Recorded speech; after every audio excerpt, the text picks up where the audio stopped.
Ann?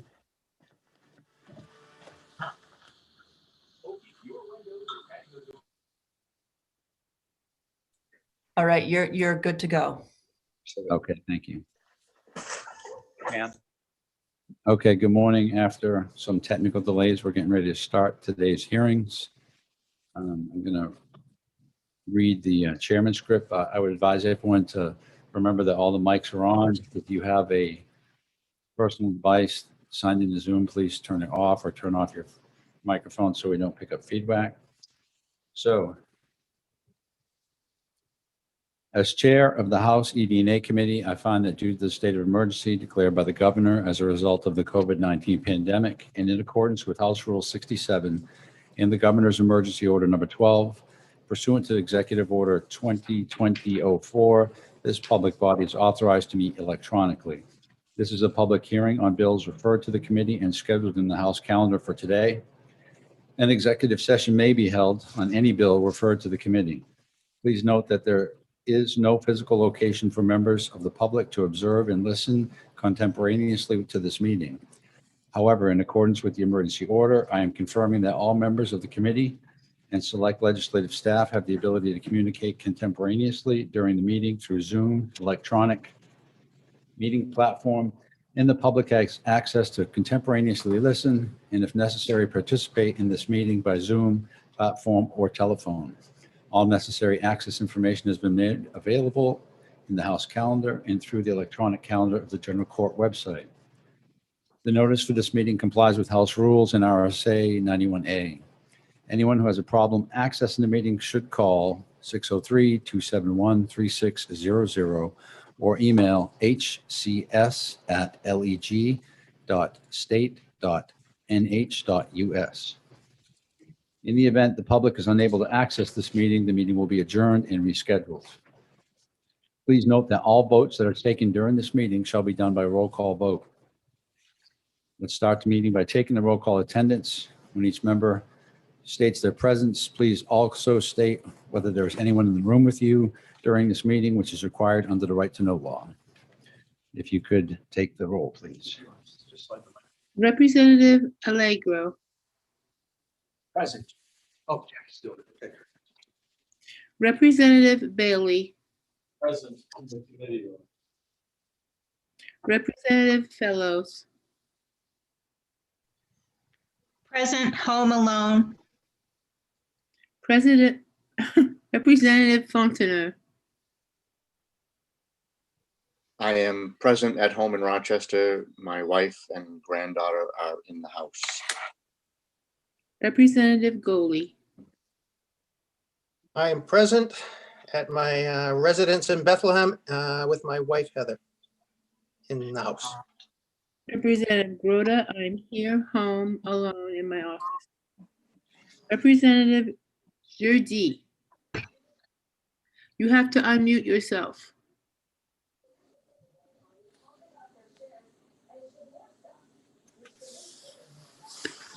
Have him press the space bar if he's on a computer. Representative Judy, press and hold the space bar on your computer. Thank you very much. And my apologies, I was on YouTube.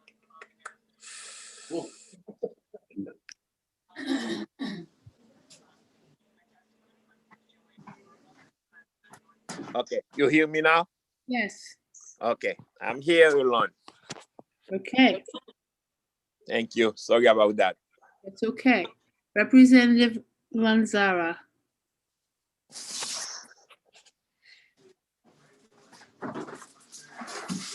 Can't hear you. I don't know. You're unmuted, but try it again.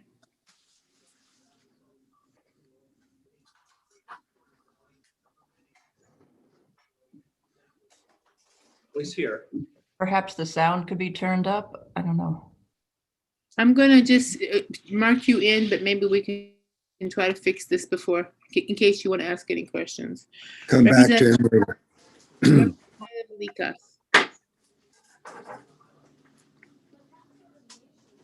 I know he's there. Representative Lucas. Lec- I'm here in the committee room. Thank you. Representative O'Brien. I am present. I am in Nashua, and I got grandchildren all over the house. Okay. Representative McGuire is out for the meeting, is that right? She's at the chair meeting. Okay. So she'll probably return. Okay. Representative Pearson. Steve Pearson. I am here. Can you hear me? Yes. In the committee room. Thank you. Representative Roy. I'm here. Representative Santonastaso. I'm here alone in my house. Representative Schmidt. I am present at the home of a friend in Portsmouth.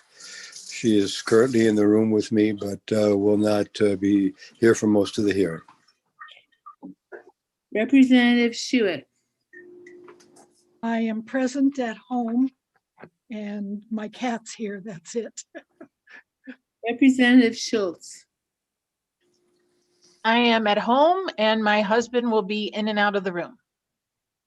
Representative Sytek is expected at 10, so I'll mark him in at that time.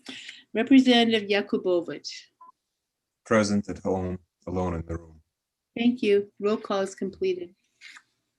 Thank you, Representative Groner. At this time, I'm going to open the public hearing on HB 425. And I'm going to move Representative Ober as a panelist to introduce her bill. Representative Ober, can you hear me? You are recognized. You are muted.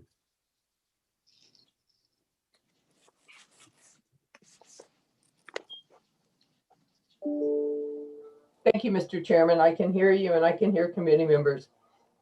HB 25 is a very simple bill. I submitted written testimony to each committee member a week ago, which included Amendment 2021-0027H. The amendment renumbers the sections. This bill was submitted at the very last minute, and by the time we got it done, there was no time to edit it. And unfortunately, the drafting attorney included in the first two sections existing issues that were already in the RSAs. Therefore, the amendment removes what is in the RSAs and leaves behind what is new. The purpose of this bill is to introduce to state law the actual jobs being done by these two people. Commissioner Goulet is here this morning. He can answer your questions about the need for cybersecurity and why we have to have information technology that is secure throughout our state. This bill requires no additional financial support. It is cost neutral. It could easily be ought to pass as amended with Amendment 2021-0027H and put on the consent calendar. Mr. Chairman, I would answer any questions. However, Commissioner Goulet can explain to you the working of his committee. Thank you for allowing me to testify. Thank you, Representative Ober. Does anyone have questions of Representative Ober before I promote and recognize Mr. Goulet? There being none.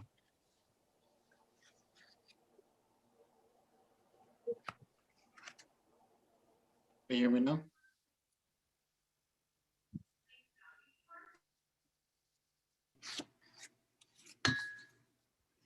Okay, the chair recognizes Mr. Goulet. You are ready to go. Thank you, Mr. Chair and members of the committee. My name is Dennis Goulet. I'm the Commissioner for the Department of Information Technology. I'm at home. My wife is in the house, but not in the room with me. As Representative Ober said, the main purpose of this bill was to really to bring into statute a couple of items that had been we've been operating under executive order from back in Governor Hassan's day. They're the Cybersecurity Advisory Committee and the New Hampshire Cyber Integration Center. The advisory committee is our way to communicate with folks around all of the branches of government. We have membership from all the branches, as well as a representative from each executive branch agency.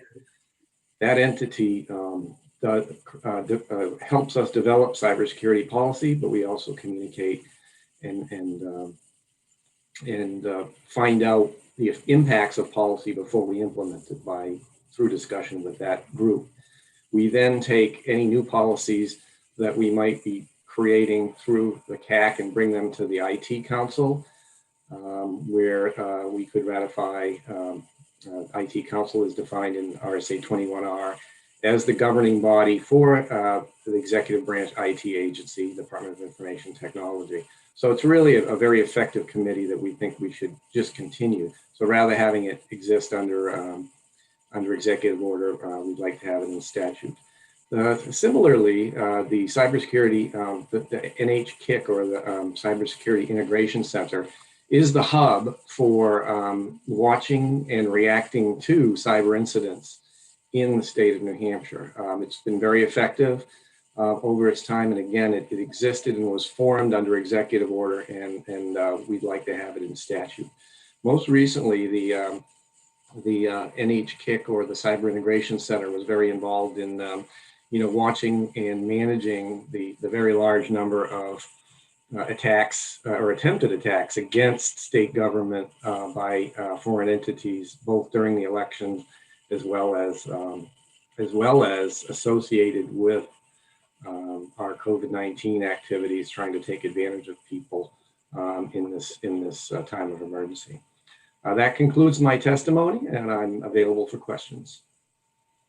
Thank you, Commissioner. Does anyone have questions of the Commissioner?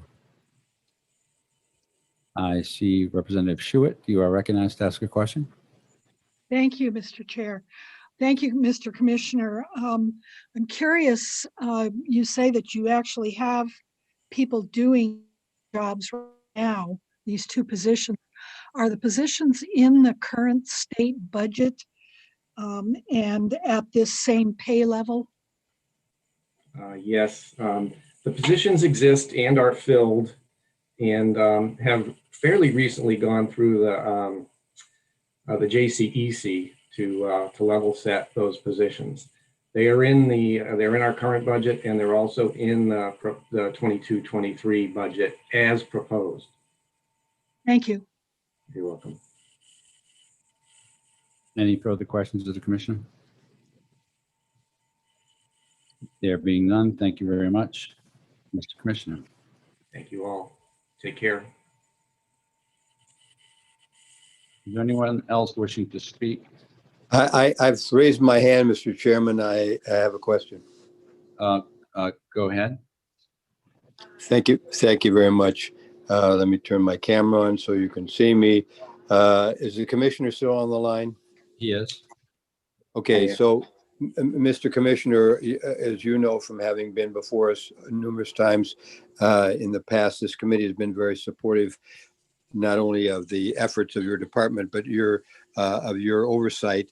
And I'm wondering whether there's or whether we're going to hear any further witnesses, especially anyone in opposition to this, which seems to me to be a very straightforward and common sense bill, which I will support. But I'm just wondering whether there's any downside to it that we have yet to hear of. Thank you for the question, sir.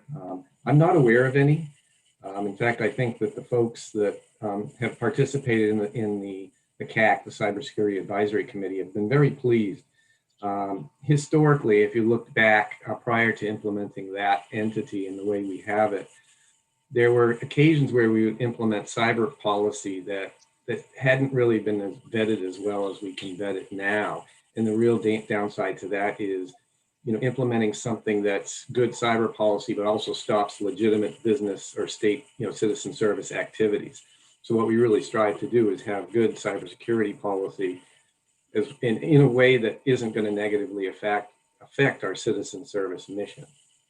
So I'm not aware of any detractors for this. Follow up, Mr. Chair. Yes, go ahead.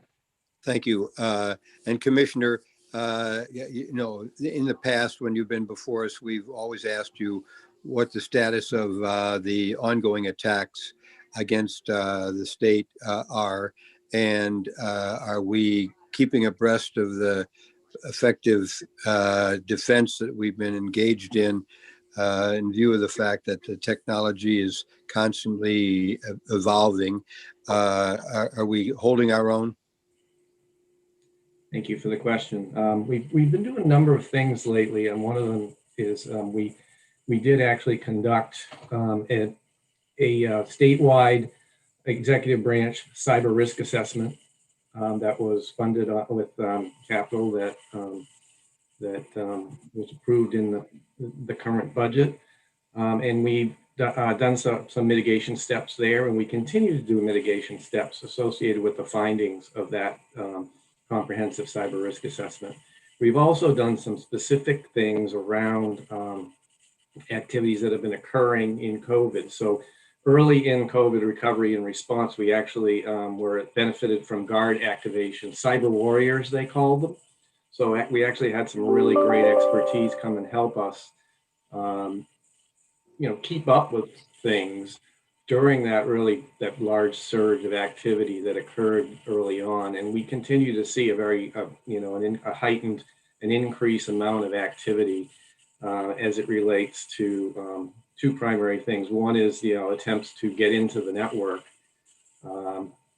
And nowadays, when they get into the network, it's mostly for economic benefit, to promote ransomware that could then be used to get money. And the other area that we see a lot of activity on is the idea of diverting funds. For example, getting into somebody's payroll account and changing their direct deposit number. That also has happened it's associated with identity theft usually, or phishing attacks where somebody actually gets your login and password and gets you to give them your login and password, and then you go in and divert the funds. That's happened. We've seen that happen around the state, not in state government, but in local governments with payroll systems. And you've heard about it happening in unemployment systems all around the country. So we really must remain constantly vigilant. One thing we're doing right now is we're focused on those key systems that we need to keep the vaccination effort going. So we're actually having the folks who did the cyber risk assessment, we're having them look at the key systems that we use to run our vaccination mission in the state and make sure that we didn't miss anything. So it's really a proactive. We're spending some of that capital, the cyber capital, to proactively look at those systems that we're using for vaccination. Thank you very much, and please continue your excellent administration of this department. Thank you so much, and thank you for your support, members of the committee. I appreciate it. Representative Fellows, you have a question? Yes, thank you, Mr. Chair, for the commissioner. Can you just tell me really briefly what sort of resources and personnel, the extent to which you use resources and personnel to help the municipalities with security? Thank you for the question. There is actually another bill in the that will be considered that does a couple things with the municipalities, but I'll start by saying that what we've done recently is formed an informal public-private partnership with Primex, who carries most of the insurance, all the insurance for schools, and insurance for most of the political subdivisions, and that's with the Department of Information Technology, Primex, the National Guard, and the New Hampshire Municipal Association, and emergency management in the state. And what we're doing is we're actually hosting a cyber summit in March, where we're going to introduce a bunch of concepts to anybody that wants to attend. We're going to do it virtually. We had intended to do it in person back in May, which obviously we didn't do. So now we're hosting a virtual session in March. Additional things we're doing is we're looking for, on a state level, we're seeking some Homeland Security grant funding so that we could offer free cyber awareness training to all employees and of entities in our political subdivisions, to include schools and the operations of their governments. So I think there's a decent chance we'll get that money and we'll be able to implement, offer free cyber awareness training. And on a national level, we're working to support and legislation on the national level that would create a cyber grant program for state governments. And we believe and hope and will try to influence that grant program so that there are rules about money flowing down to political subdivisions and not all staying at the state government level. So we're doing lots of things. I have a vision that over time, we have a really strong cyber disruption plan that was developed with Homeland Security money, grant money in New Hampshire for a state. My vision would be to have that plan encompass and engulf, not engulf, that sounds too controlling, but encompass the political subdivisions such that if we had a cyber incident anywhere, we all knew how to react to it and we all knew how to work together to help that entity, whether it's a school or a town or a police department or a fire department, recover as quickly as possible. Thank you. That sounds really great. I'm working hard on it. It's a passion of mine. So thanks for the question. Okay, thank you, Commissioner. Any more questions? There being none, I'm going to go ahead and close the public hearing on HB 425. And I'm going to open the public hearing on HB 591. And I'm going to recognize the prime sponsor, Representative Abrami, in a second. Representative Roy, Yes. before we begin, has anyone else entered the LOB room with you that is not on that? Either Representative McGuire or Representative Sytek, are they there? Yes, Representative Sytek just joined us. He's setting up. And Representative McGuire is still not there, correct? That is correct. Would you like Representative Sytek to take over the minutes? Is he ready to take over the minutes for House Bill 49591? He says that he is. That's fine, then please, thank you. Hold on, I'm looking for Representative Abrami. Oh, there he is.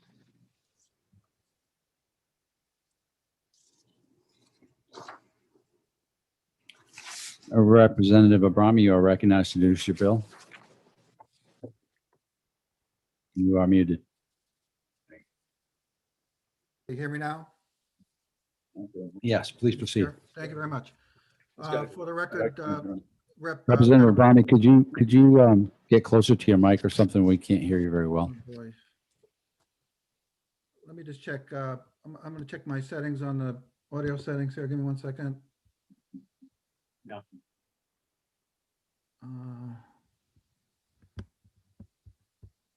No, I have the settings say I'm at maximum. Okay, just get as close as you can. Okay, I'll kind of reach in here. Let's click off this a second here, please. Okay, for the record, State Rep Pat Abrami, Rockingham 19 Stratham. I'm here to introduce House Bill 591. The genesis of this bill goes back to last term when I guess your committee and my committee, were trying to come up with a license and license fee for vape shops. The license was to be included within the tobacco product statutes, which really are embedded within the alcohol statutes. My Ways and Means Committee, in doing its review, discovered, along with the Enforcement Division of the Liquor Commission, that the whole category of stores that did not sell alcohol products was only being charged $6 for a license. I repeat, only being charged $6 for a license. And this is a mistake. And this mistake, as we kind of tentacle back, snakes back to when the tobacco products fell within the liquor division a bunch of years ago. So we identified then, right now, there are currently 192 stores in this category. An example would be dollar stores. They sell tobacco products, but they don't sell beer or wine. And they are only paying $6 for a license to sell cigarettes.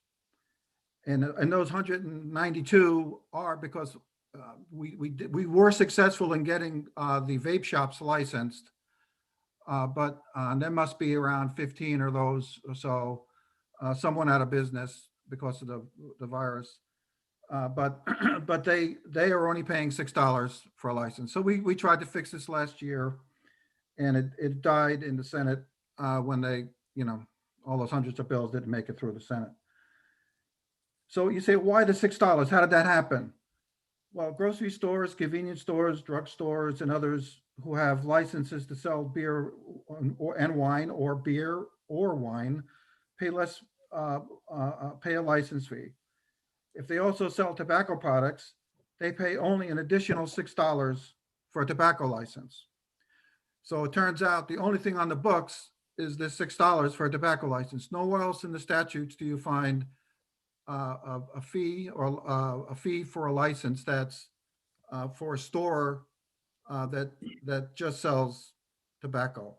Okay, and what we try to do with the fees and Ways and Means is to make them kind of match up with the amount of effort on the part of the enforcement division to do their work. And obviously $6 was not enough. So this bill fixes that. If you go to line 10 to 13 of the bill, you'll see that we came up with a fee that kind of matches up with the combination license for alcohol. Now, the other thing this bill does is ask for two new investigators positions, which are sworn officers. Okay, sworn officers to be paid in part from the new fees. This is on page 2, lines 27 to 36, and page 3, lines 1 and 2. So if you spend any time in these statutes, you'll find that they are very confusing and need to be streamlined. This is just a comment that we discovered in Ways and Means, that the recodification, this is an aside, just a recodification of these statutes, it was probably not a bad thing to be done as maybe jointly between our committees. And the first ones to agree with that is the Liquor Commission, that they're very confusing.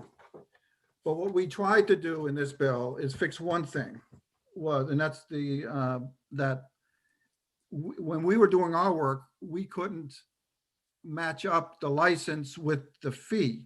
Okay, and so the bill also does. That's the third thing that the bill does. And you'll see why is this bill so long?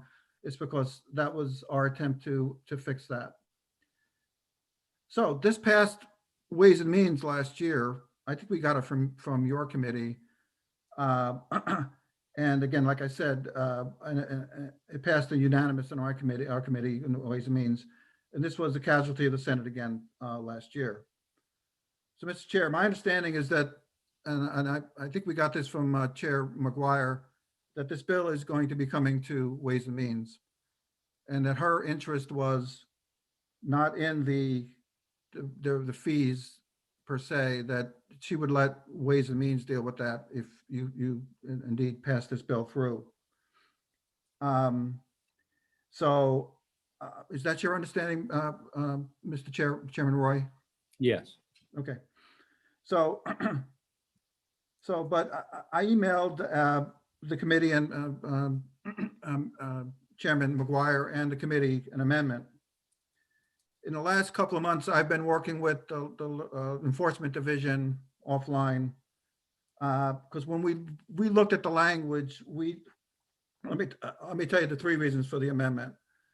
Working with them, it does tighten up the language even more to ensure that anyone who has a current liquor license, this is on-premises, off-premises licenses we're talking about, do not have to pay the full tobacco license. They continue to pay the $6. So we made sure that that language was tightened up to make sure that only happens. Understand over time,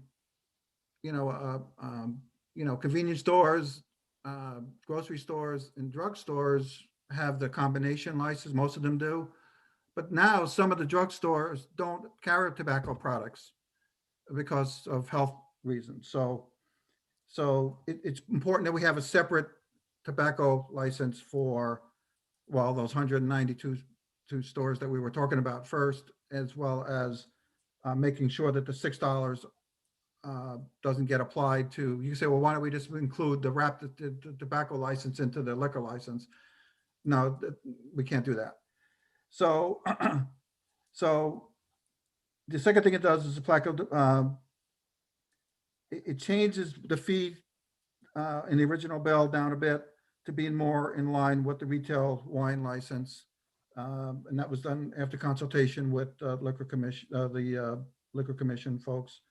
And the third thing it does is it changes the investigator position, sworn officers, and makes them examiners. As you know, sworn officers are police officers. They go to the academy like the state police do. They get they get an automobile. They get a car, very expensive. And in talking to the Mark Abaganian, he suggested that maybe he just really needs 2 examiners, basically backroom people doing the examination. So that's what this amendment also does. So those are the 3 things that the amendment does. So I would very much appreciate that someone in the committee move this amendment. Mr. Chair, if you feel more comfortable that we handle this in Ways and Means, I certainly would do that in Ways and Means as well. But that's your call. So, Mr. Chair, I suggest you hear from Chief Abaganian and Aidan Moore next. They can give you more specifics, but I'm certainly willing to answer any questions you may have. Thank you, Representative Abrami. Does anyone have any questions for I do. Representative Abrami? I do. Okay, I recognize Representative Lakis. Okay, thank you, Mr. Chair. I'm seeing 2 amendments, 2021-0116H and 0180H on this bill. I mean, is one replacing the other, or are both being proposed? I can explain that. The Chair McGuire reached out to me to let her know that she also has an amendment. It's her position that she doesn't want any of the additional positions. Her amendment deletes the positions. I see that. Thank you. Okay, my amendment is 0116H. Okay. Thank you. Thank you. Chair Roy, I have a question. Go ahead, Representative Groden. Representative Abrami, how many investigators are there currently? I'll be just guessing. I think it's around 15 or so, but Chief Abaganian is I'm sure will be testifying next, and he can give you the exact answer on that. Thank you. I'll wait then. Thank you. Okay, thank you. Any further questions for Representative Abrami?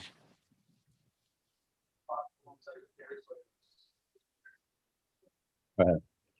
Right.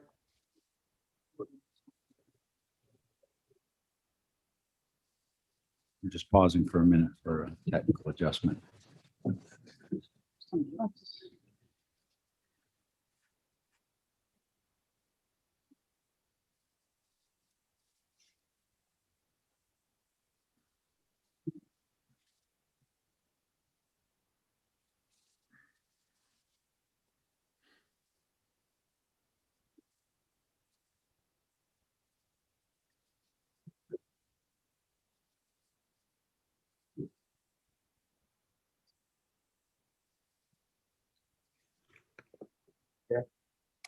While we're doing a technical thing, when people speak to question centers, would you please ask them to identify themselves? Because it's difficult to know who's speaking. Thank you.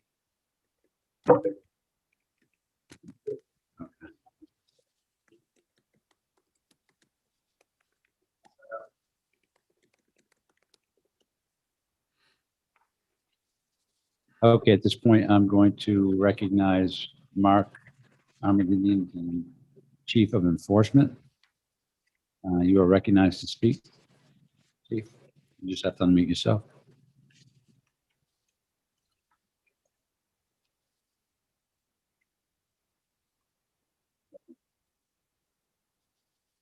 Stand by.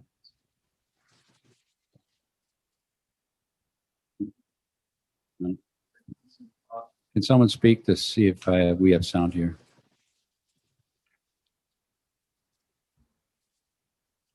I can hear Representative you. Broder, can you speak, please, just to test our sound? Yes, I'm speaking. Okay, so no sound. Is this- Do you hear it? Mr. Chairman, can you hear me? It's Mark Armaginian. Okay, we can hear you now. Sorry, we had a little technical difficulty. We're good to go. You may proceed if you could identify yourself and. Thank you very much, sir. First of all, good morning. My name is Mark Armaginian. I am the chief of the New Hampshire Liquor Commission's Division of Enforcement and Licensing. First and foremost, we are very grateful at the Liquor Commission that Representative Abrami brought this bill forward. It was brought forward last year and got caught up in everything, and again this year now. With that in mind, there have been over the years, and I've been in this position after leaving the state police for 28 years. For the last 4 years, it was very obvious to me when I came into this position that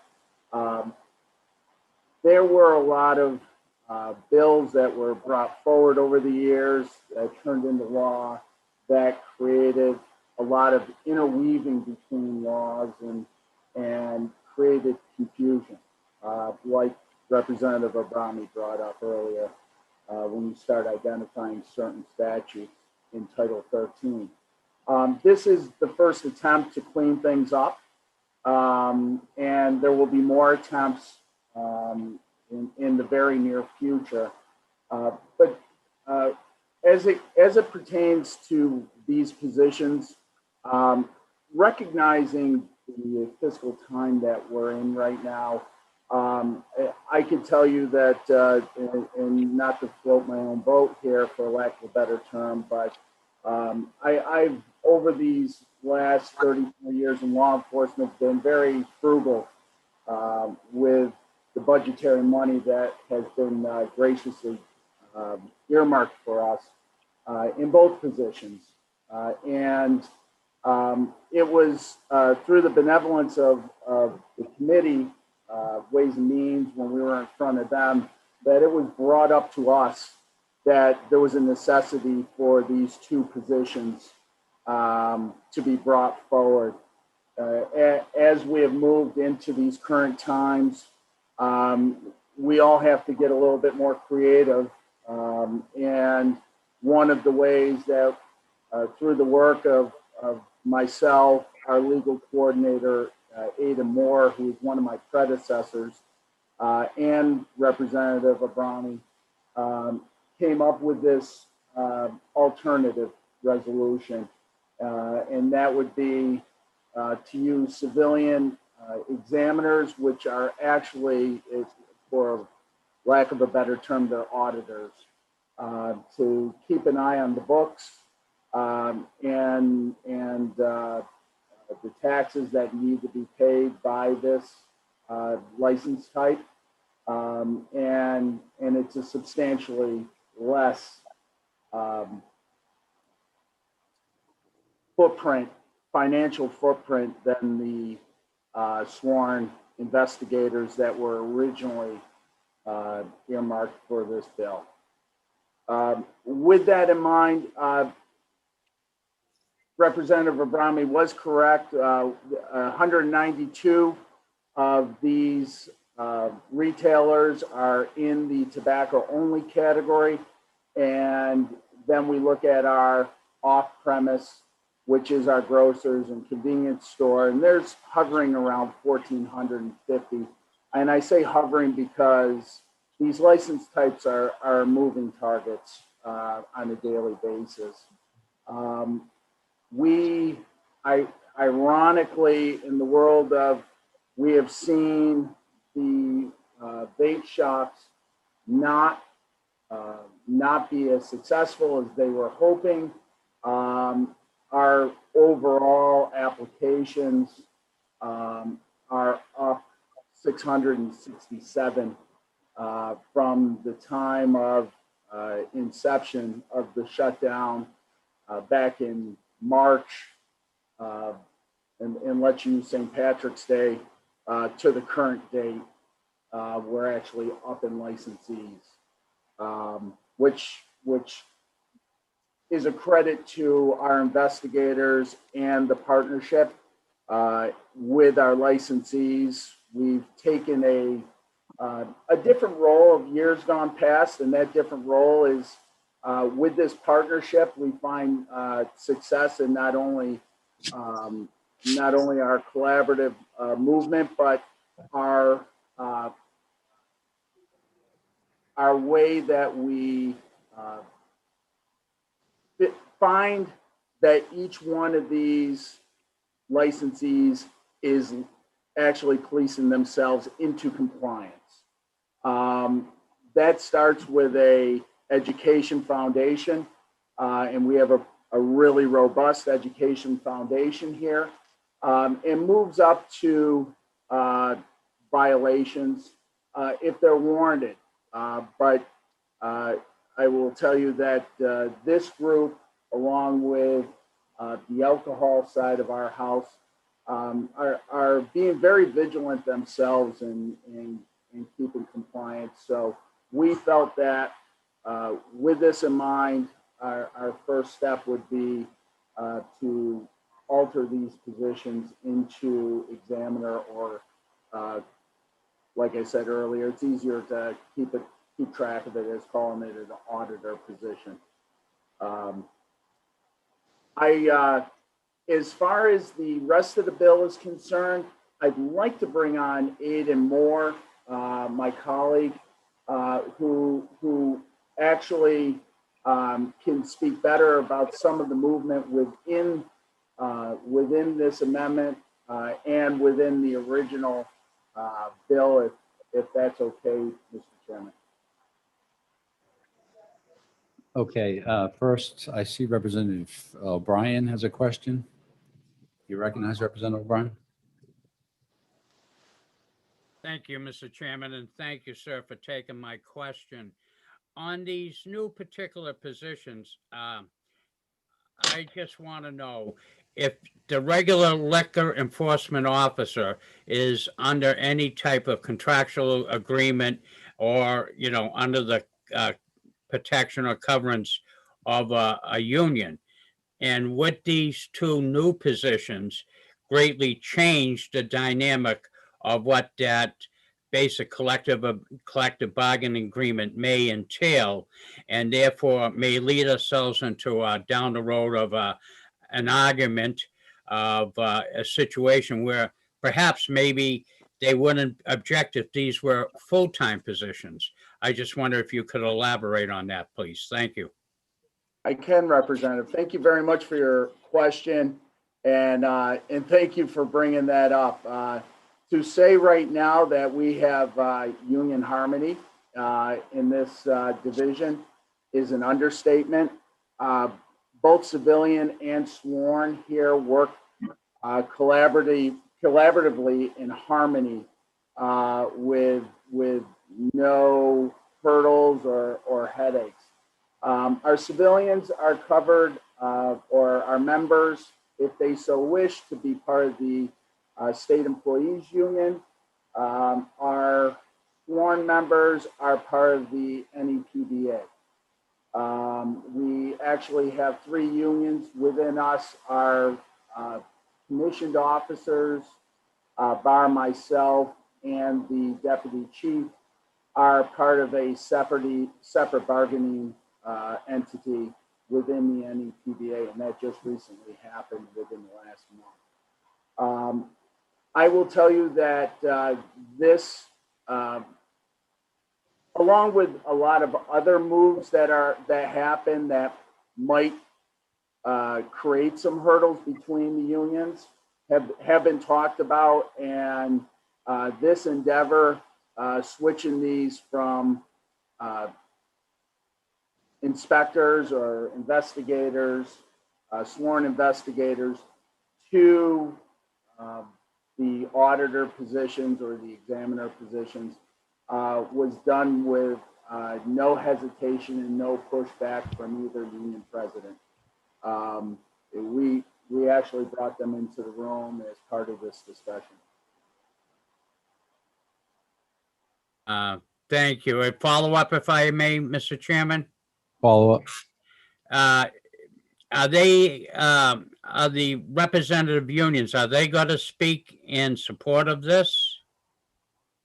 We did not set that up, or did they offer? There was trust that we would pass that along.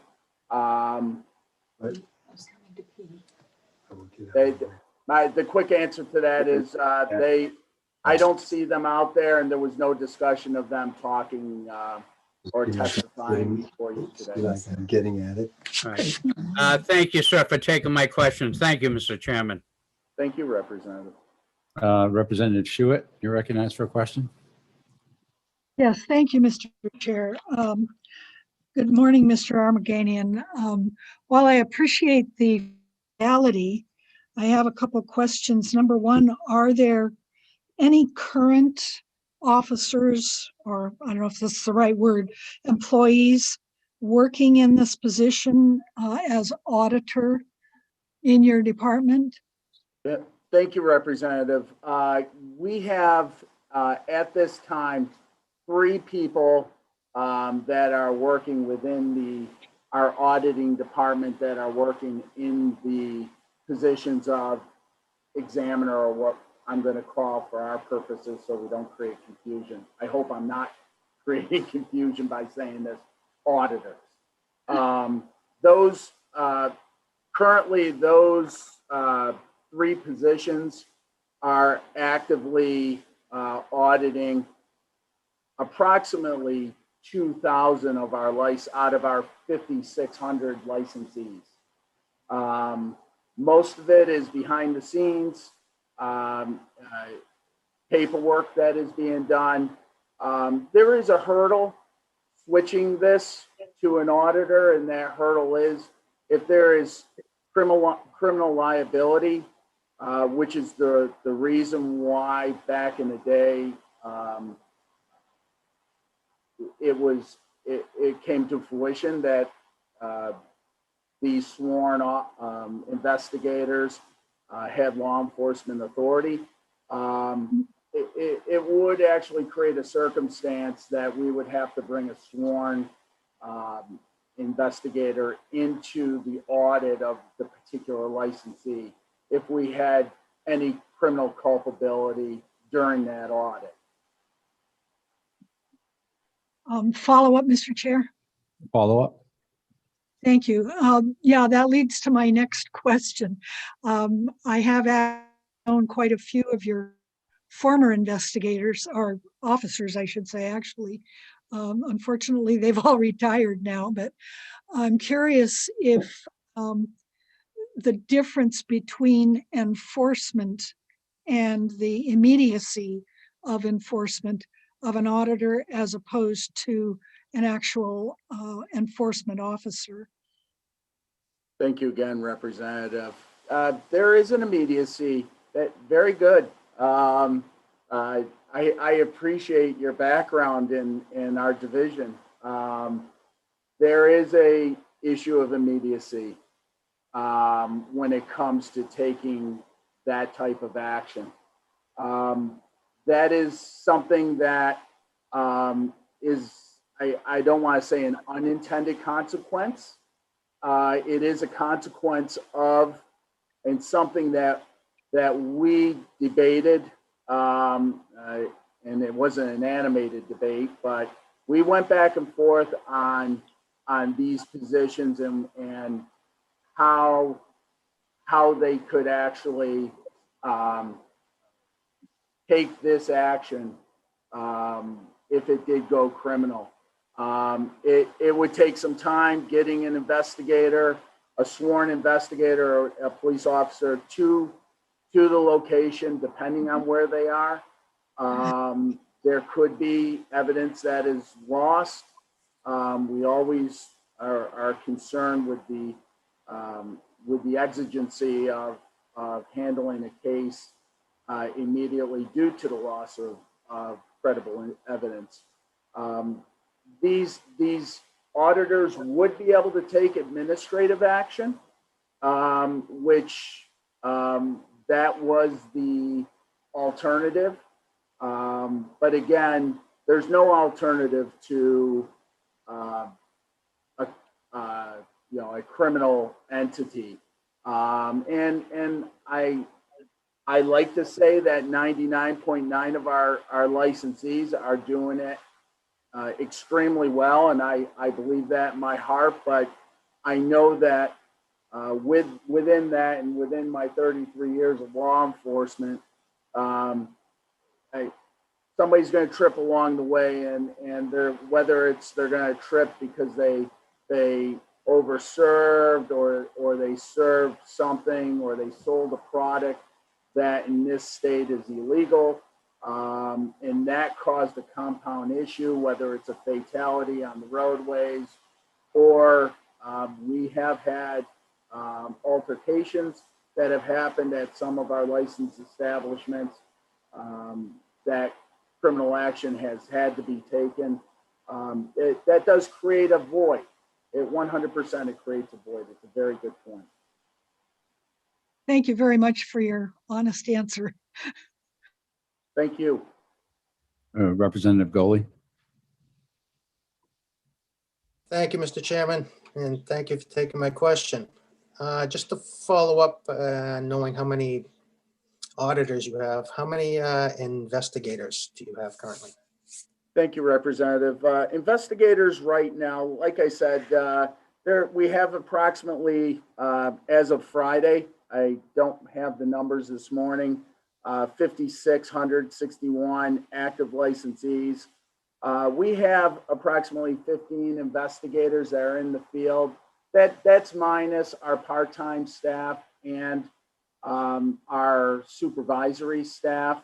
Total, we have 26 that are sworn, that are within this division.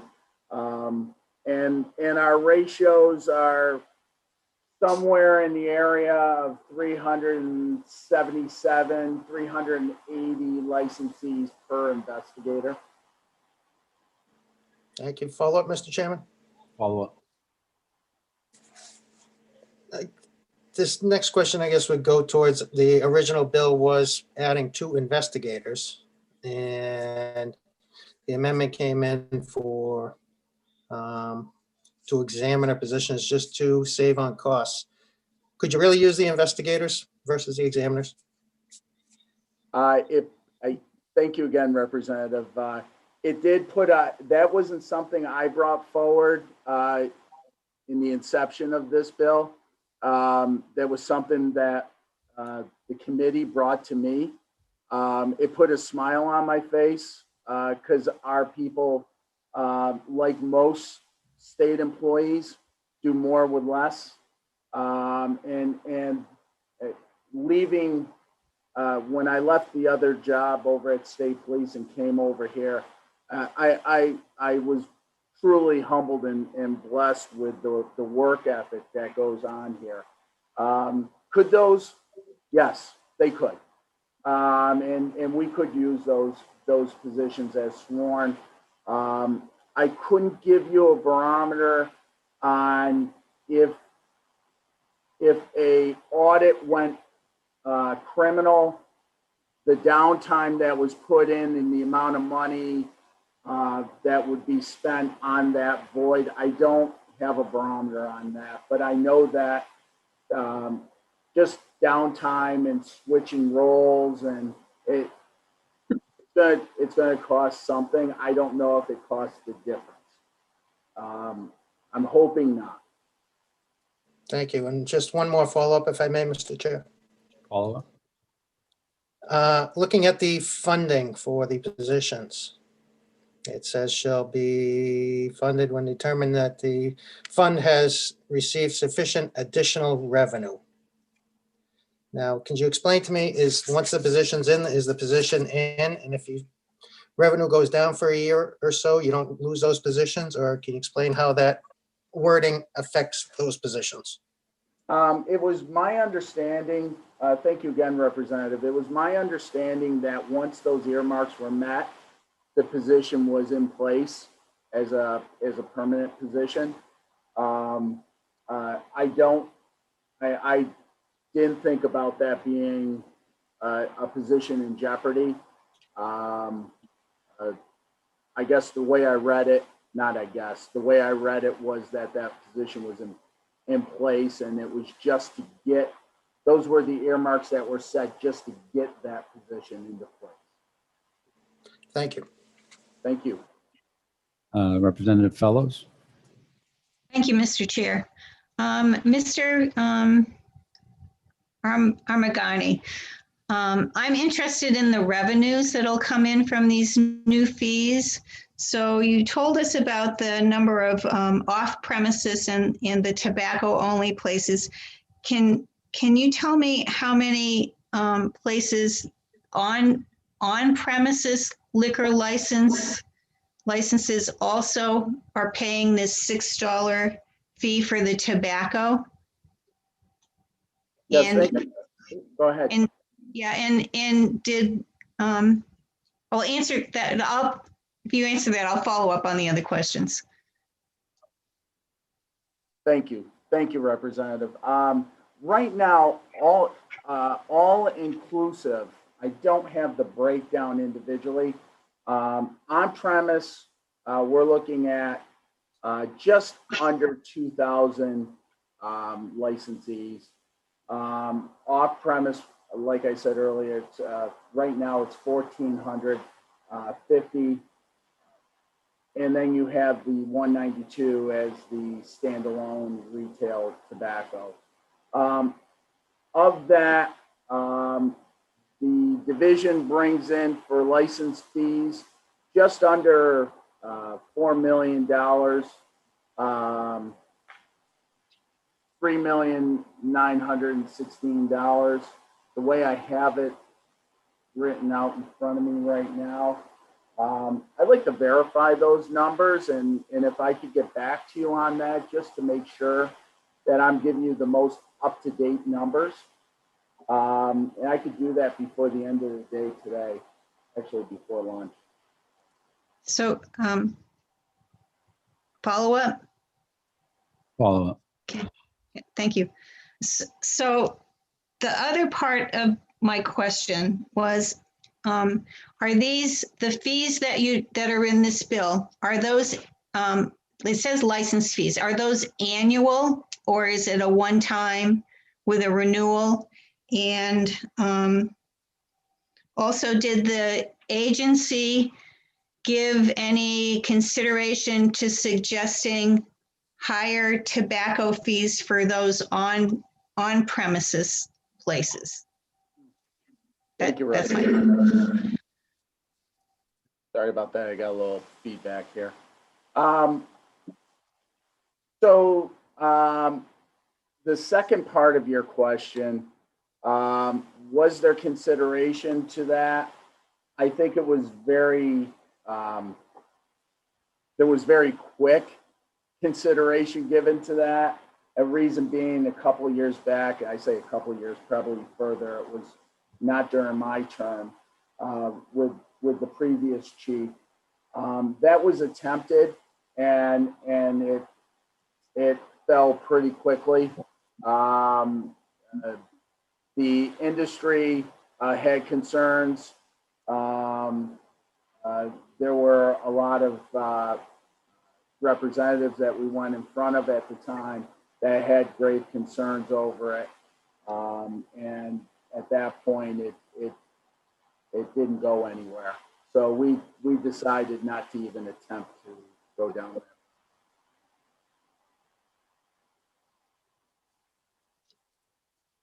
Thank you.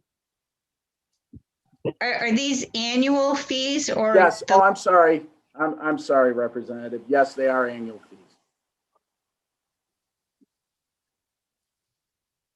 There are no other questions, sir. I have one question for you. It wasn't clear from the bill whether these were tobacco or liquor investigators. And the reason I deleted the positions with that amendment is that my connections in the hospitality industry think there are too many liquor investigators at the moment. Do you have any response to that? I do, Representative. Thank you very much for your comment.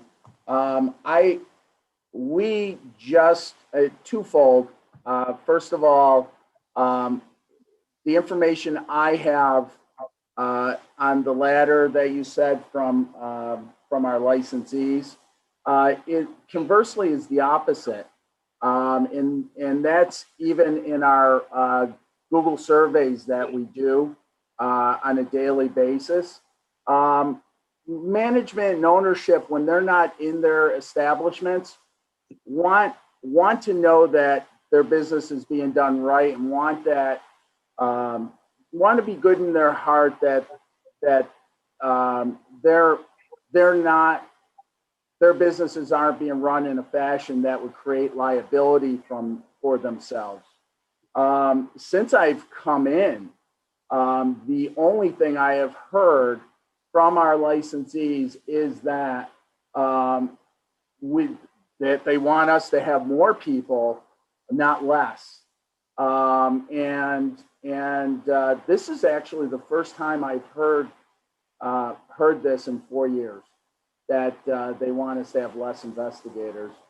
I will tell you, and I will put you in contact with the people. It's the direct opposite. They want to have that confidence when they're not there, that their establishments are being run right, and that we are spot checking them on a nightly basis. Thank you. Are there other questions? Seeing none.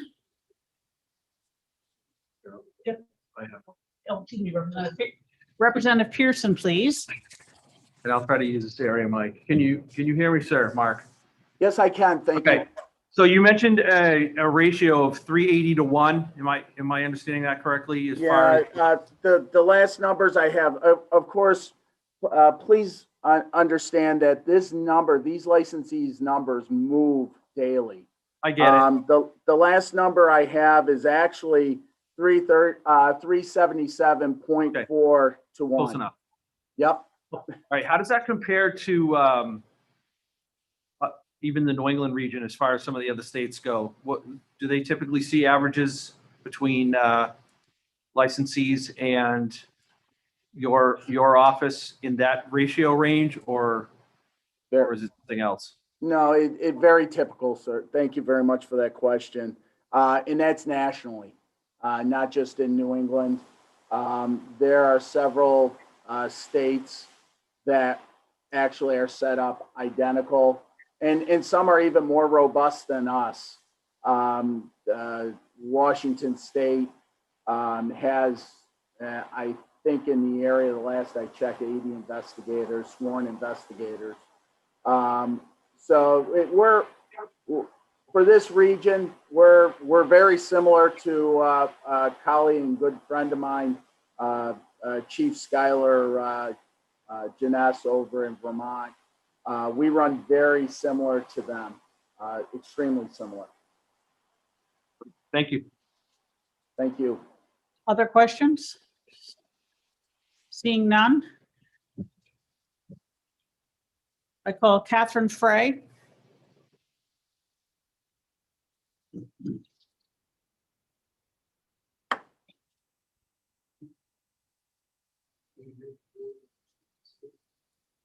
Who's next? All right, not seeing Ms. Frey. If you're with us, if you'd raise your hand so we can let you speak.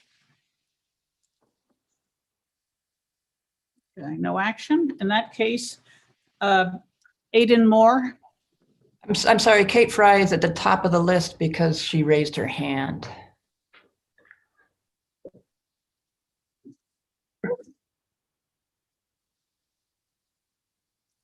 Okay, there she is. Thank you.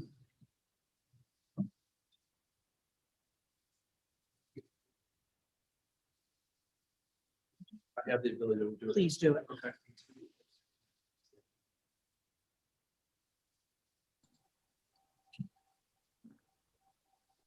Excuse me, Ms. Smarling, would you send Representative Sytek the link as well when you get a moment? Thank you. She's up as on the screen now. The link to what? The link to the meeting? You got one this morning. An hour before. He's having trouble. Okay. Well, I have- Okay, can you hear me? Yes, thank you. Okay, yes, I think I was tossed off for a minute there. Good morning, members of the committee. My name is Kate Fry. I'm the Vice President of Advocacy at New Futures. We're a nonpartisan nonprofit organization that advocates, educates, and collaborates to improve the health and wellness of all New Hampshire residents. We've been working for years on substance misuse prevention policies, and particularly around one that deters substance misuse among youth and young adults. So the vaping epidemic, as some people refer to it, it was on our radar for many years, and we've been working very closely with the New Hampshire Liquor Commission, other partners, and New Hampshire Ways and Means on different bills around this.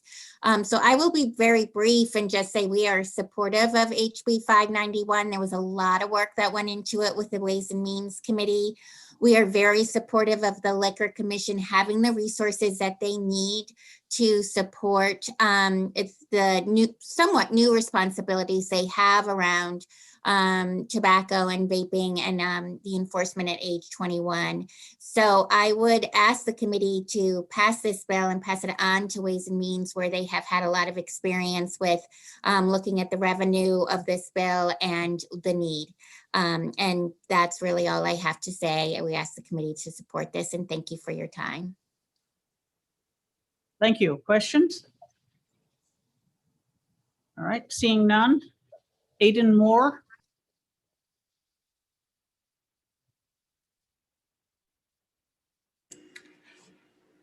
Good day, committee members, Madam Chair. My name is Aidan Moore. I'm the legal coordinator for the State Liquor Commission.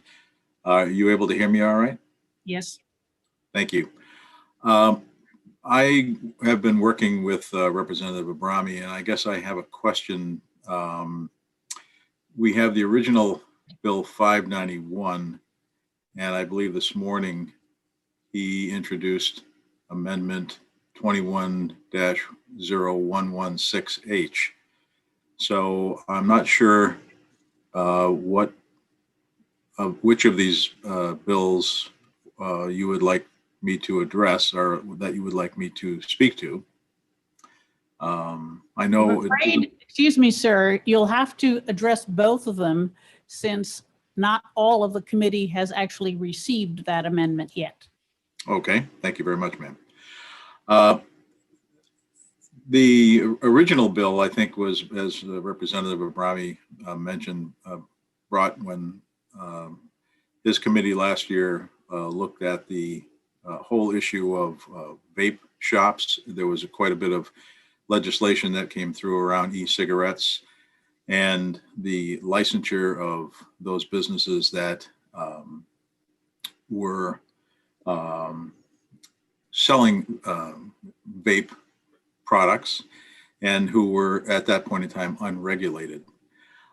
The bill that came initially, 591, in our review of this bill proposes two things. It would repeal the $6 fee that tobacco licensees pay currently and replace it on your bill lines 7 through 13 with a fee schedule which essentially mirrors the pricing for what is referred to as combination licensees, that are businesses that hold a license to sell alcohol, wine, and beer under RSA 178-18. Under 591, if the $6 fee were replaced, with this fee schedule, and I'll use an example just to illustrate what the impact would be. A convenience store that has a single register and has a license to sell alcohol would pay $336. Under 591, if this were to pass, they would no longer pay the additional $6 for the tobacco license. They would pay an additional $336 for a tobacco license. So they would essentially pay $336 for their alcohol license and an additional $336 for a tobacco license. I don't believe, excuse me, I don't believe that was the intent of the bill when it was initially introduced, but the way 591 was written, that is the way it would be interpreted and applied if it became law.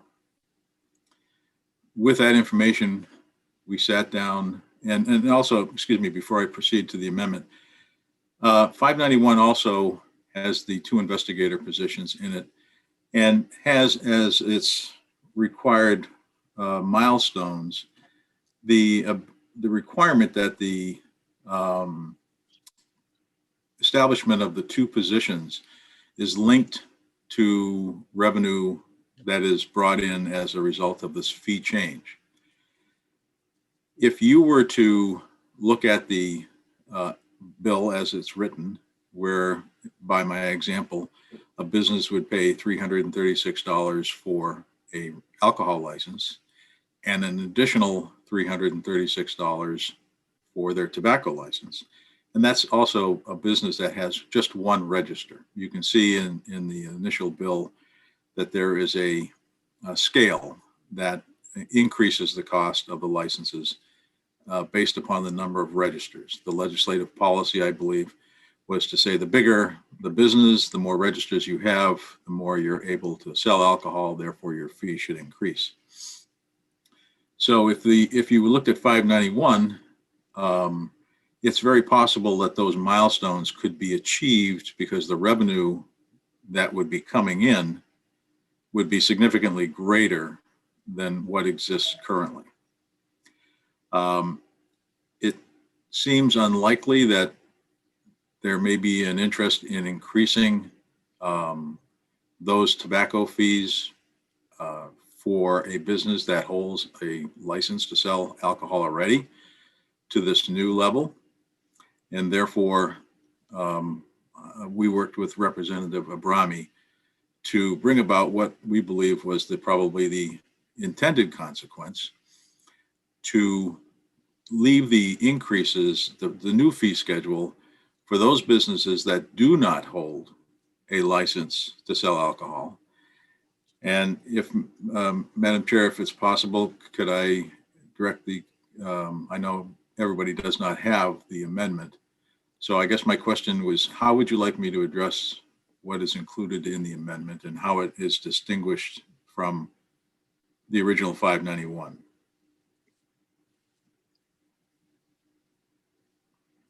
Do your best. So Okay.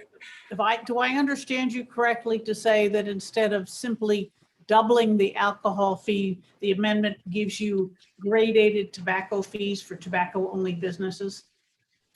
Yes, ma'am.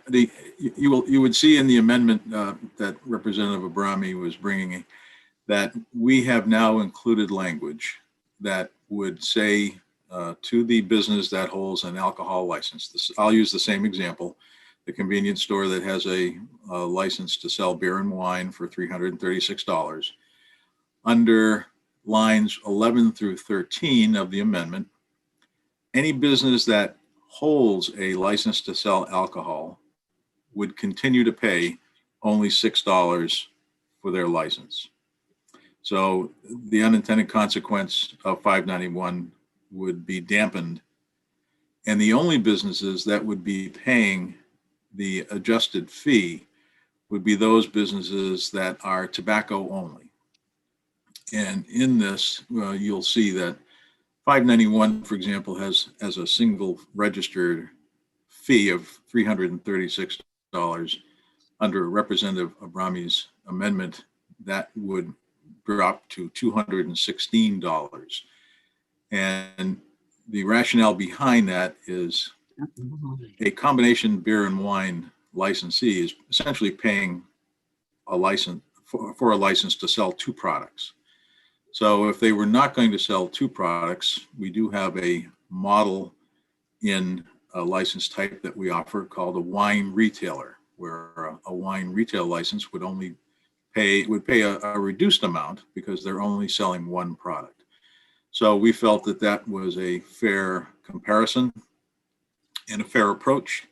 And therefore, in the amendment on lines 3 through 6, you'll see a fee schedule different from 591, lower, but it represents that fee schedule which exists currently for a wine retailer license. Now, of course, that fee adjustment that I spoke about, leaving the retailers with a $6 fee if they hold an alcohol license, and only looking at revenue, new revenue coming from the retail tobacco only business, it would be almost impossible for the division to reach its milestones to establish investigator positions. As Chief Armaganian stated, as Representative Abrami stated, these are very expensive positions.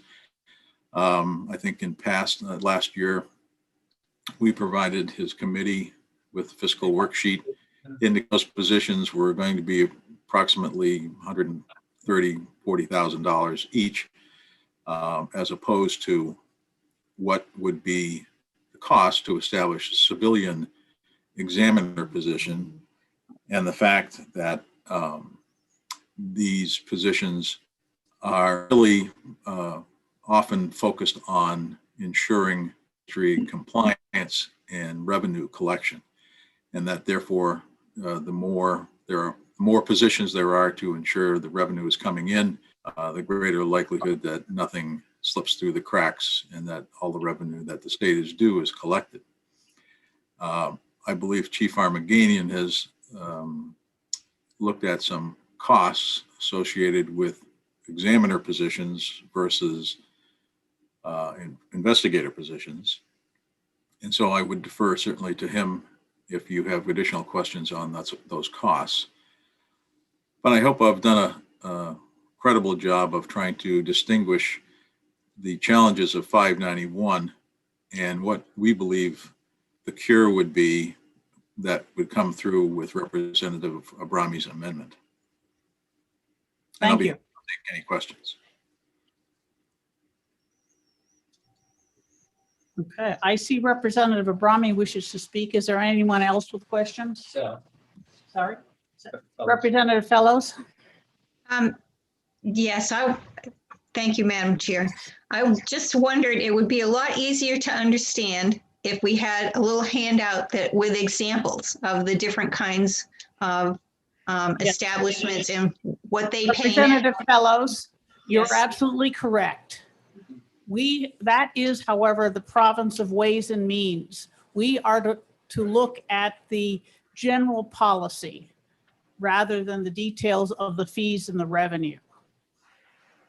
This bill will be going to Ways and Means if we pass it. So they will be examining the details of the fees.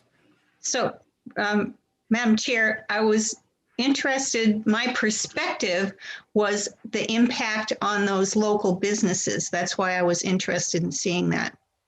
Yes, thank you. I understand. And I appreciate Mr. Moore's examples that showed that the original bill was going to double their fees, whereas the amendment makes no change to existing agencies. So I think that in that alone, we have to support the amendment in order to deal with with our local businesses.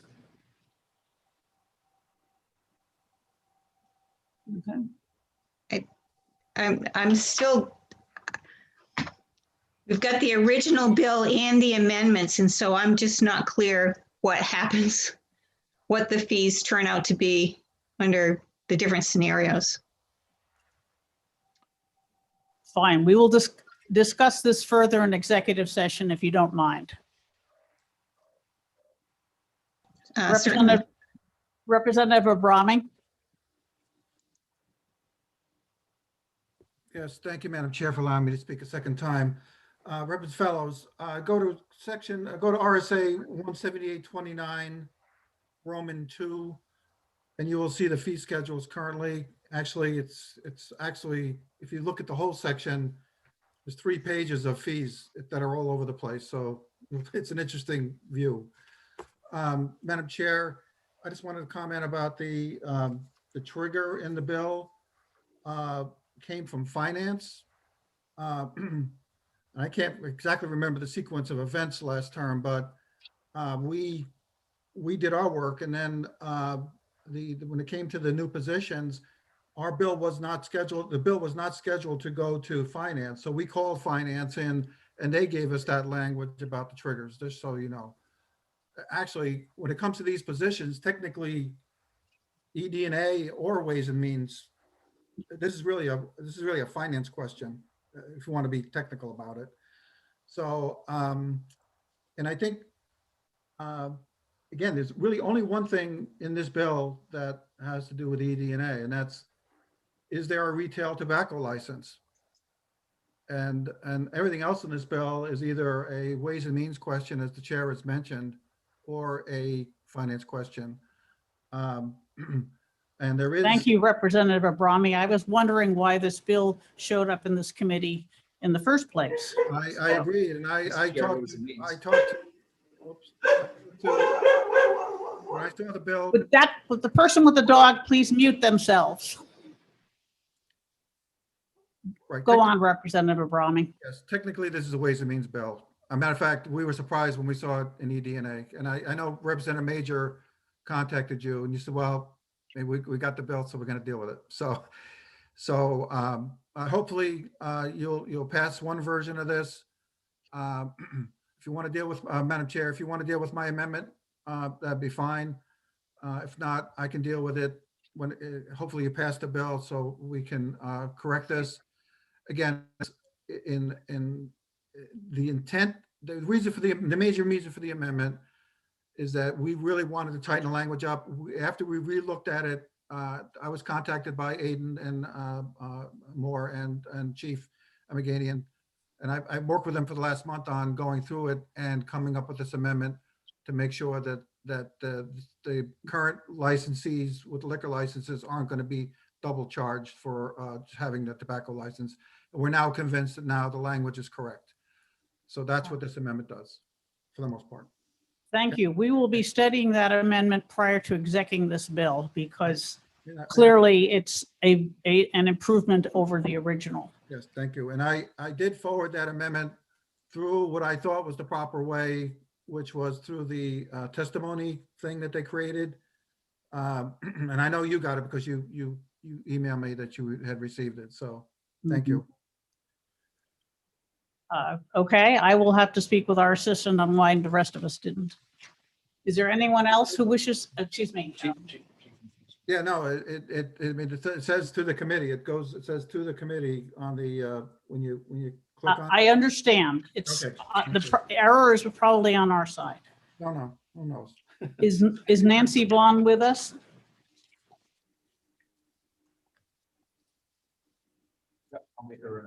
Yes. Please speak, Ms. Vaughn.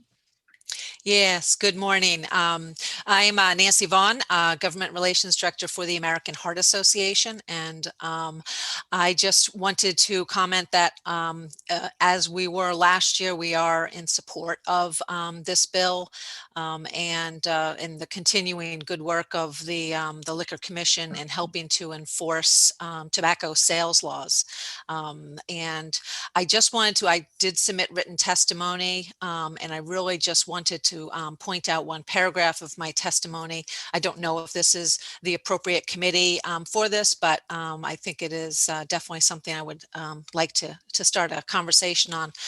The American Heart Association across the country actually is working in different states on tobacco retailer licensing bills that also remove state law that is currently on the books that allow penalties on youth for the purchase, use, and possession of tobacco. We support the repeal of these, which New Hampshire does have a law for this, because they are ineffective at deterring youth initiation of tobacco and often are inequitably implemented against youth from low-income communities as well as youth of color. And basically, tobacco companies market their products purposefully to these population groups, and these youth Thank are. you, Ms. Vaughn. Yes. That's fascinating, but it has very little to do with the bill in front of us. Okay, all right. We are a bit over schedule. Most definitely, and I appreciate your accepting my testimony. Thank you very much. Are there other questions from the committee? All right, seeing none. Close the public hearing on House Bill 591 and open the hearing on House Bill 94. And Madam Chair, yes, Representative Goley. just one quick question. We that aren't in the room are not seeing blue sheet sign-ins. Could you just let us know when we get done the bills, how many have signed in favor versus opposition? Yes, thank you for the reminder. Also, Madam Chair, well, it was there a minute ago. I was seeing Mr. If I can get his name right, the enforcement officer had his hand raised until just a Yes, moment. I saw that, and I think we've heard quite enough from him today. Thank you. He's spoken, he's responded to an exhaustive list of questions, and I think that we've closed the hearing. Thank you.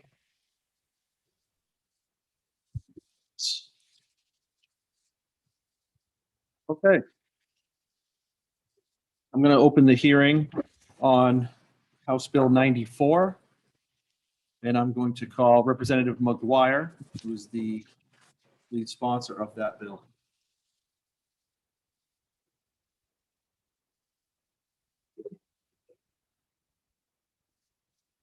I'm going to have to get you a mic from one of the tables.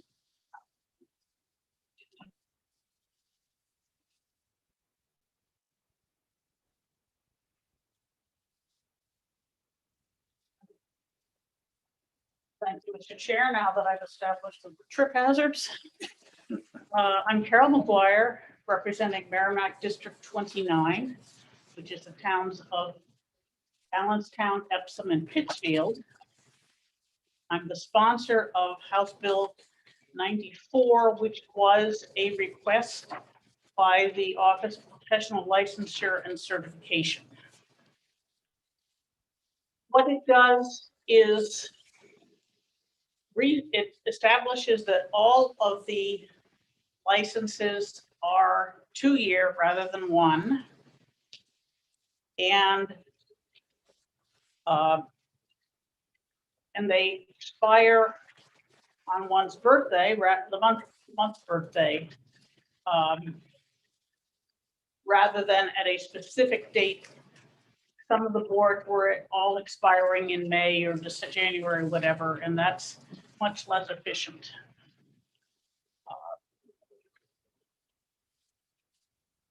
This is and it establishes that the director of OPLC has the authority to set the fees, the license fees, rather than the boards.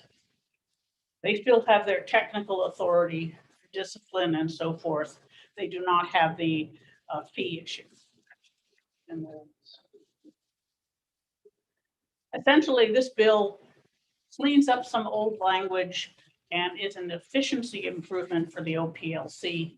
It has no technical changes whatsoever. There's issues on how they will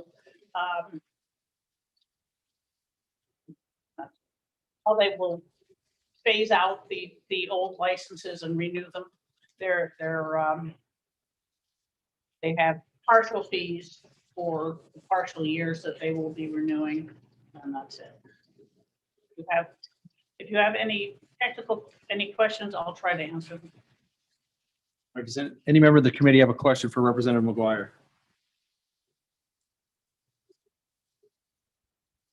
Seeing no hands, the chair is going to call Tina Kelly from OPLC, and I will unmute you in a second.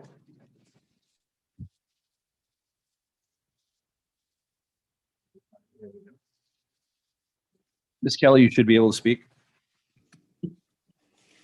Good morning, Mr. Chair and members of the committee. My name is Tina Kelly, and I am here representing the Office of Professional Licensure and Certification, OPLC. This bill is designed, as Representative McGuire stated, to standardize renewals. And we're doing those in small groups. The first group is the 12 that are listed there to ensure ease of transition from a standard month of renewal to having them renew across the year. And the renewal would be done 2 years from the date of initial licensure. And in doing that, we're going to ensure that all boards or all licensees who get a license will get a complete 2-year license. There will be no need to prorate fees and no need to prorate continuing education. It should make it easier for the licensee to understand and to comply with. And it'll also make it easier for OPLC to administer, spreading out the renewals across the year and not just doing them all in June or all in November. So it should make, for both licensees and OPLC, life much easier. The transition is the only time there is prorating, and that is to ensure that the licensee being switched from their set time of renewal to the 2-year from initial licensure, they would get a license for 2 years plus however many months. And that way they're insured those 2 years. I think that pretty much covers it, and I'm here to take any questions. Thank you very much, Ms. Kelly. Do we have any questions from the committee? I do have a question. This is Yes, Representative Grota. Thank you. Ms. Kelly, could you please explain the benefit of having the director set the fees versus the board? Good question. That has already actually been set in another statute where the director of OPLC has the authority or to set those fees. We're getting ready to clarify that in another bill change because a lot of the boards have it set right in their statute. So that'll be clarified in other statute. But what it'll be able to do is keep us within that 125% of operating costs and ensure that that licensees are not paying more than what they're they should be paying.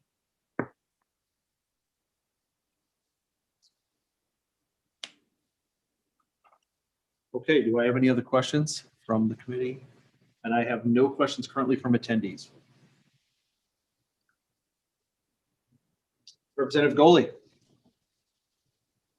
Thank you, Mr. Chairman. I'm curious as to where the board stand on these changes that these are affecting. Great question. Now, before I took my position, my new position with OPLC, I was the administrator of the allied health boards. And those 7 boards, we had worked on very, very similar legislation to switch them over last year. And as we all know, that a lot of things were tabled, and this was one of them. So as far as those 7 boards go, they are on board with this. I have not spoken directly to the other boards, but this will not take away any authority that they have. It just changes their time of renewal so that it's easier to administer. And a follow-up. Absolutely. I think one of the statements you made is this is currently being done and due to changes in other statutes. Just questioning how, then why is this legislation needed if you're currently doing it? Or how are you doing it if this legislation hasn't passed? No, that was only the fees. So only the fees which the director of OPLC has the authority to set is set in other statute. It may be unclear in certain places, and that is what's being worked on, just that clarification for the authority of OPLC to set the fees. Thank you. Okay, do I have any other questions? Seeing no questions from the committee, seeing no questions from attendees, I'm going to close the public hearing on House Bill 94.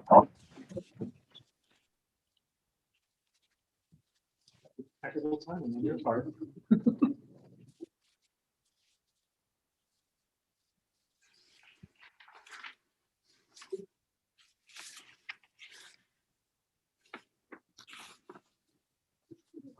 House Bill 70.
He's got to reopen the sheet.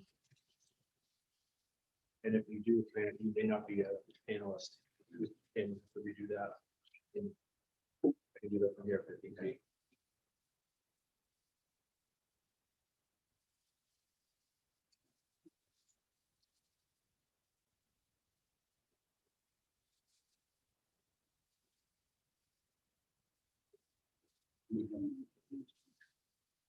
Sure, let's start with it. I'll open the hearing. Okay, we're going to go ahead and open House Bill 70.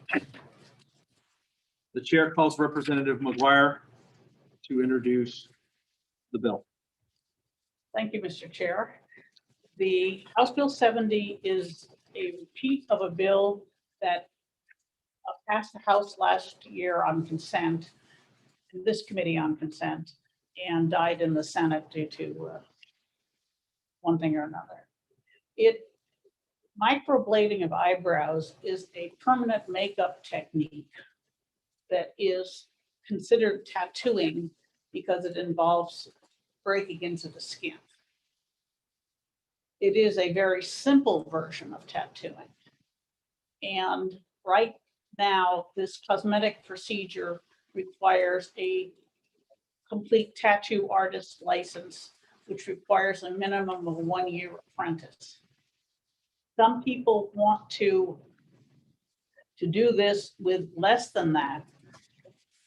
And so I worked at a constituent request, and I worked with the Body Art Board to discover how to do that. They decided that a licensed cosmetologist or an esthetician has a lot of the basic sanitation and dealing with faces and stuff like that, so that they would need only a simplified course. to safely perform microblading. So this language is what that board gave to me last year.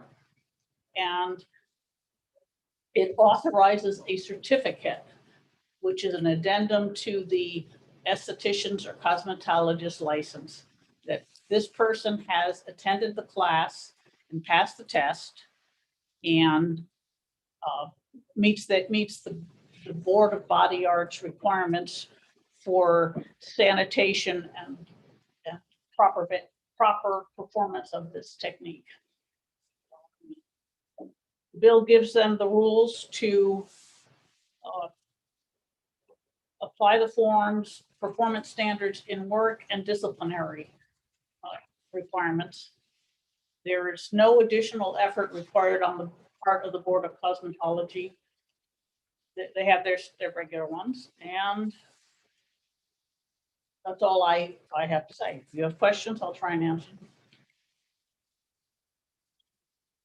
Does any member of the committee have a question for Representative McGuire?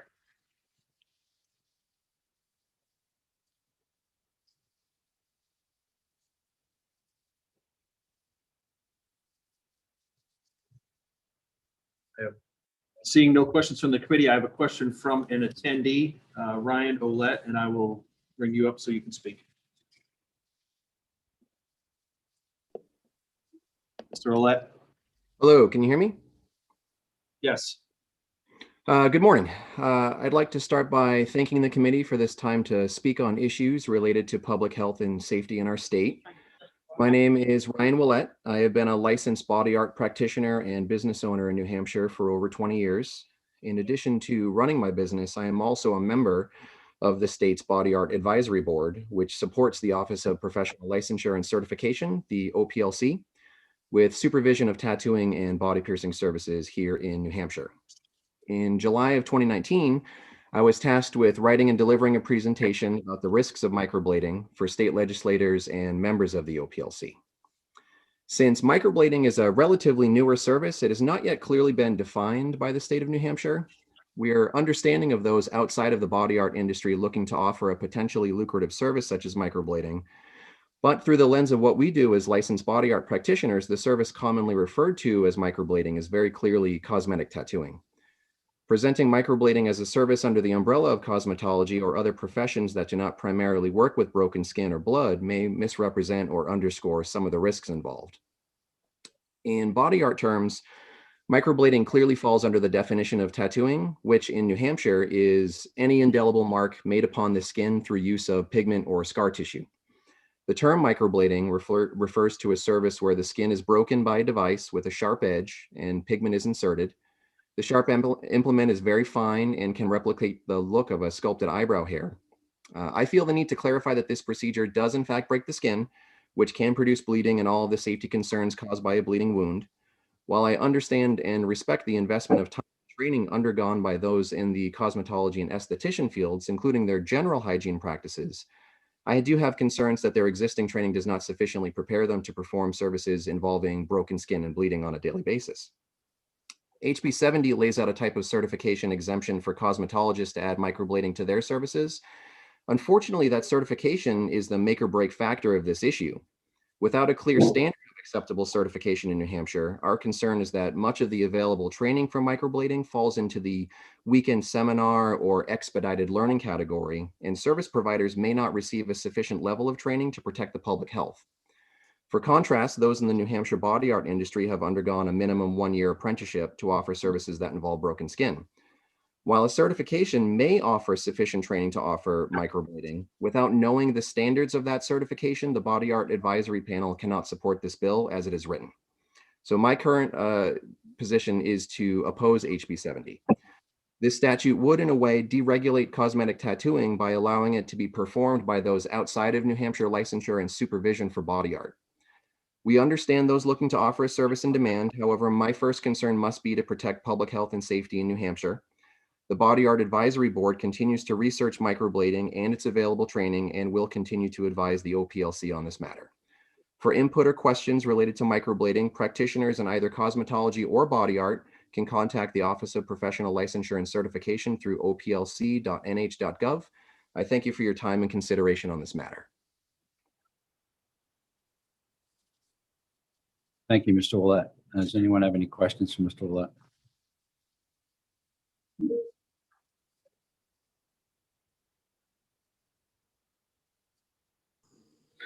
I've raised my hand. I see you. Go ahead, Representative Schmidt. Thank you, Mr. Chairman. And Mr. Willett, I'm deeply grateful for your appearance before us today because although I don't profess to have any expertise in this particular skill, this particular art, I am deeply concerned about the amount of training that would be necessary to perform this not only effectively, but safely.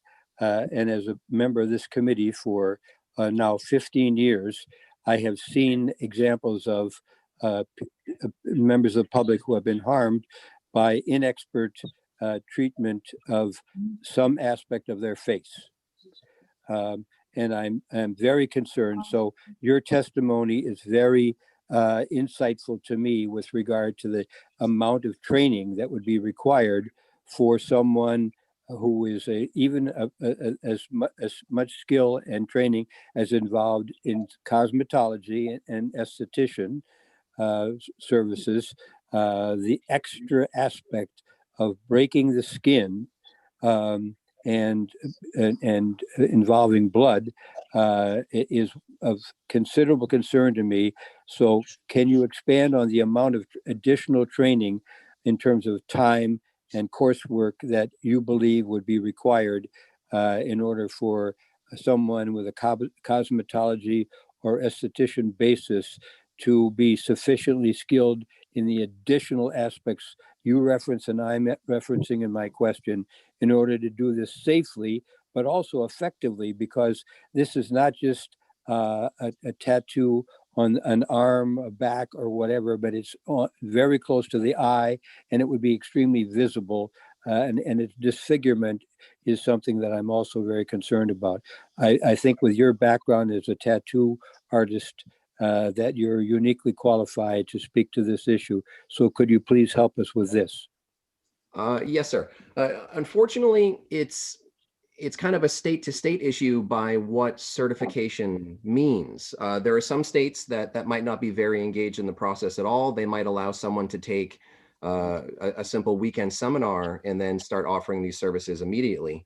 Other states might have certification that falls into the weeks, if not months of training, X amount of hours, 100 hours, 500 hours. It varies quite a bit state by state. They don't have universal training certifications for the entire nation. So what I would prefer to see in New Hampshire is for us to define minimum training certification requirements. Because I also wouldn't feel comfortable with someone being able to offer a service where they basically cut and abrade the face with only a weekends of training. So while I fully respect the work that cosmetologists and estheticians do to pursue their craft, it does take some specialty training to understand, well, how do you make sure that wound heals without an infection? How do you make sure that you're fully disinfecting your work surfaces and your equipment for the next client? And without having a clear definition of what that training is for New Hampshire, it's not something that I can support at this time. Our advisory panel, our advisory board for body art has been researching training available in other states. And it's a very confusing issue because some states are completely unregulated, some states are heavily regulated, some states fall in the middle. We can start to pull information, but then we have to say, well, what training facilities are going to be available to someone operating in New Hampshire? If there are no current microblading schools in New Hampshire, what are we expecting people to do? To go down to maybe another state where they can knock this out in a few hours, or to go to a state where they would have to commute and do several weeks, if not months of training? Due to COVID, that can also potentially limit available training because procedures that involve broken skin on someone's face would typically require in-person training that might not be available right now. So it's a difficult and complicated issue. If HB 70 were to pass without defining that certification, it could potentially create a moment where we are asking people to operate under the honor system alone. And while I do respect people working in New Hampshire, I wouldn't necessarily feel that that would make me comfortable as far as the terms of public health and safety. Follow up, Mr. Chairman? Yes, go ahead. Thank you. So am I correct that although cosmetology and esthetician services at first blush, no pun intended, seem to be somewhat similar, that are they not fundamentally different crafts with regard to what is involved in breaking the skin and in injecting, if you will, some kind of permanent pigmentation aspect into the eyebrow? Are they not fundamentally different? Yes, sir. I would believe that they are fundamentally different. Some of the specific questions related to cosmetology might be better served to someone on one of their advisory bodies. But as far as body art goes, if we're performing a service that is going to cause bleeding, we have lots of training.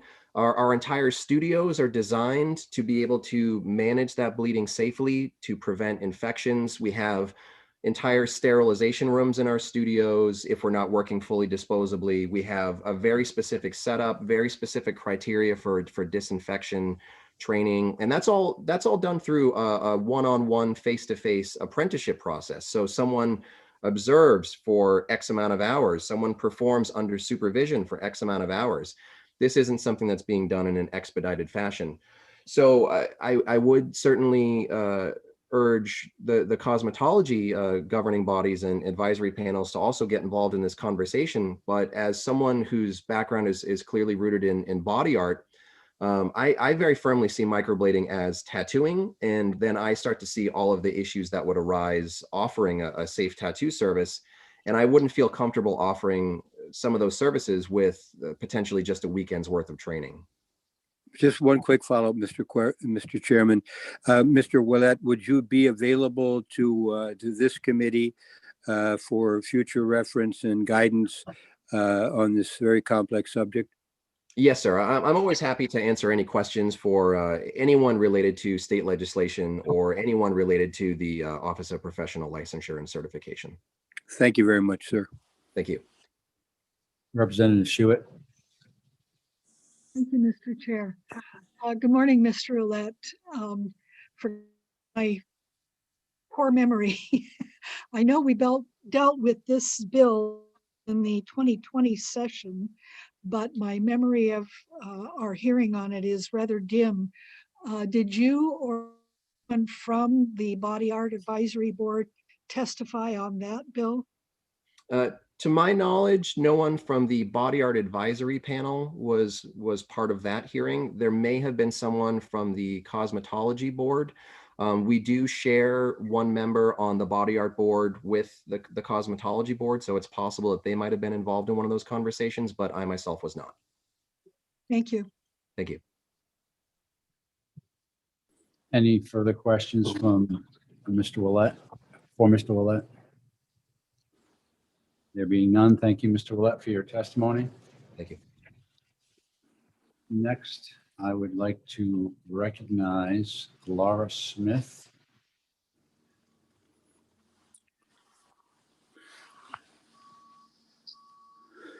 Ms. Smith, you've been promoted to panelist. Please unmute and identify yourself.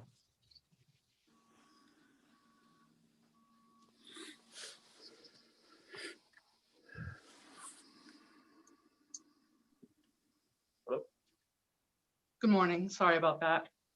That's all right. Go ahead. If it please the committee, I would like to just point out a few key points from my written testimony that Mr. Ouellette did not point out in opposition. To start, I'm majority owner of Twist Tattoo, and I am a licensed body art practitioner since 2008. I hold licensing, in both tattooing and body piercing, and I currently specialize in cosmetic and parametal tattooing.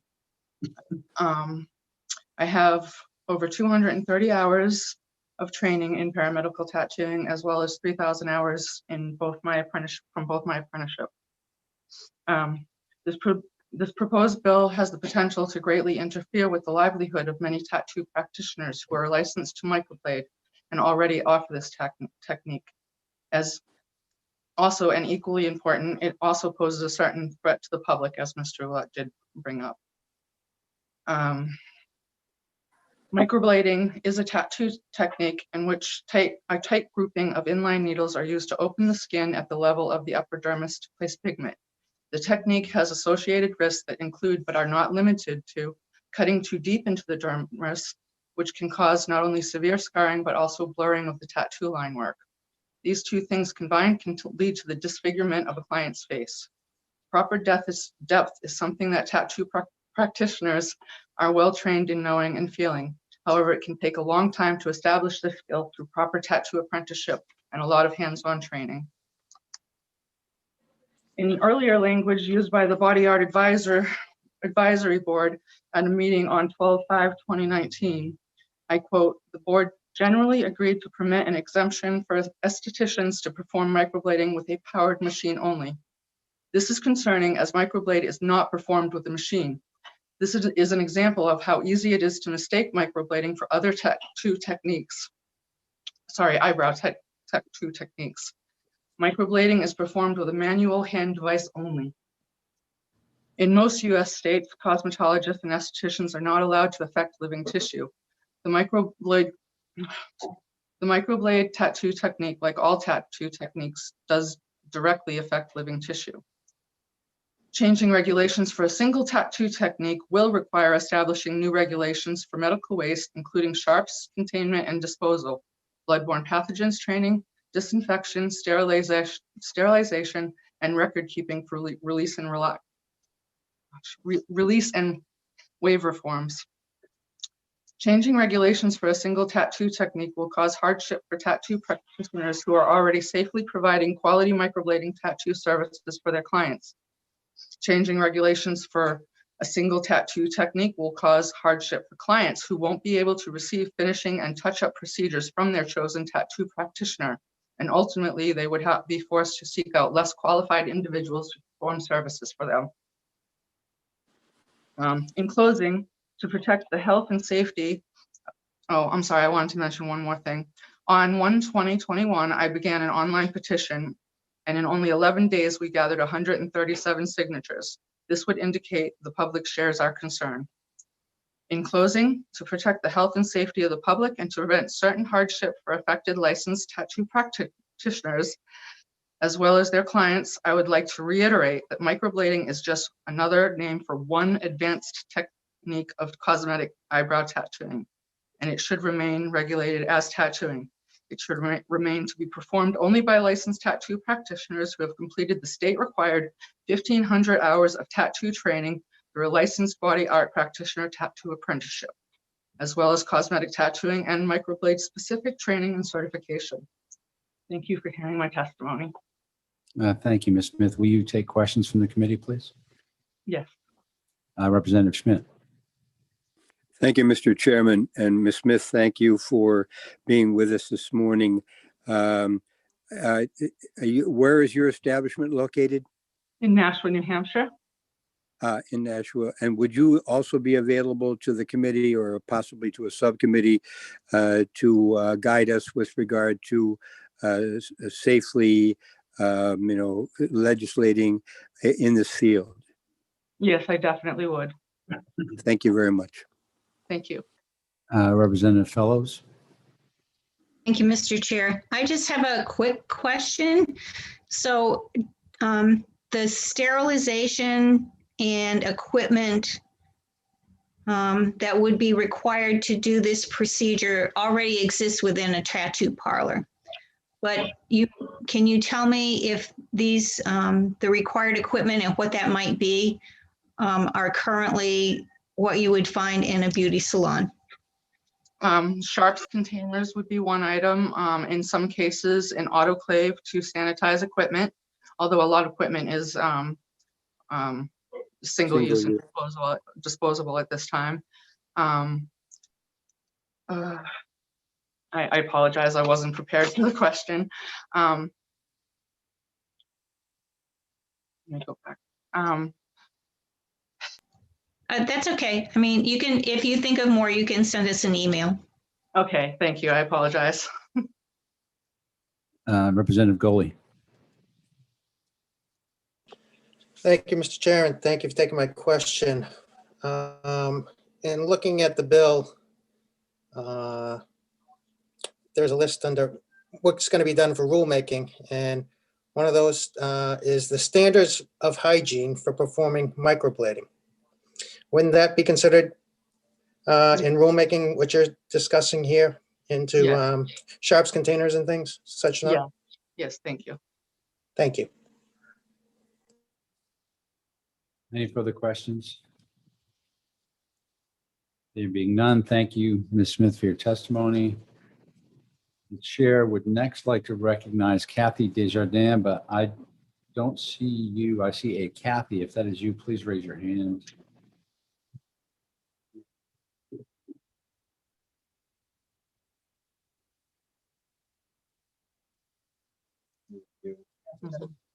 It's probably her. Ms. Desjardins, is that you? Good morning. Can you hear me? I can, thank you. Please identify yourself for the record and continue. My name is Kathy Desjardins. I live in Manchester, New Hampshire. Okay, thank you. Proceed. Good morning, Mr. Chair and honorable members of the committee. I appear before the committee today in support of House Bill 70. As some of you may remember, I served on this committee last session. As Representative McGuire said, at that time,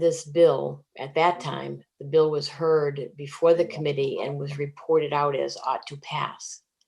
The House passed the bill and the legislation was sent to the Senate. Unfortunately, the bill got caught up in the COVID epidemic and ended up not being included in the Senate omnibus bill at the end of the session. I am a beneficiary of microblading. After being diagnosed with breast cancer, followed by surgery and radiation, I lost my eyebrows. While that surgery and radiation treatment were successful, my appearance was concerning. While I cannot deny there was some vanity involved, I can honestly tell you that my decision to turn to microblading was very much a part of my therapeutic therapy. After this procedure, I felt that I was truly back to my old self. This procedure should be available to members of the public at a reasonable cost. I truly believe that this is not a tattoo, and my research has definitely proved that to be true. The procedure is much different than a normal tattoo, and I have to add, of which I have had. I urge the members of the committee to support House Bill 70 and send it to the House floor as ought to pass. Thank you very much. Thank you, Representative. Is there any questions from the committee? There being none, I thank you very much. Thank you.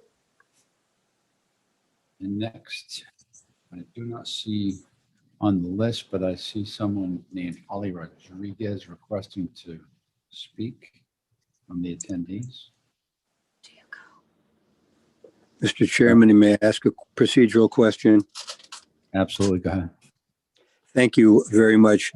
Do we have anybody among the attendees who is currently practicing microblader other than Ms. Smith, who has already testified? But I would like to hear, especially having heard from the Honorable Kathy Desjardins with regard to the importance of having microblading available to the citizens. I would like to hear from other practitioners, if they are here, with regard to the requirements so that we can move forward in a proper manner. Thank you for the question, Representative. I don't know that there's any way I could determine who among the attendees was a practicing microblader. So we're just going to go forward with the people that have signed up to speak or are raising their hand, and perhaps we'll get lucky that way. So I recognize Holly Rodriguez. If you unmute your microphone. Hi, good morning. My name is Holly Rodriguez. I'm in the capacity of representing Very myself. different, However, I am the especially board the chair last for the session. Board of Cosmetology and Aesthetics. And we did discuss this at our board, but we did not have time before this meeting to have a proper board meeting or have a board quorum so we could discuss it. So I am coming forth to this, to your representatives as myself. And I am in favor of this bill. However, I do think I agree with Ryan Willett that I think that there should be some more than just a weekend training. I think that you have estheticians and cosmetologists who are very well suited and can do some credible sanitation and disinfectation. That's what they do. That's what they learn at school. That's what they have sharp containers. If they use lancets or anything like that, they have those things in their rooms now. I do believe that the semi-permanent tattooing that's done for sparse eyebrows, utilizing a hand tool, not a mechanical tool, would be something with the proper education that a cosmetologist or an esthetician could do to be able to assist the public and have other people able to perform this procedure. Right now, the only way for someone to do that is to apprentice with a tattoo artist who primarily, not all of them, are doing just eyebrow tattoos. So right now there's nothing in any law that says, say I was going to go and I wanted to apprentice with a tattoo artist to get this, I could do my apprenticeship with any tattoo artist doing regular tattoos on people's arms and legs and backs and chest, but not on the face. Whereas if we're able to make this training appropriate, you'd be able to cater this so when people are getting trained and getting apprenticed with whatever we feel is the right thing, it's mandated to be right on what they're going to be training on, not apprenticing with a tattoo artist who may be doing backs, arms, legs, and doing more permanent tattooing in a very different way than if someone's doing it on their eyebrows, which is a very cosmetic application. So I believe that Representative Smith and also with Ryan Roulette, I do agree with what they're saying, that there should be some more than one weekend. I think that it definitely needs to be, maybe a co-board situation that we could come up with what we felt a syllabus would be appropriate for. We've done that with other things such as tanning and other things that we wanted to make sure they had the appropriate training. So I do think it's something that can be done. And I also believe that with cosmetology and aesthetics having their license based on sanitation and sterilization, that they would be an appropriate person to work with this cosmetic application with the appropriate training.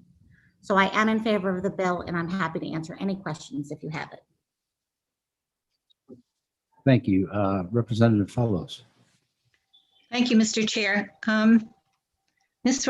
Rodriguez, do you think that somebody who's certified in cosmetology would have a step up over just any person taking the required training? Absolutely, because they already have almost over a year of schooling on sanitation and sterilization. They already know that they do that. They're inspected by our state board, which we have two inspectors that go out and inspect these licensees, these New Hampshire licensees, just on their sterilization and sanitation. So if they're still upstanding licensees in our state, they have already that background of sanitation and sterilization and keeping our public safety at the utmost importance. Representative Goley. Thank you, Mr. Chairman. Thank you for taking my question. As I look at the legislation, and I think this was all discussed last year and why most of us voted to move this forward. The new paragraph is under body art and rulemaking. And the paragraph says that the requirements to obtain and renew for microblading include application forms and approval microblading courses. So my question goes, we're hear about everybody throwing out there a weekend course or a day course. That hasn't been defined yet. It's going to be the bodyguard folks, from what I see here, who come forward with the rulemaking. Is that not the case, or am I missing something?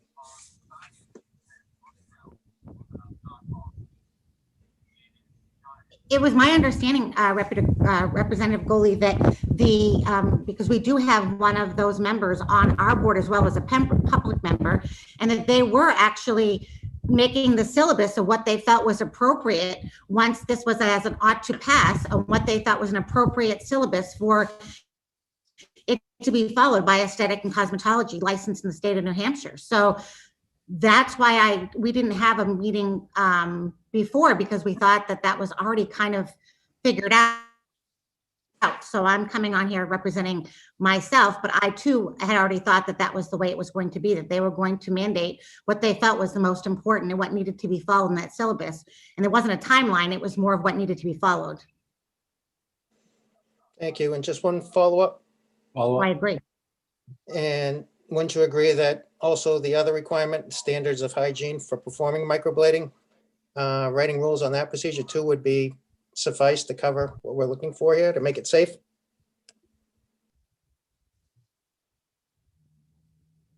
Are you asking me, Representative? Yes, I am.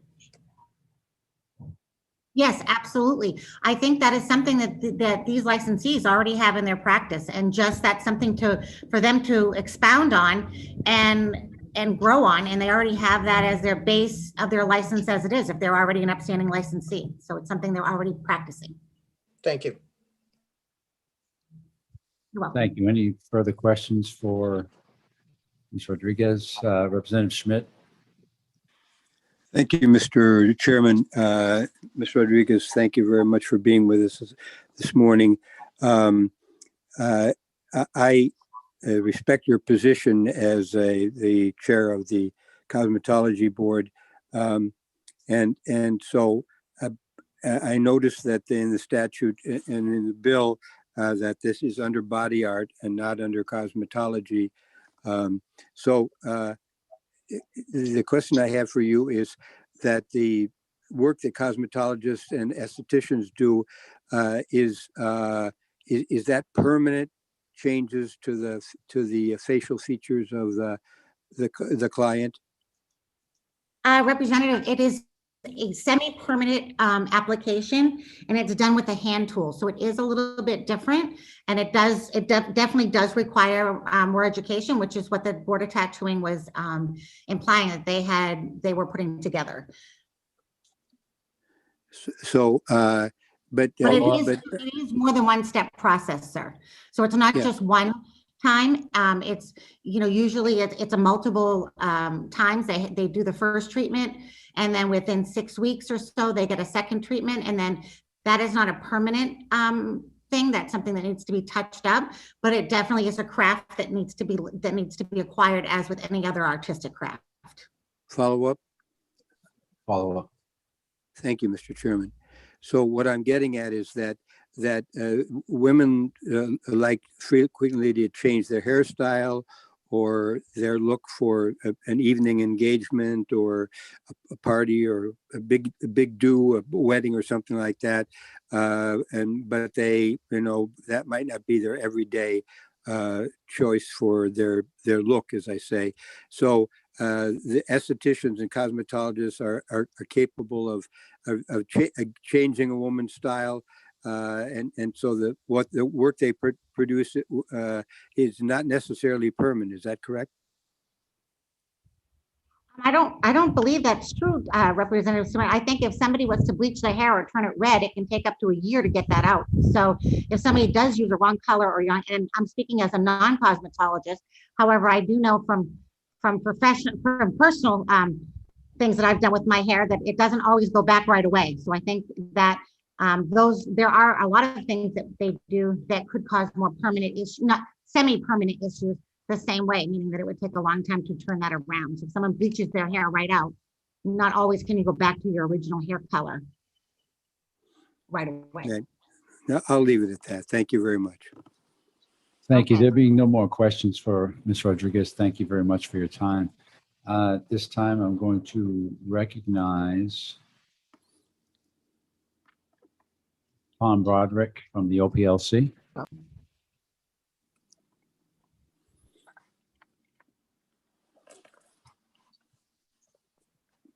Go ahead, Mr. Broderick.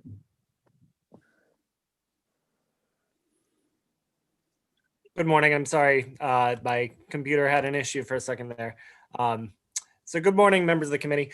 I'm Tom Broderick. I'm legal counsel at the Office of Professional Licensure and Certification, or OPLC.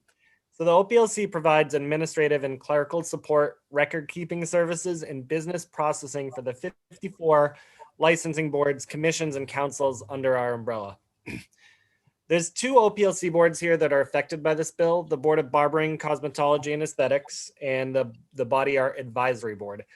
I want to make clear right now, I'm speaking today on behalf of the OPLC as the agency only. I'm not speaking on behalf of either of those boards.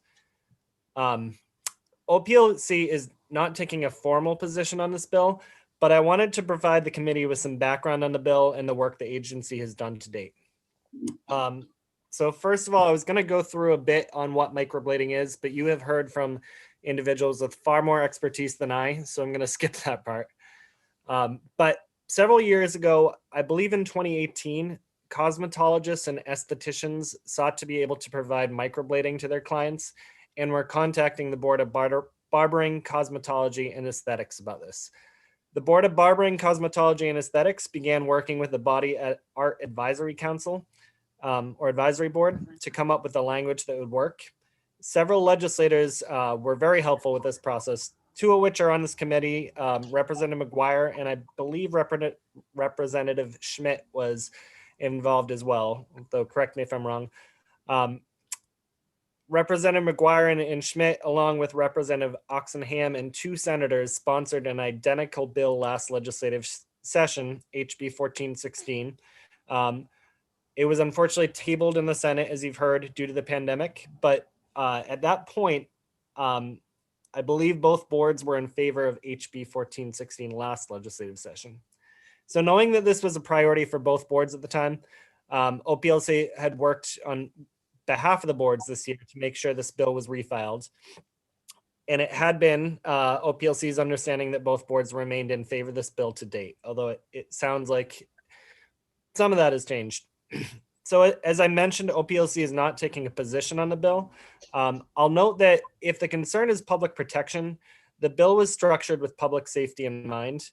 So any cosmetologist or esthetician that wishes to perform microblading under this bill, they must first get a microblading certificate from the Body Art Advisory Board. The authority is being given to the Body Art Advisory Board through OPLC's executive director to come up with all the requirements to obtain and renew the microblading certificate. Those requirements would be set via rules, including all the standards of hygiene for microblading. And this is the Representative Goley, you had addressed this exact point earlier. So insofar as the Body Art Advisory Board is the entity that has the expertise on the needling hygiene, that's the entity that will be drafting these rules. To one point of clarification, the additional twist here is the Body Art Advisory Board is an advisory board. So the rulemaking authority does rest with the executive director of the OPLC. In practice, what happens is the advisory boards under OPLC are heavily involved in drafting a proposed rule, because they are the experts, and they send it to the executive director for review and approval, which then starts the rulemaking process. So the Body Art Advisory Board will be heavily involved in the rulemaking process on this. I think that is all I have. So thank you for your time, but I am happy to answer any questions you may have. Any member of the committee have questions for Mr. Broderick? Representative Schmidt. Thank you, Mr. Chairman. Good morning, Mr. Broderick. Thank you for being here this morning. I have a question with regard to out-of-state training and procedures and certificates.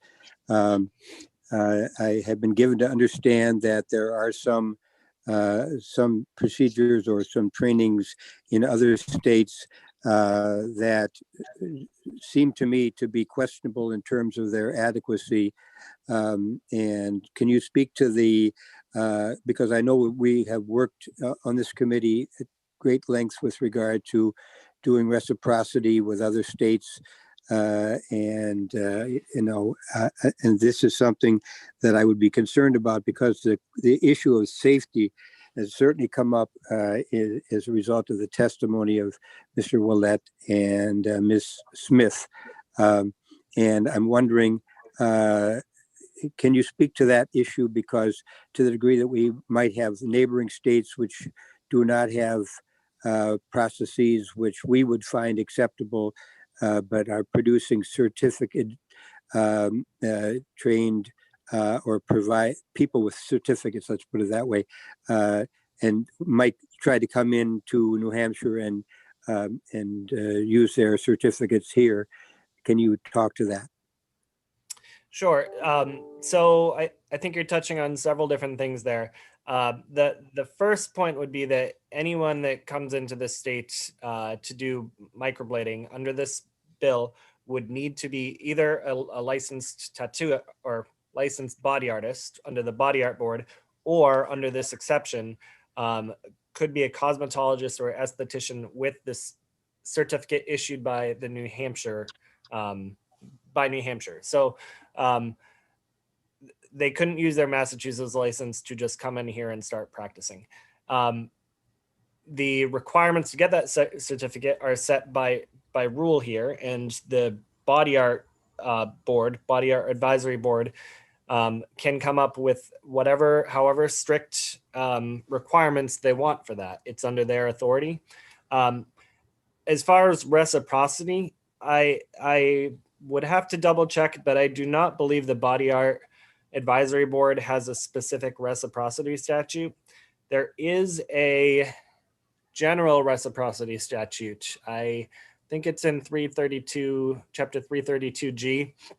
And I'm paraphrasing, but I believe it says that if a board or commission makes the determination that another state's license is substantially similar, again, I'm paraphrasing, to our licensure requirements, they can allow licensure from that other state. Under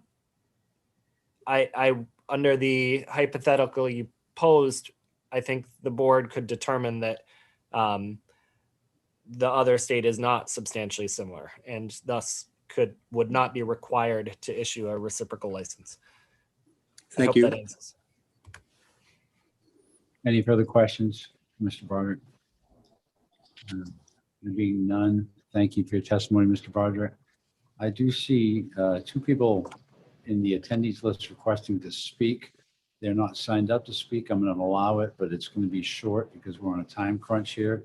So I'm going to recognize someone named Heidi. You are recognized, Heidi. If you could identify yourself, please.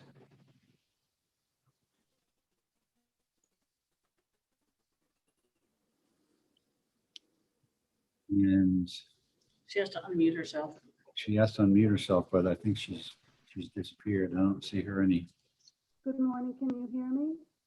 Could you speak up, please, and identify yourself? Hi, good morning. Good morning, committee. Good morning, Mr. Chair. Can you hear me? We still can't hear you, ma'am. Maybe adjust your mic. Trying to. I apologize. Yeah, we're not hearing you. It's very, very muffled.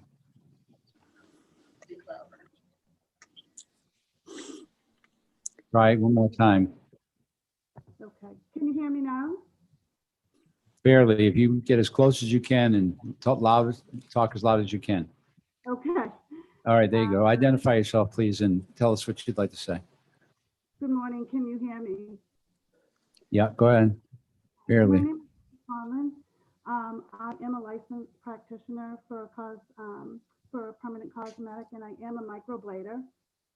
I did send a Ma'am, I'm going to have to interrupt you. We can't hear you at all. It's very, very bad. Perhaps we could hear from the other lady, Mr. Chairman, or the other person. Yeah, I'm going to see if you can adjust your mic. I'm going to recognize another person to testify and come back to you and see if you can fix that. I'll give you a minute. The chair is going to recognize Danielle Ricks.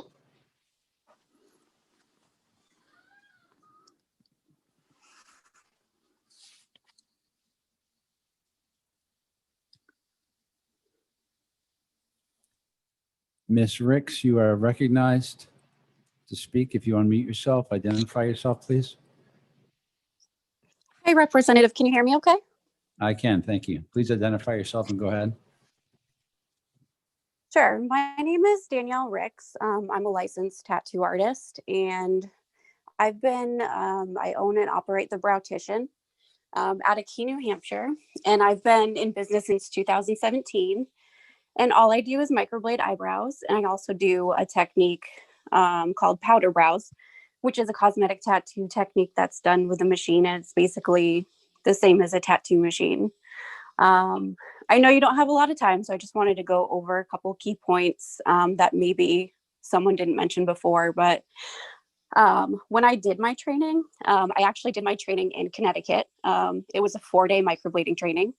At the end of that 4 days, my company that I trained with gave me a series of tests that I had to pass in order for me to obtain my certification. So after taking the course, it took me about 4 months of practicing to be able to pass their certification. And then on top of that, I had to get my 1,500 hours of apprenticeship.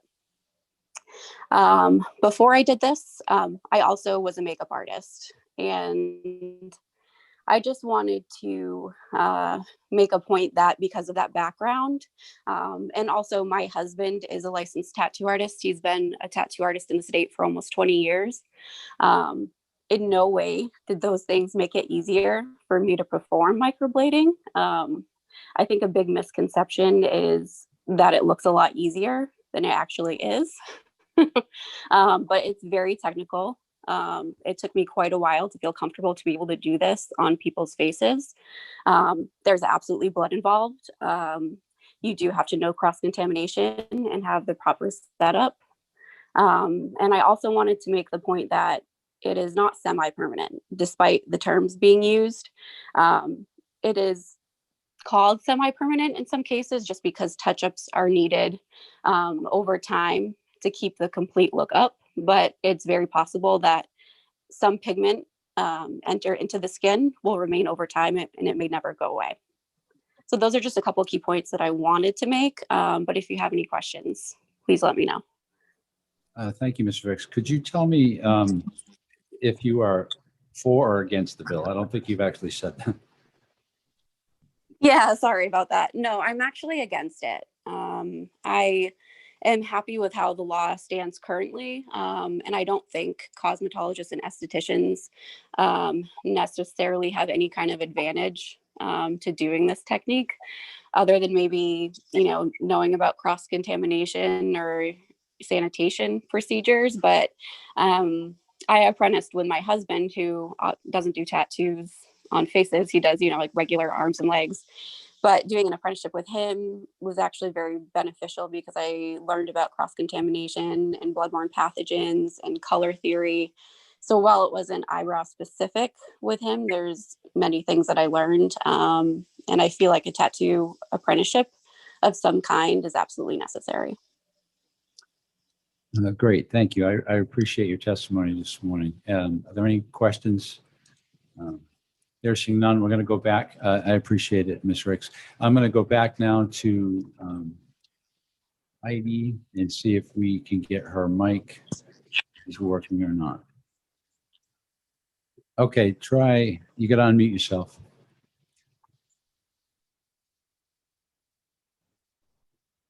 Good morning, Mr. Chair. Can you hear me? Okay, no, unfortunately, it's not any better. Yeah. Ma'am, I'm going to ask you to go ahead if you could to, for the interest of time, because we've already gone over. If you wish to, you can submit what you were going to say in writing to us and we'll distribute it to the members of the committee because we can't really hear you at all, okay? I apologize.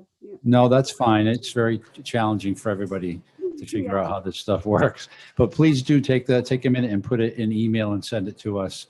And we'll make sure everybody gets it. Definitely will. Thank you. Thank you. Okay, with that, I see Representative Schmidt, you have your hand raised. I hope it's not a question for this witness.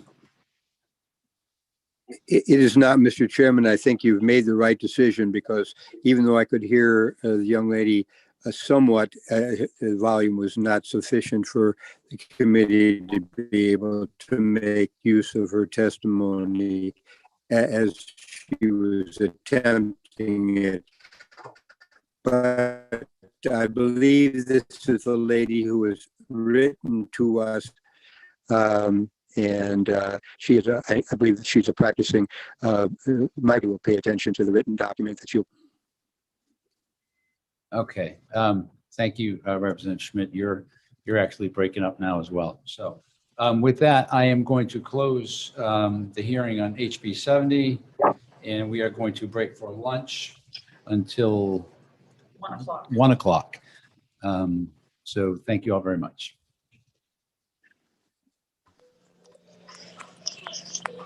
Pam, if you could. So what are folks planning for lunch? I know you're. Obviously.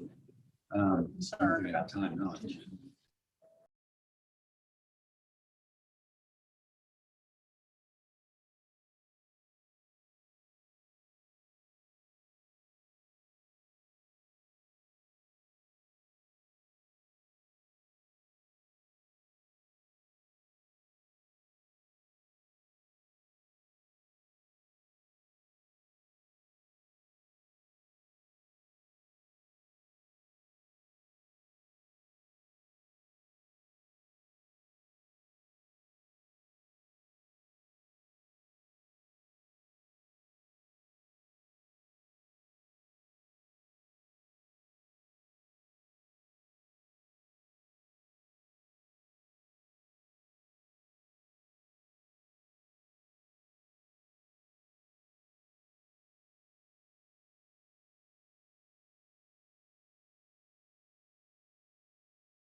You're live. Oh, wow.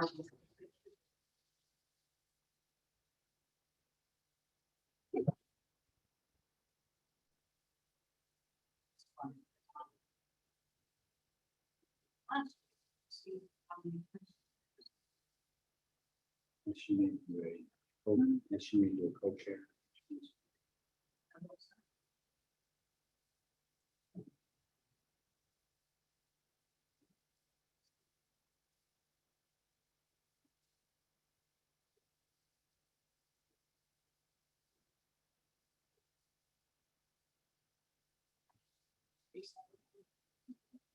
And she just-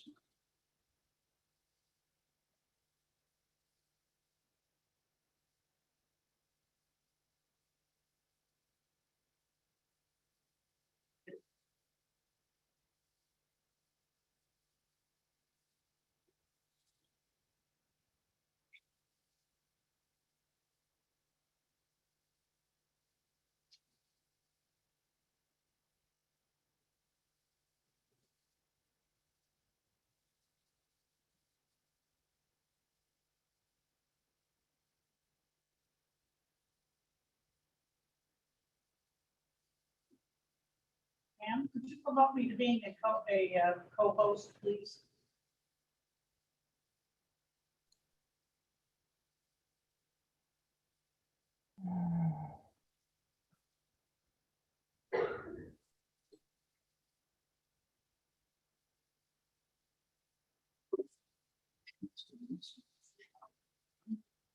Peter Schmidt's gonna be missing.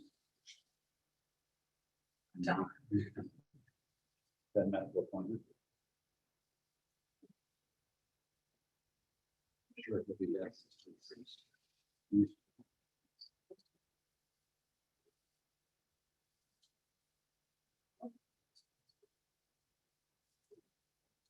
On the mute.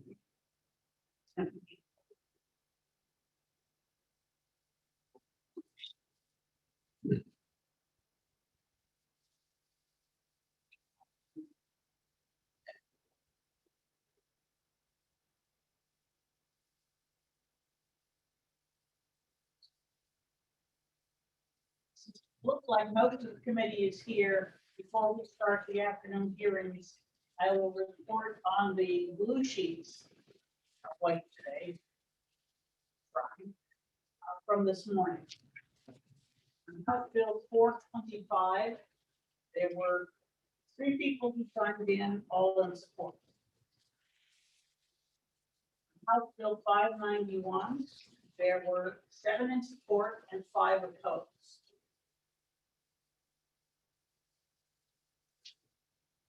House Bill 70, there were 3 in support, 2 opposed, and 1 neutral.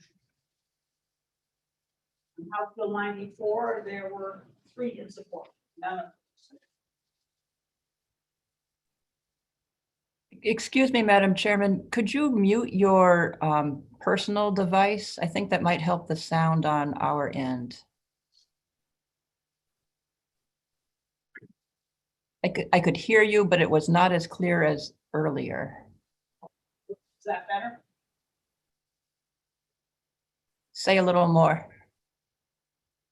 Okay, this is a test of the sound system. It seems a little garbled to me, and it looks, I don't see that you're muted. In that case, I will mute myself.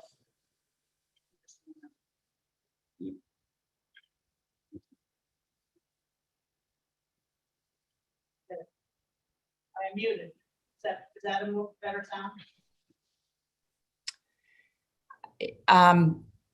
It's not, you know, I can understand you, but I still don't, the system does not indicate that you're muted.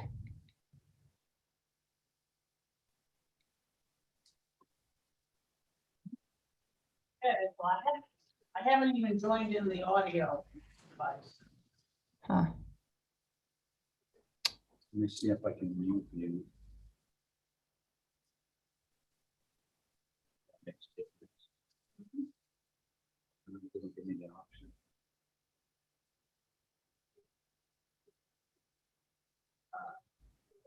It's funny, Representative Roy, because I see you as muted, but I can hear you. It's the microphones in the room that are I picking see. up. And that's why the devices need to be muted, because it creates an issue. Is that better? Well, no, obviously not. Hold on a second. Wait. There you go. I bet, try it now.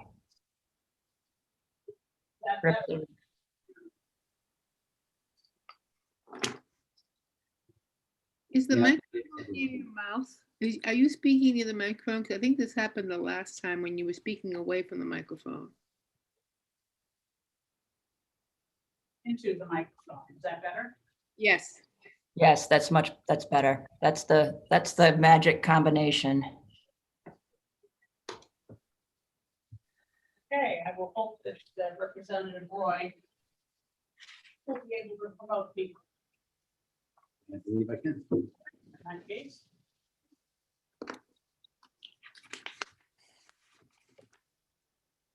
The hearing on House Bill 211. And call Representative Long.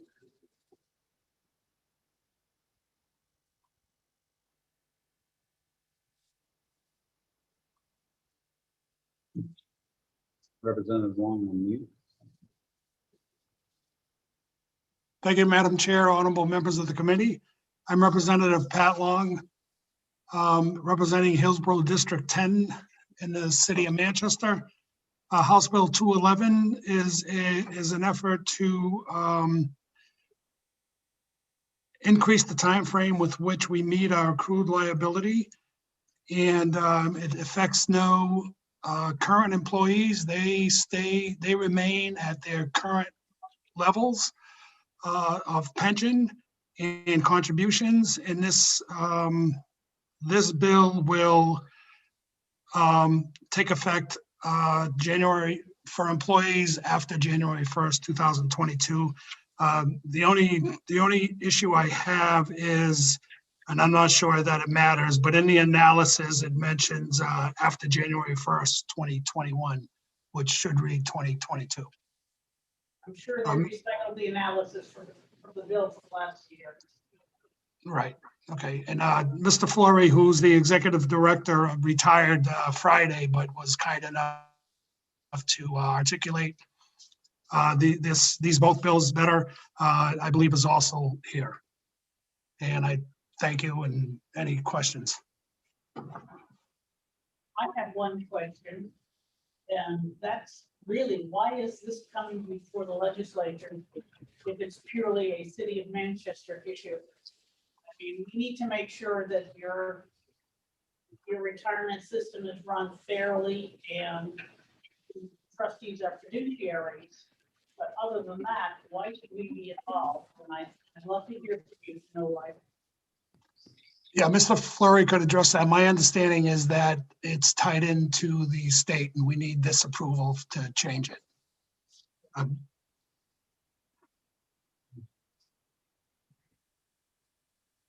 there any other questions from the committee?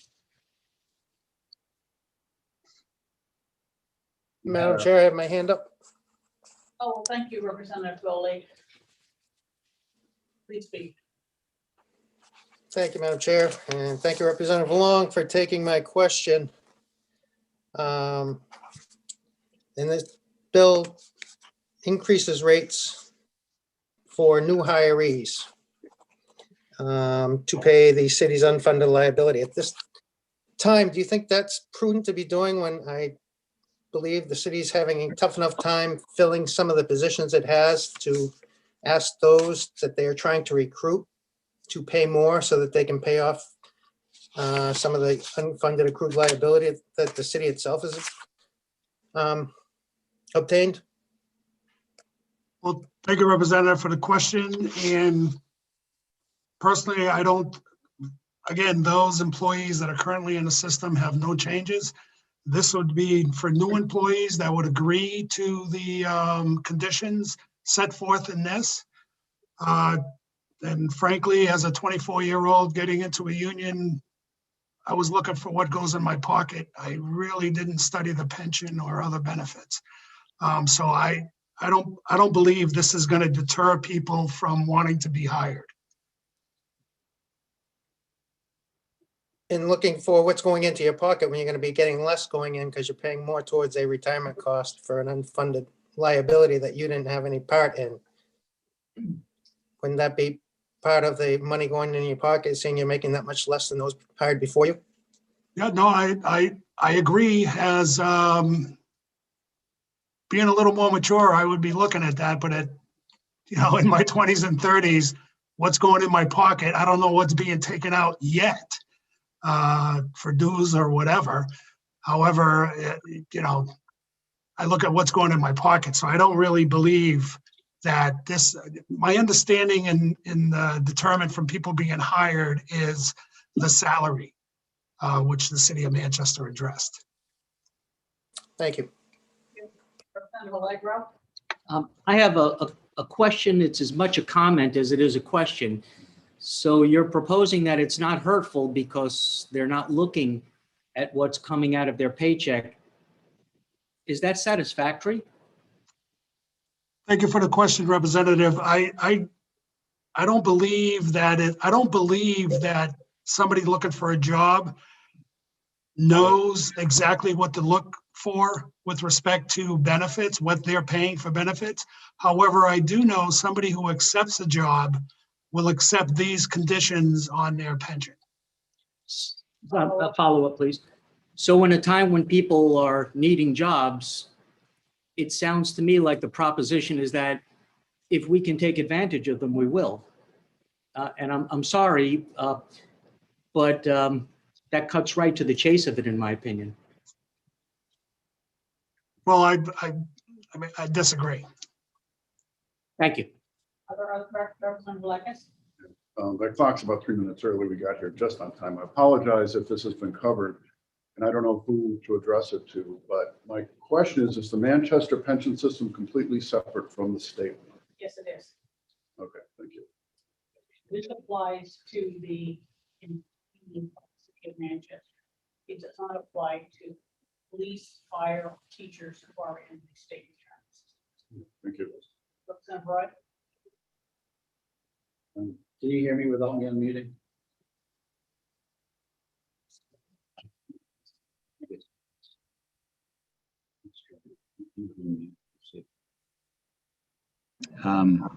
No.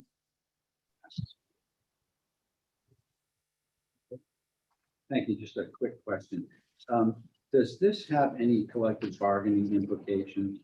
Does this got potential for union litigation? Can you speak to that, please? Yeah, my understanding, Mr. Fleury would have a more articulate answer, but my understanding is this is a management right. We are thank you, we have a member, a representative of the AFCME speaking next. So I'm sure that person will be able to address. Other questions? Okay. James Durkin, please.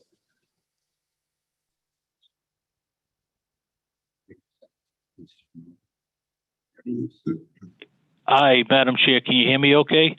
Yes, thank you. Thank you, Madam Chair and members of the committee. For the record, Jim Durkin, legislative agent for AFSCME Council 93, proudly representing 4,000 public sector workers in New Hampshire, including over 200 men and women working in multiple departments for the city of Manchester and a wide array of jobs ranging from snowplow drivers to school nurses. And I'm here today on their behalf and on behalf of those who will fill these jobs in the future to oppose House Bill 211. For starters, we oppose the legislation because we fundamentally disagree with any effort to unfairly shift any additional amount of the funding liability onto the backs of hardworking public employees, even those who have yet to be hired. We also oppose increasing minimum age requirements, especially for workers that have strenuous job responsibilities, such as our public sector workers. Just requiring them to work beyond the age already established in current law is not only unfair, but it creates a higher likelihood of serious injury, and from a taxpayer's point of view, could subject the municipality to costly workers' comp and other financial liabilities for a city. But what's really important for this committee to know is the brief history behind this legislation. It's a refile from the previous session, and suffice to say, things have changed significantly since then. And while the proposed changes may have had the support of a majority of the city's retirement board in the past, composition of this board has changed, and the proposed changes in this bill no longer enjoy the support of at least 3 of the 7 members of the current board, quite possibly more. And this is due in no small part to a recent report from the board's pension consultants. On Friday, I spoke personally with Dick Mullen, the chair of the retirement board, who informed me that their consultants, a group called New England Pension Consultants, informed the board just last month that they're now on track to meet their required funding obligations without making these proposed changes. Mr. Mullen told me he doesn't support the changes and authorized me to relay that to you today. In addition, over the weekend, I also spoke personally to 2 other members of the retirement board, Matt Session and Tom Bezoin. Both told me they're opposed to making these changes, and like Mr. Mullen, both authorized me to convey their opposition to you today. So that's 3 of the 7 members of the board right there. In addition to not having the firm support of the current retirement board, these proposed changes have yet to be heard by and voted on by the Manchester City Board of Aldermen. And it's fair to say there's questionable support on that board as well. In fact, the aldermen are slated to weigh in on the matter at their meeting tomorrow night, while the new retirement board is slated to meet 1 week from tomorrow to discuss these changes. They have not had an opportunity to meet yet on it.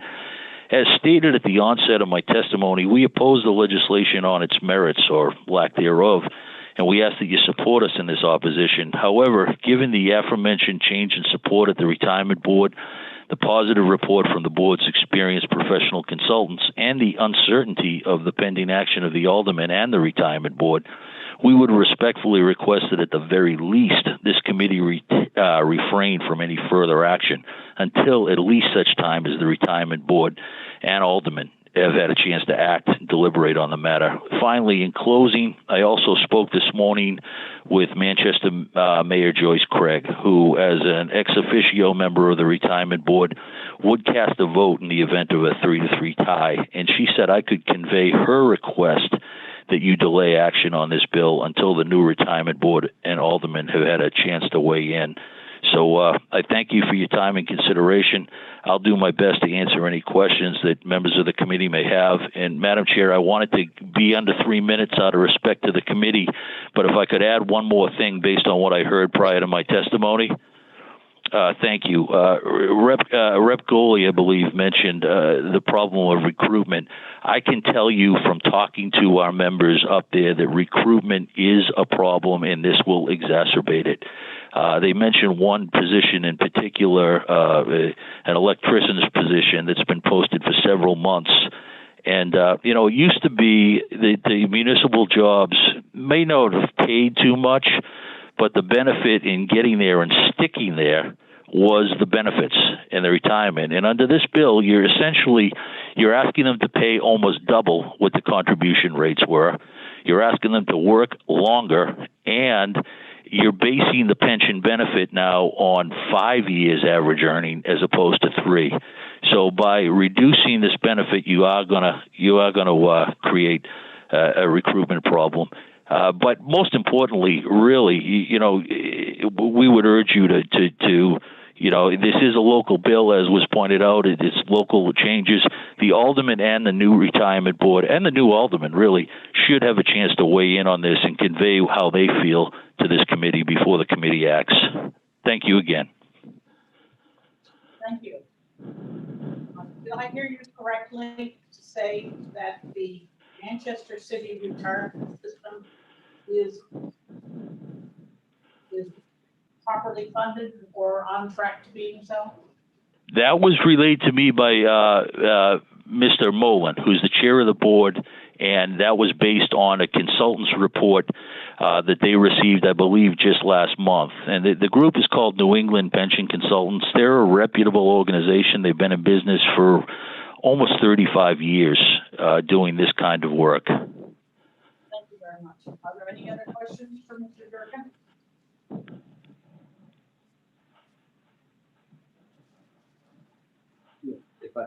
Representative Roy? Thank you, taking my question. With regard to new hires, I guess it's probably not a collective bargaining issue, but if they were to try and increase it on current members of the system, would that then raise collective bargaining issues? I believe it would, Representative. Not my area of work for the union. I do not negotiate contracts, but it is something that we would certainly, certainly argue should be the subject of negotiations. Thank you. Thank you, sir. Other questions? Seeing none, I'll call Gerard Fleury.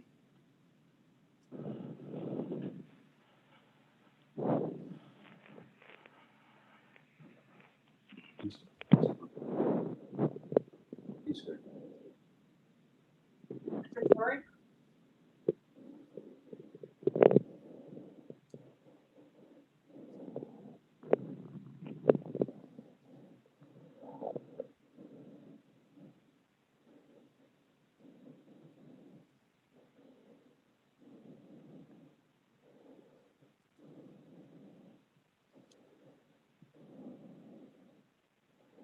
Laurie.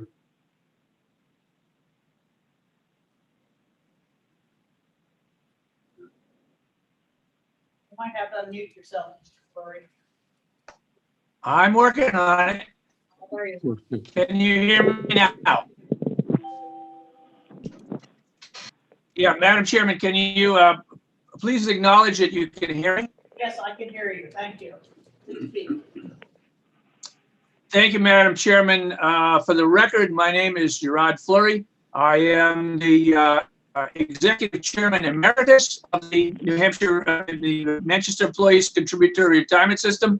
I technically retired last Friday. A little bit about my background. I was with the city at Manchester Retirement for 17 years.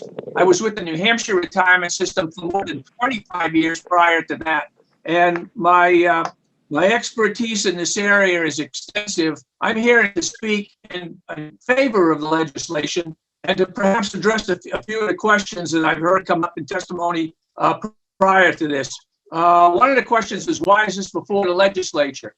Manchester is like every other public employee retirement system, has to be a qualified plan according to Section 401A9 of the Internal Revenue Code. Section 401A9 says when you have a state or local municipal plan and you're amending any of the provisions of the plan, it must be done through a state legislature. Manchester does not have the authority to make these changes on their own. So really this is the legislature's, one of the questions is, why is this before the legislature? Ability to empower Manchester to make changes. I also heard has to be 401A9 says when you have a state was fair, the rate increases were going to be fair to people that are going to be hired prospectively. I might point out that these rates, whether it be the 5-year averaging, the contribution amount, are exactly this. So really this is the legislature's the same as the New Hampshire retirement system is now. So perhaps there's a bit catch up there.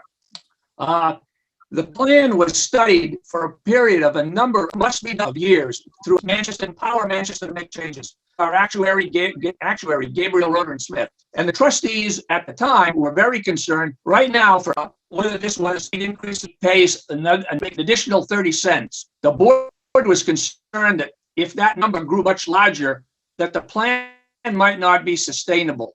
So if the concern is what's going to happen to future people, your plan was studied for if that rate grew so high that, like many other public city pays an additional, if that number grew much larger, that the plan might not be sustainable. Shut down a defined benefit and go to a defined contribution. That certainly would not be in the best interest of your future employees.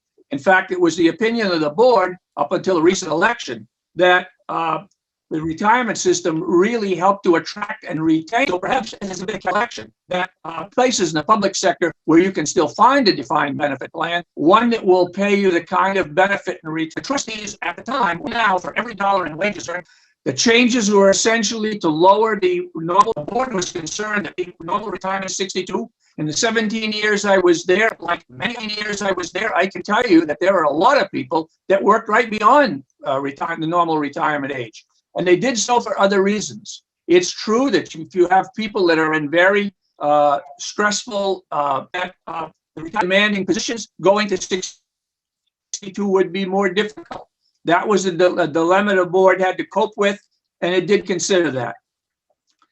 The other thing is that the city managed essentially to lower the normal retirement age for the city, underpaying the discount amount so that they were getting better than a fair deal. This was brought to the attention of the retirement board by its actuary. So one of the things that would seek that this bill would seek to do, it's true that you have, is to correct that factor, to bring it back to normal actuarial physically. And I guess in closing, what this bill would do to the unfunded accrued liability would be to cause it to be paid off about a year ahead of time. And if you look at how unfunded accrued liabilities work, it's very discount amount, very similar to a home mortgage. When you're paying on it at the beginning of the mortgage, almost nothing goes to principal and everything to interest. And accrued liability works in a similar fashion, so that what this would allow you to do is accelerate the payment near the end. Would seek that this bill would essentially save the city about $14 million over the next decade or so. The unfunded accrued liability is scheduled to be retired in 2039. It's scheduled to be a similar bill to this in the session last year, which didn't reach completion because of the COVID situation. In the ED&A committee, there were amendments made to that bill so that when the accrued liability was satisfied, it's very satisfied that that cost revision would switch back. The board had no difficulty with those provisions, and they are incorporated in the language in 211. So again, I've been doing this for many years. I believe that the board, when it studied this and acted upon it, acted in the best interest of the fund and the best interest of not only existing workers but future workers. There was also a little bit of confusion about a report that came retired, and similar to this, it came from New England Purdue with the current situation. It is true that we're on target for earnings assumptions. That has nothing to do with funding requirements. It's an apples and orange situation. The fund is expected to make its funding obligation and meet its earnings expectations out for the next 20 years. So the board had no action on that.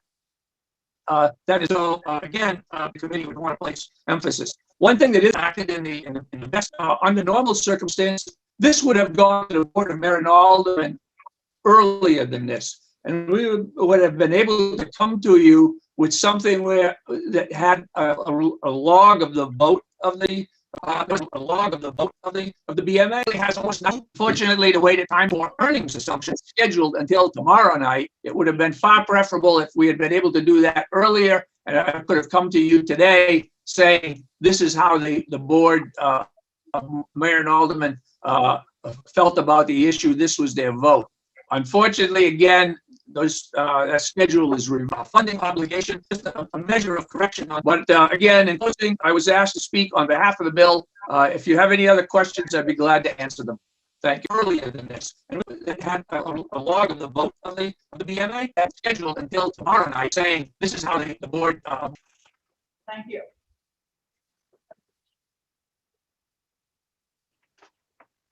Are there any questions, members of the committee? Representative O'Brien? Thank you, Madam Chair.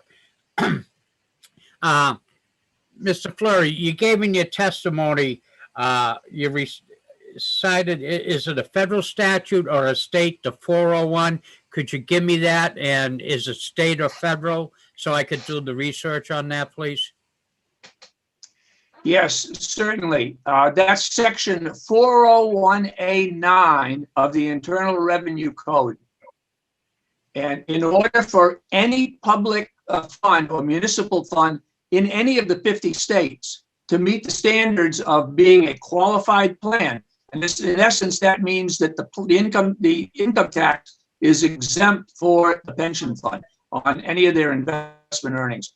You have to be a qualified plan, and if you are, and you want to amend any of the language that creates that plan, it must go through the legislature in one of the 50 states. Okay, follow up if I may, Madam Chair. Thank you. I know you're not tied or any affiliation with the NHRS system, but the NHRS system does have a two-tier similar to what you want to put or is recommended in this particular bill. That means, and as you go on into the future, as older workers drop off and the younger ones, you come down to the older workers will be smaller in number and they'll be paying less. And already there's that pushback that we see in the NHRS system because the younger members coming in are under a different thing. Do you anticipate that same potential animosity in Manchester because of this? The board considered that, and that's why the language was crafted such that it would only affect people not yet working for the city. We thought that there would be a certain degree of pushback from existing members if the plan were made effective for everyone immediately. We had seen that happen when the NHRS increased its member contribution rate. And that was a nasty situation that went as far as the state Supreme Court. We wanted to avoid that. And so the board thought that the best way to do it would be to enact it in such a way that no one who is currently on the scene would be adversely affected. And then reflecting on it further, again, as I stated, if you can find any kind of an employer offering a defined benefit plan for only a 5% contribution rate, with the balance being for a medical subsidy, so the total contribution rate would be 7%. And if you can find that anywhere, it's an oddity. Thank you for taking my questions. Thank you, Madam Chair. Are there other questions? Thank you very much. Is there anyone else who wishes to speak on this bill? Okay. Mr. Durkin?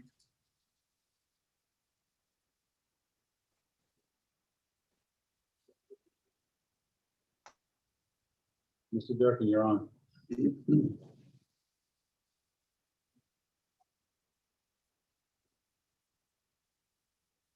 Okay. Mr. Durkin? Yes, Madam Chair. Can you hear me okay now? Yes.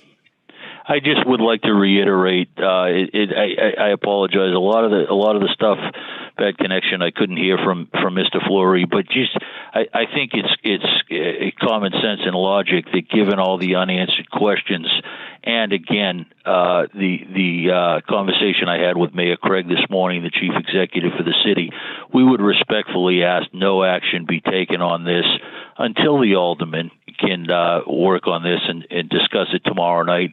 And most importantly, until the new retirement board has an opportunity to actually vote on this a week from tomorrow. And I thank you again for your time.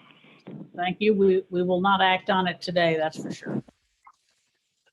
So is there anyone else wishes to speak? Madam Chair, may I ask a parliamentary inquiry? Yes, if sir. I may? Thank you, Madam Chair. Would it behoove us to send a letter via the committee to the mayor of Manchester saying that we would like to hear the opinions of herself and the board on this particular matter as exponentially as possible, please?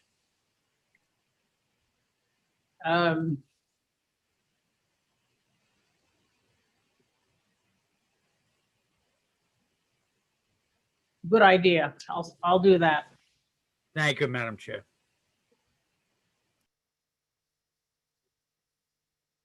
Okay. So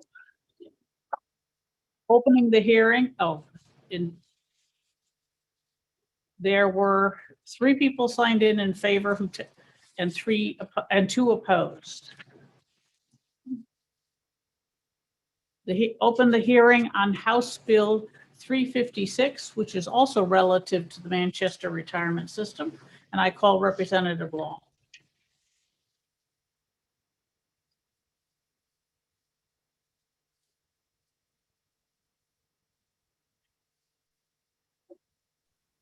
Thank you, Madam Chair, honorable members of the committee. Again, Representative Pat Long, Hillsborough District 10 within the city of Manchester. And Madam Chair, for your edification, the board tomorrow will be voting on to support or oppose this. So Wednesday morning, the committee will get that certified vote. Excellent. That saves writing a letter. It'll save you from writing a letter. Yeah, Wednesday morning, we could send you the results of that vote. House Bill 356 relative to the Manchester Contributing Retirement System. This bill helps clarify language, Internal Revenue Code, Treasury regulations, and how to fulfill an elected trustee who resigns, how to fulfill that spot. And again, Mr. Fleury's here if there are any questions regarding this bill. Thank you, Madam Chair. Okay. Representative Blackus. Just a suggestion, and that is, since Mr. Fleury seems to have a bad internet connection, if you could ask him to turn his camera off, it might help. Yes, thank you. Mr. Fleury, you're called on to speak, and Representative Blackus suggests that you turn your camera off so that the audio could be better. We're having a little trouble. Your connection isn't as strong as you might like. All right, thank you, Madam Chairman. I have shut my camera down. Is my audio coming through better now? Yes, much. Thank you very much for that.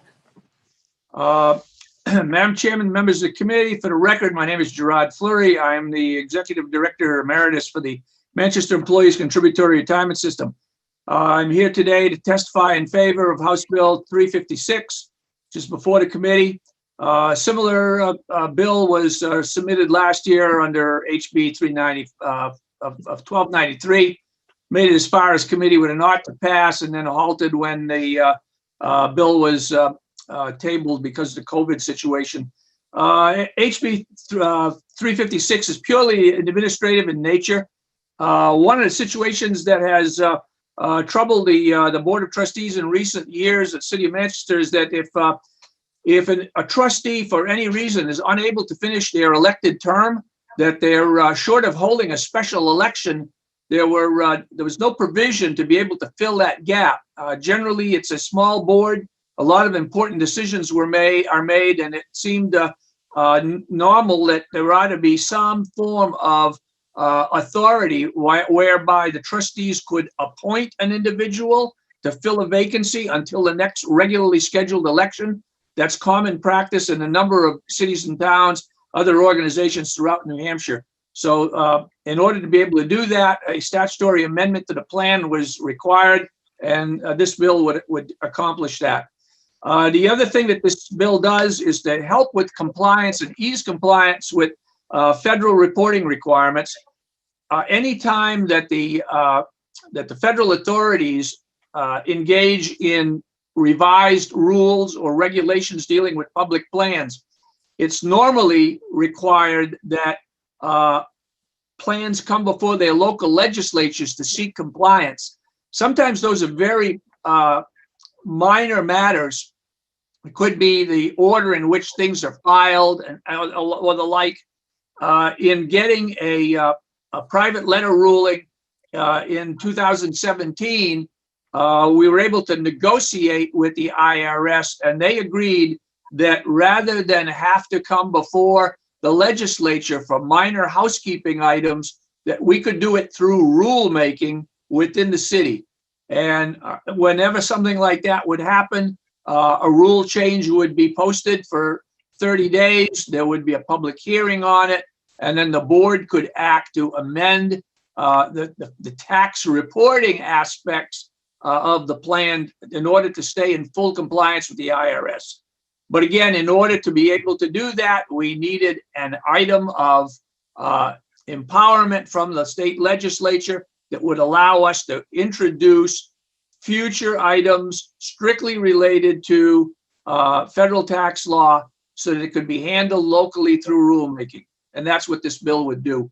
So again, I would greatly appreciate support of the committee on this bill, and I'm prepared to answer any other questions you might have. Thank you. Are there questions? Representative Saitek.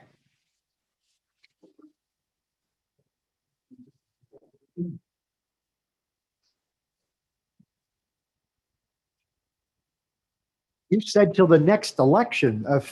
Are your trustees elected? The board is a composite. There are two individuals, the mayor and the city finance director, that are ex officio members of the board. Then the mayor gets to appoint a trustee. The aldermen get to appoint a trustee, and there are 3 elected. 2 of the elected members are members of the system, that is to say, current employees of the city, and one of them simply needs to be a resident of the city. So of those 3 elected positions, within the last few years, we had an individual that had to retire on a work-related disability and could not finish their term. And then we had another individual that had a slate of personal problems and had to resign from the board. The board was powerless to fill those positions, short of having to conduct a special election. Thank you. Other questions?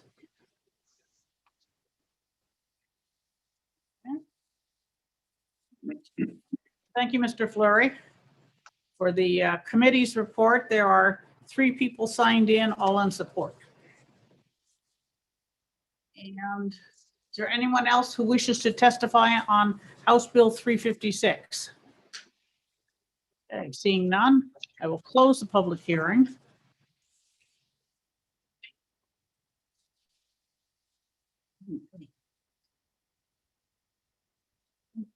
Our next bill is scheduled to start, the hearing is at 2:15.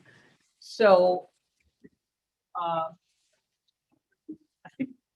I will entertain motions on bills that we have heard and that are ready to be voted out of committee.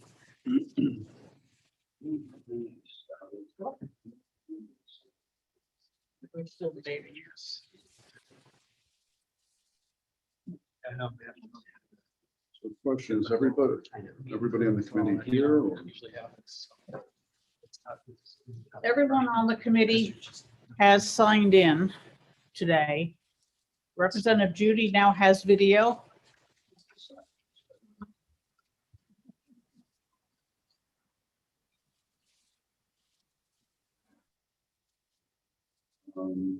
I'd like to make an ITL motion on 274.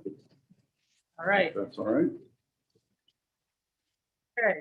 Representative Lekis makes a motion that House Bill 274, which is the contribution of the state toward local retirement issues, be an expedient to legislate. Is there a second? I second. Who was that, please? Representative Groda. Okay. Would you like to speak to your motion, Representative Lekis? Yes.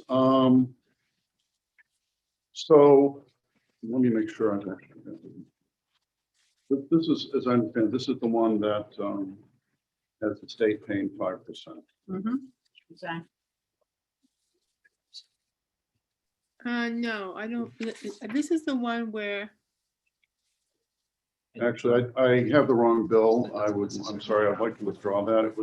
I wanted to do it on the one related to extending the period. House Bill 390. Yeah, sorry about that. I'd like to make an ITL motion on House Bill 390. Oh. All right. Sorry for the confusion. Representative Lekis actually meant House Bill 390, which is to stretch out the unfunded liability. Is there a second to that? I think it was Jack. Yes. Okay. I'm sorry. I had the same number problem that Representative Lekis had. Fine. You seconded the motion anyway?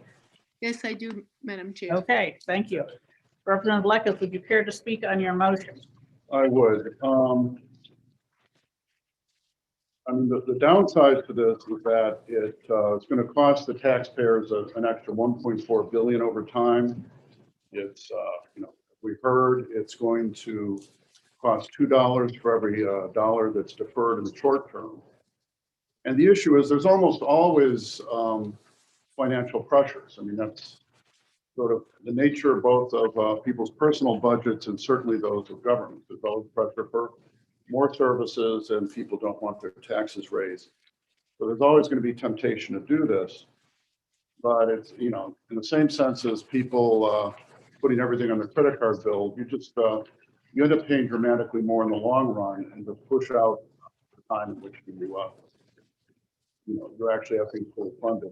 And when this is fully paid off, the current schedule is 2039, the amount the employers, so the municipalities, county, and the state will have to pay to the retirement system will decrease substantially. And arguably 30 years was kind of long as it was, given that a private pension plan would be allowed no more than 7 years to do that. I mean, we heard the argument that, in a sense, that a public pension plan can't go broke. I'm not sure that's going to turn out to be true. There's some states that are looking like they may get into trouble that way.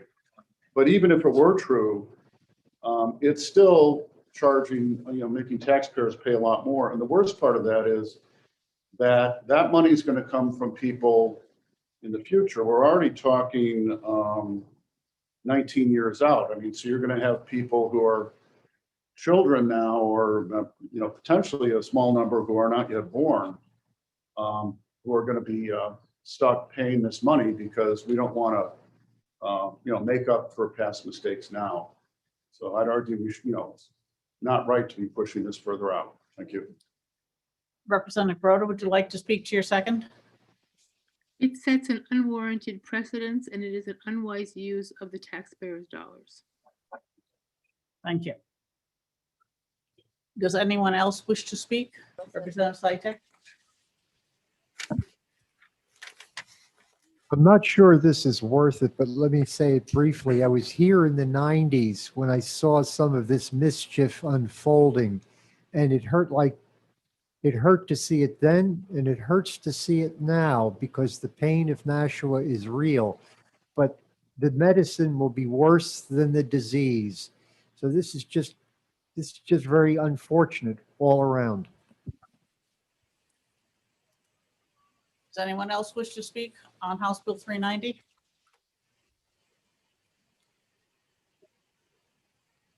Yes, Madam Chair. I don't think Yes. you can see my little Representative hand. Schultz, yes, thank you. I'm not quite that, my eyes aren't quite that good. Please speak. Thank you, Madam Chair. I just want to make sure to the sponsor, Representative O'Brien, I think we're all empathetic to what the mayor of Nashua is facing. And I know you also serve as a council member and alderman. And I think that finding ways to reduce the burdens being downshifted to the cities and towns is a high priority for many of us, if not all of us, I hope. And the property taxes in most towns and cities is horrible. And I hope that he doesn't take this as a sign that we aren't committed to tackling that with his help. And I believe we really do need to find better solutions, but I'm unfortunately going to oppose this bill because this is just not the right way, in my opinion. Thank you. Is there anyone else who wishes to speak? Madam Chair, Representative Yes. O'Brien.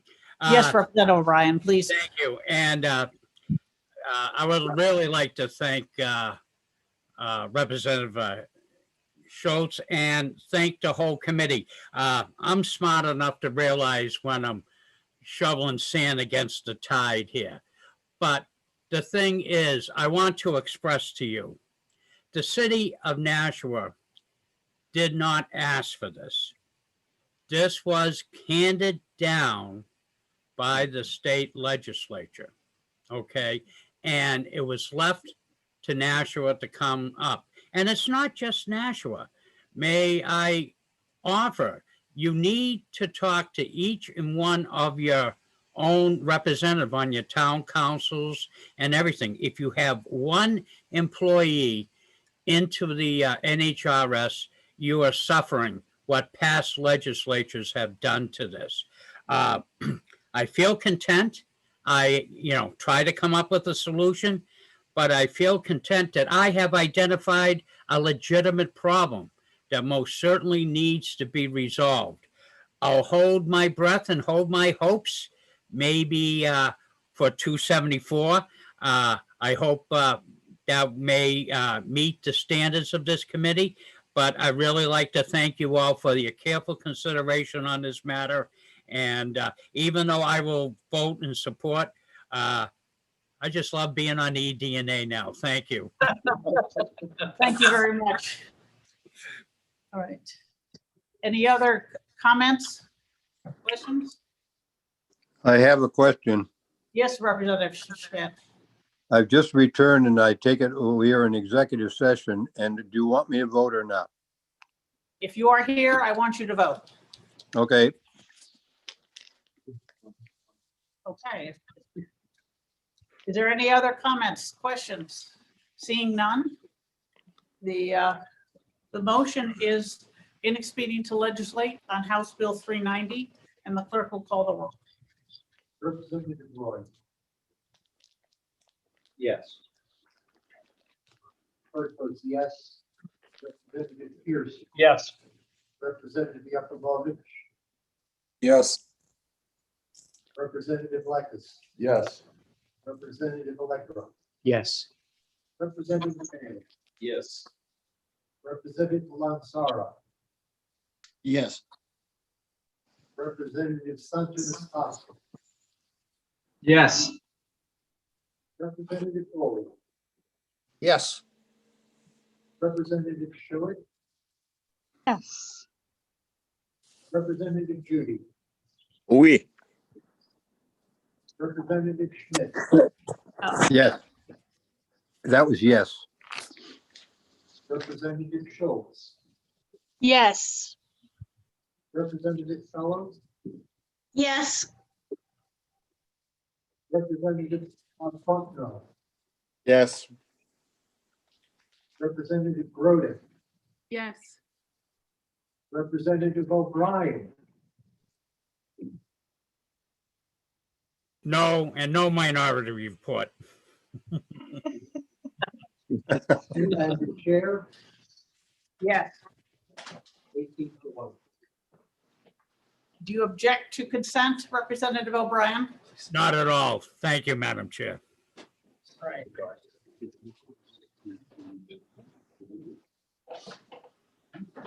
Madam Chair, Yes.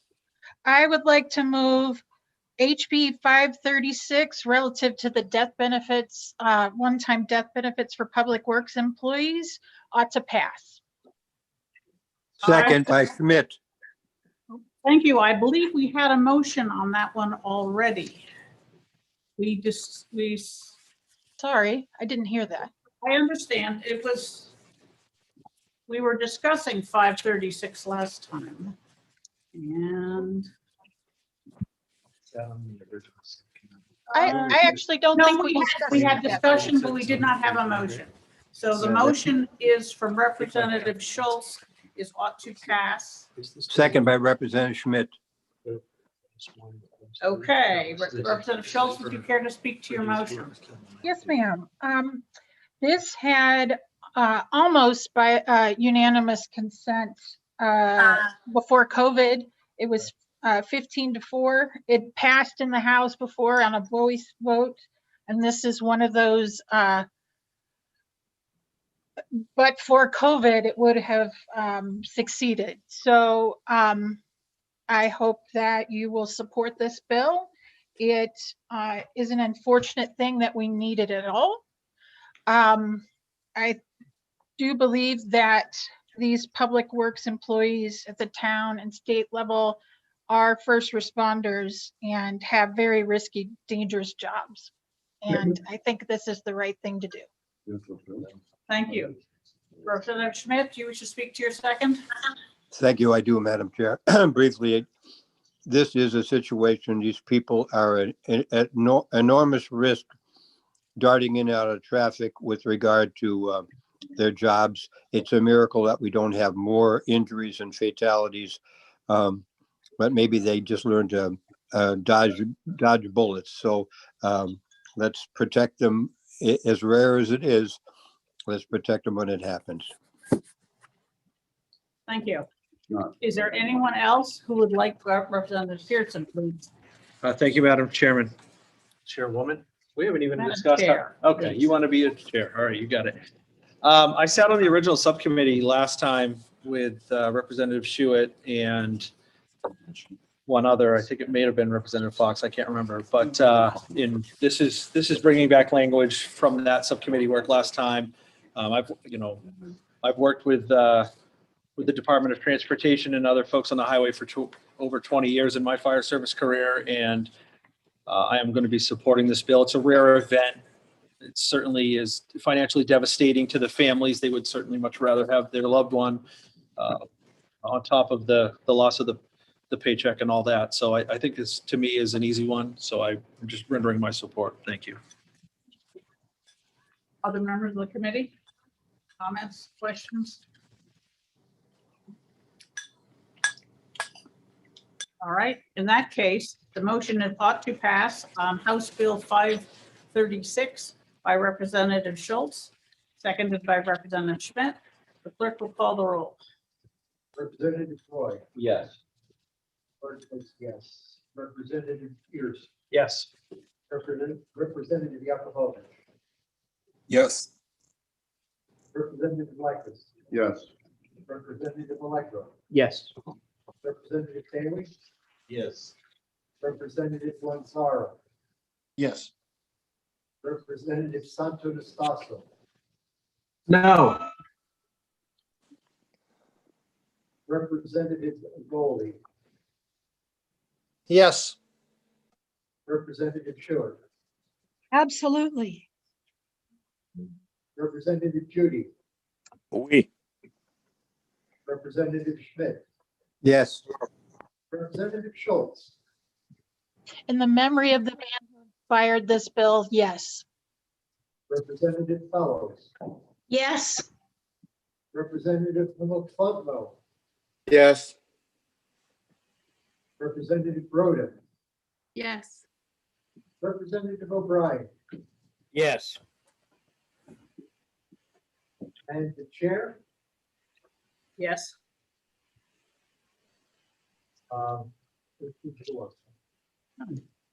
Representative Santo Nastasso, do you plan to write a minority report? No minority report. Okay, What's the vote again, Madam Chair? the what? The vote. The right? vote was 18-1. 18-1. Thank you. And what's the bill number? I'm sorry, I just come in from the cold. 536. 136. No. 536. Sorry. 536. Almost the same. Thank Indeed. you. Madam Chair, is it appropriate to put this on consent calendar? On what? Consent? Is it appropriate? Does anyone object to consent? Does anyone object? Hearing none, in that case, we will put it on consent. Okay, Representative Roy has a motion. Okay. I move IPL on HB 619, designated police and fire dispatchers as group 2 members of the department system. Oh, sorry, we've already retained that, sorry. No, we did. Yeah. Okay. Then I was going on. Here, I have a motion. I'm sorry? This is Representative Broda. I have a motion. Please give us your motion. OTP on 70. All right, the sound is, House Bill 70, yes, the micro eyebrow one. Correct. I'll second that. Oh, Madam Chair, sure. The motion is ought to pass on House Bill 70 by Representative Grota, and I second it. House Bill, Do you wish to speak to your motion, Representative Grota? I'll second that. This is a bill that we heard last year and went through this committee with no issue, and I don't see an issue for it again.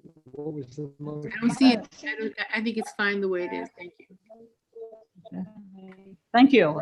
In response to my second, I'd like to say that the concerns raised by the tattoo artists should largely be resolved by the fact this bill gives them full authority to set the standards for the training. Because we don't know enough about what's required to set what they ought to be, but they do. And that's all I want to say. Representative Sytek. Thank you. Will will that training, is that a matter of rule? Will that go before JALCAR? Yes. The reason I'm asking is, would not like to see the rules made so prohibitive that it's basically a veto of the bill. And okay, all right, that's fine. Authority to set the standards. That's what we will have to watch for. The training. Representative Pearson, do you have a comment or a question? Enough about what's required to set what they ought to be, but I'm trying to figure out why the television's on about a 14-second delay with an echo. Representative Sytek. Representative Schultz, are you trying to speak? Will those? No, ma'am.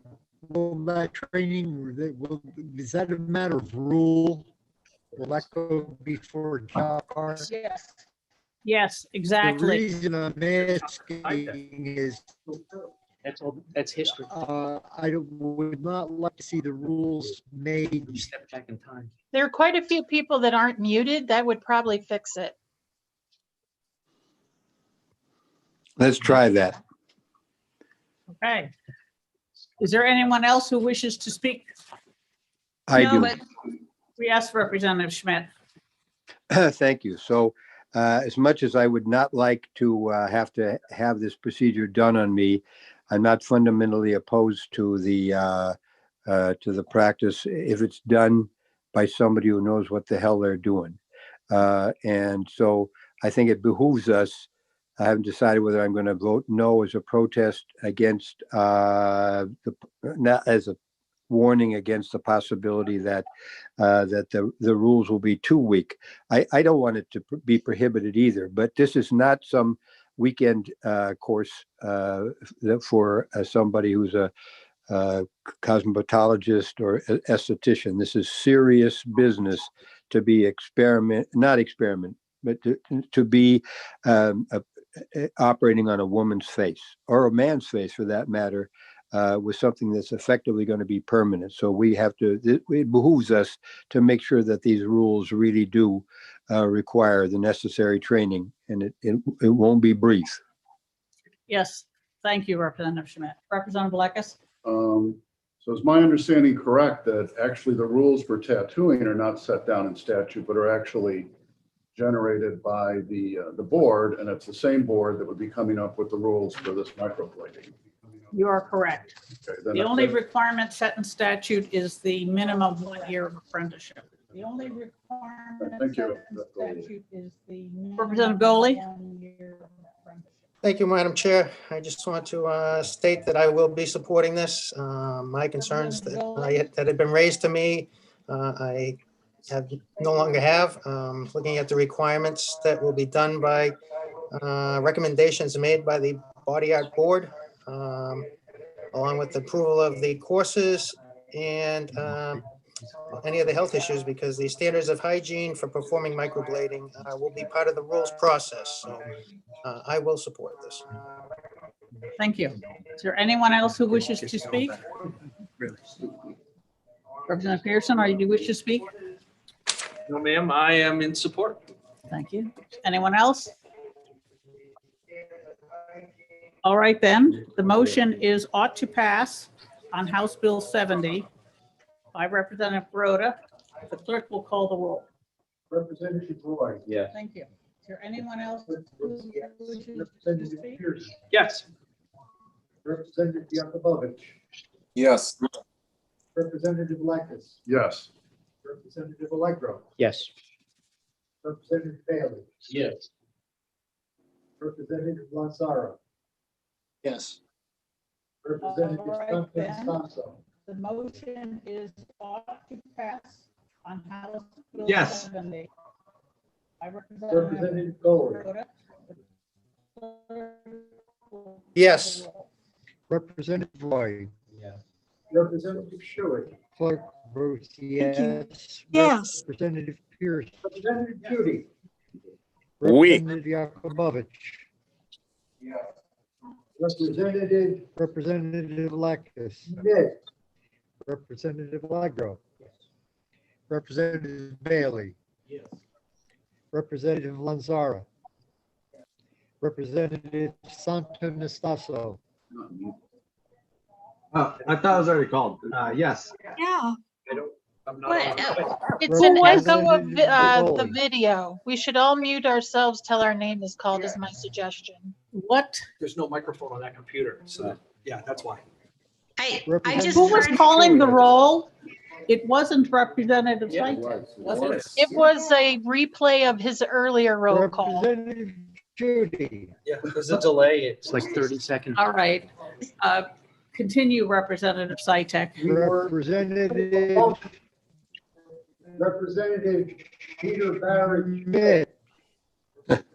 Yes, yeah, I will vote yes. Representative Schultz. Yes. Representative Fellows. Yes. Representative Fontenot. Yes. Representative Groden. Yes. Representative O'Brien. Yes. And the chair, Yes. Ransling. Does anyone object to consent? Hearing none, we will put this one on consent. I think we will Madam take. Chair? Madam Yes, Chair, excuse me, did I hear correctly that Representative Schmidt did vote yes on this? After he did. rest He up? did. Thank you. I just want to sure with all the echoing that I got that correct. The Rockies will crumble, Gibraltar will tumble. I think we will take a 15-minute recess to figure out why we're getting this echo. The hearing for House Bill 209 will begin at 2:15 p.m. And for all those who made motions, I need your blurbs as soon as possible. Make them short. So is there, when they're going consent, they still need one? They still need, in Okay. fact, even more so, because what you need to do Yeah, on, here, but I have my audio turned off. That's just so I can see, because I can't see that. Yeah. if it's on consent, your goal is not only to convince people to vote the way you want, it's to convince them to leave it on consent. Okay. Here's the grid tip. Yep. Senator Chadwick Bradley, make it as long as you possibly can. Don't read it. As long as it needs to be. Right, I tend not to be that wordy. Scope. Mine tend to be relatively concise. I heard a beautiful flower and I kicked it. I gotta tell you, I was. Did it include poetry? It was poetical, sort of.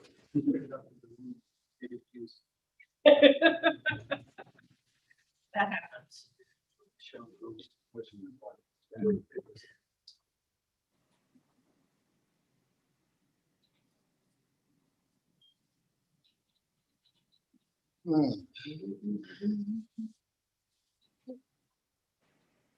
Tomorrow morning soon enough. I'm going to put it. Or sometime.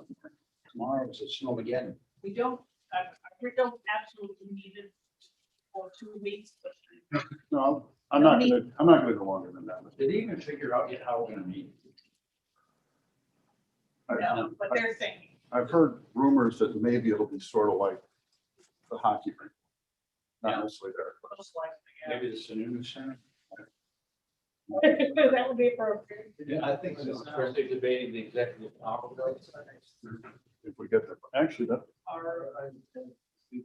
We are here. Very sensitive. That's right.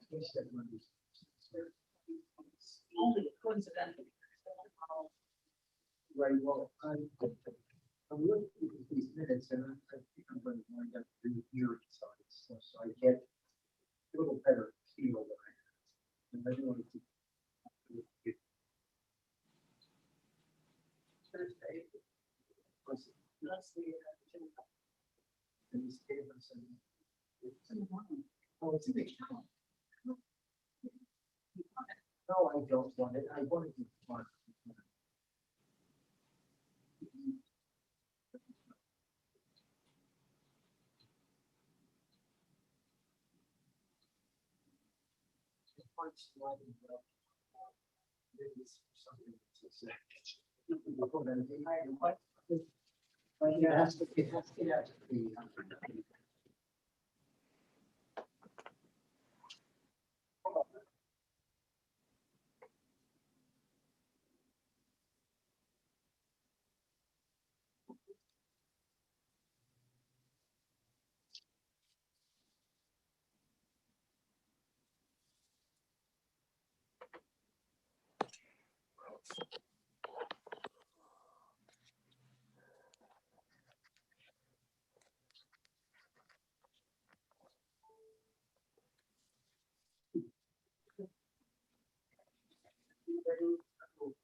We're over here.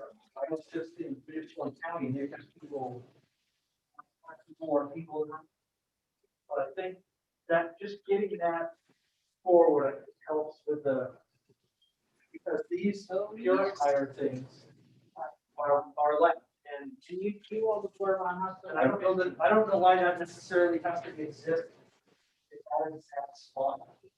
You know what I'm saying? The issue I have is I can normally hear pretty well, but if there's background noise, Yeah. it's more difficult. So this has been, that helped a little bit, so thank you, but it's still difficult It's for some people. It's a little tough, so I'm just trying to. Well, I appreciate your work on that. So the other thing too, the reason is that the chair's mic didn't work is that. We figured that out. So, yeah, because we ran it back and it's not happening, so I'm like, well, the microphone's coming up. And the microphone's rarely cover the face. So we ended up swapping the middle wire out of We're it. doing pretty well on schedule. So, yeah, but yeah. It's nice when that happens. Yeah. If you want, there's time later, we could probably exact 1:30. I suppose we don't want to get out early. If you're using the shared mic, which is fine, you have a microphone. That's up to you. 1:30 now. DAS. Okay. DAS is still. working on it. Oh. I haven't. He's got people looking at the language. Okay. His testimony convinced me that this will go his way. I finally. But the second Manchester retirement. bill- It's a. I'll let somebody else. So, Yeah. so I'll try to. speaking of that, Right. the.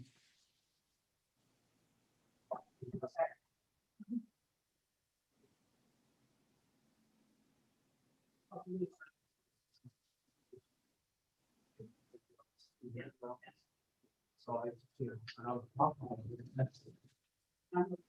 I'd like to pass the second.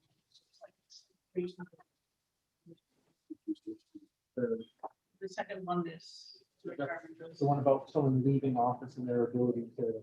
Oh, to appoint somebody? Yeah. And to be able to accommodate changes in IRS rules by their rules rather than the legislature. Yes. Exactly. Question about the room setup? Yes.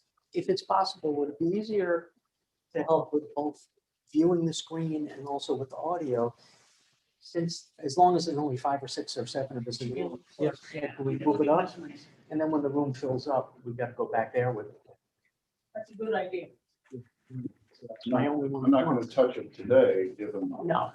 No. We'll kill the meeting, probably never. Yeah, I had to, actually, that speaker, when I moved I it, saw you had to move the power. I had to move the power, but I had to also go through, and on the top, there's a chart where it takes Bluetooth, RCA, Oh, geez. Wi-Fi, and I had to cite, that's why I Terry, I'm like, tell somebody to talk, Yeah. because I gotta figure out what setting Oh, on the speaker. on the speaker Cool. to get it to come I out. don't know So, if you get. Multi-function speaker. Yeah. Yeah, I haven't Thank seen you. Yeah, that. just. Oh, actually, That was, actually, did I get that? those are, Yes, it was. So that's the head of time, James Dirt list of, Yeah, I don't, I would just like I to don't get think his. I got that. Gosh. Yeah, the, I really need the person's. look at this. On 390 when I was supposed to testify, I was submission, like, 4 years, the first time.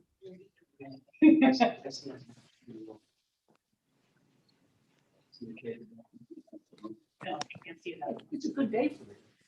That's actually why I've got it running on my phone, so I can see people's pictures in my head. Yeah. I have the audio disabled entirely. I don't know the voices here, you know, Yeah. some people can tell who's talking just by the I voice. like seeing somebody speaking, although sometimes they don't have the bandwidth. Yeah. So, So I don't know if you can do. I don't, this is who signed up to speak? Yes. I don't, I'd like to get it. Right, well, I'm sending it to us. I'll just send it to everybody. Sure. Yeah.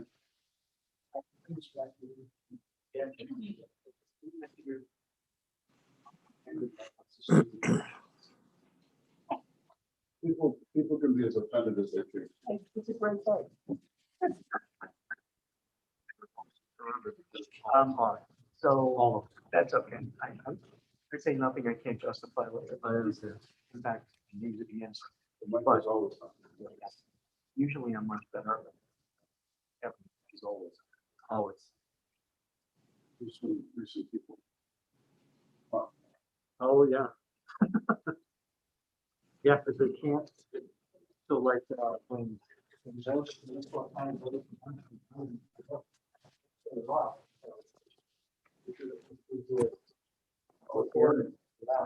So he said, no, we're gonna be gone for an hour, it's gonna be an hour of dead, whatever.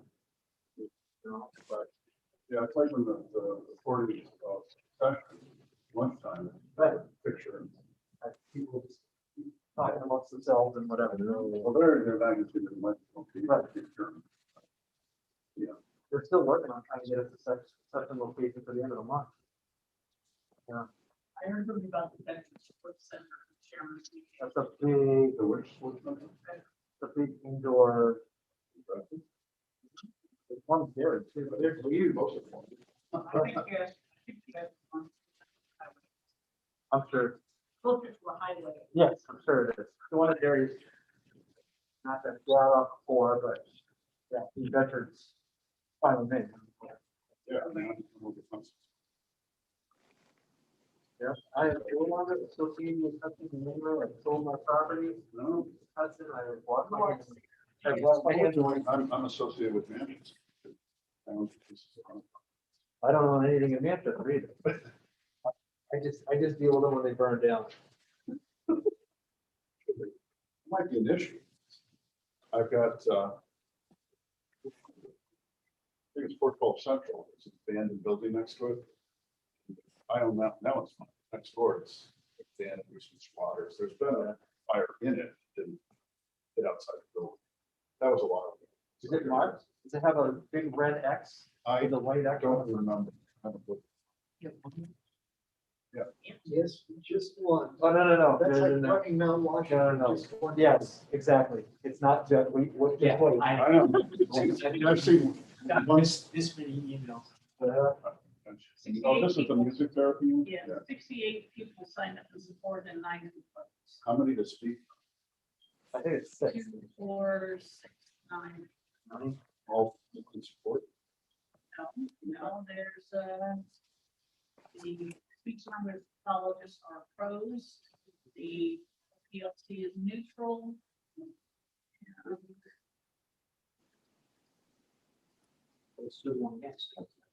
Yeah. Hopefully it won't go on.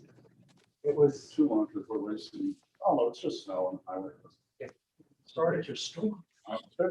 Oh, it's funny is, my mother-in-law now went to father-in-law's separation down in Texas where her brother was. So we got a call last night. Oh, it's the storm coming. What snow? Yeah. New Hampshire's pretty good about doing them. Won't be a big deal. I got snow tire. That's why I say to my wife, I'm like, look, I jump in the one time, whether I plow 3 inches or I plow 8 inches, I just plow. Damn. You know? My husband congratulated me on my timing. It shouldn't be too bad when we do this tonight. The next 2 days, I'm thinking, oh, Oh, there you go. Yeah. Thursday, everything should be all. And honestly, after the January we just had, we shouldn't complain. Holy cow, we had like nothing. Yeah, we probably need some snow builds up just. The rivers are good up, so. Snowmobiles. Yeah. Snowmobiles would very Yeah. much like some. Absolutely. No, Make let's keep the it. ski Make- and Yeah, the rail trails, they don't make snow on the rail trails, so. That's true. Any of this. And, Yeah. anything, that's this one, I thought the, first, folks, I want to give them what's happening. Snowmobile trail. The trails are all, they're making snow like crazy up there. Yeah, but I wonder how much business they make. As much as I can. Yeah, skiing is something you can do by yourself, away from other people. My wife and I made the decision to not even go to shoes. I don't feel like getting there and being told I gotta put a mask on. Yeah. The wrist. Or the scarf. Yeah. The turtle serves it. That's good. Well, yeah, for the sixth, yeah, I you know, brought my school choice yellow scarf. Wait, no. Yeah, So have you been skiing? Do they bother people? I don't ski. I'm lucky that I have good enough balance to walk.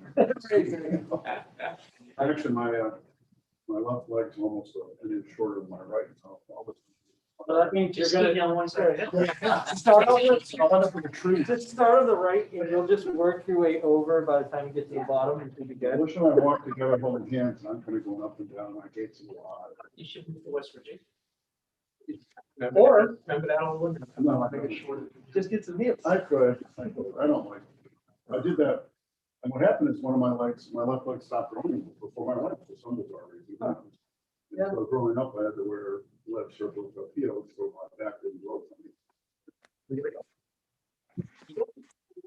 Watch the little legs. Yeah. I I have was- 213. I was careful, and I came in, I sat down when I went coffee. About 3 minutes early, so. No way, the guy who played Screech died. Saved by the Bell? Get out of here. Screech and the TV show Saved by the Bell? Oh, my God. In the basement. I know, we too in the basement.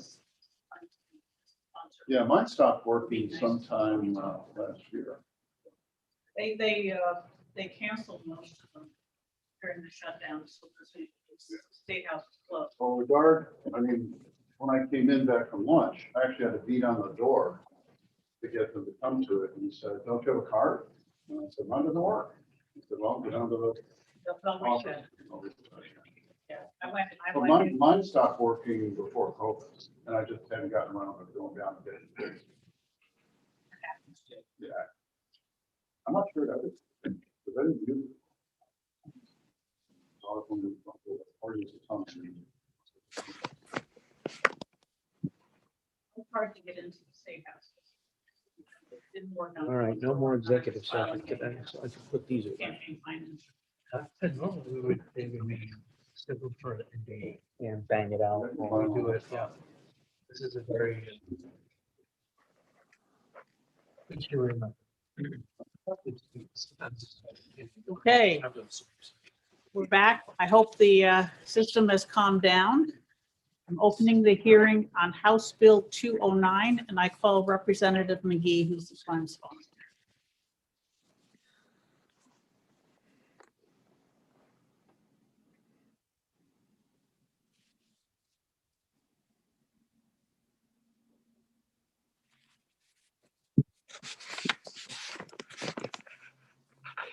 You're still muted, Representative McGee. You'll have to unmute yourself, Representative I McGee. just realized that. It's a Zoom thing. Thank you so much. Thank you, Madam Chairwoman and members of the Executive Departments and Administration Committee for having us here today and for hearing HB 209, a bill that was improved by eDNA in a subcommittee last session and was ready to pass into law when COVID-19 had its way with it. I'm Representative McGee of Hillsborough 27 Hollis, and I'm the prime sponsor of the bill, which has a twin bill on the Senate side this time around, sponsored by Senator Kevin Abard. So he and I have discussed the bill and support for this legislation. However, he was too late to sign on to my bill, so I'm actually on his bill, and I would like you to consider this bill to be a bipartisan effort because of that fact. Excuse me, Representative McGee? Yes. Did you say there's an identical bill in the Senate? It is my understanding that Representative Abard also filed similar language. Yes. Thank you. You're welcome. So although there are experts here today who can provide testimony relative to both music therapy as a profession and the need for licensure to delineate what a qualified music therapist is and is not, I would like to simply address some nuts and bolts of the definition of music therapy for you, just as a starter.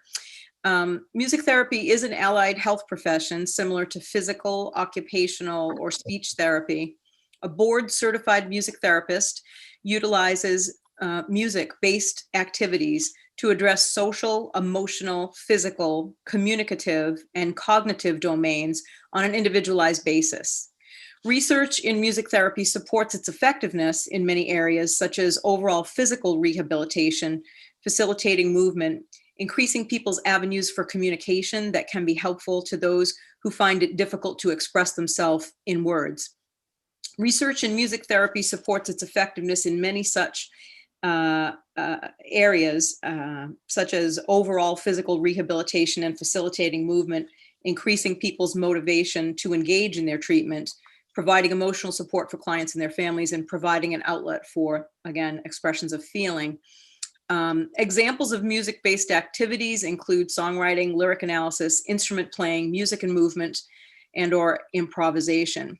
Music therapists work with all populations, including behavioral health and military populations, autism spectrum disorder, and other developmental disabilities, Alzheimer's disease, persons in correctional and forensic facilities, and in response to crisis and trauma within medical settings, and in collaboration with music educators and other team collaborations.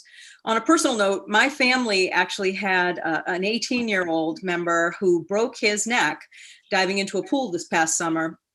And when he was going through serious rehabilitation in Spalding, music therapy was the preferred modality that they said they had seen improvements in people with spinal cord injuries. So I just wanted to say that because I have my own personal experience now.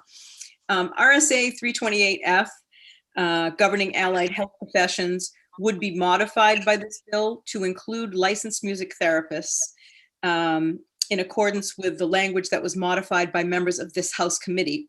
So the bill that you have before you has the modified language of the most recent amendment.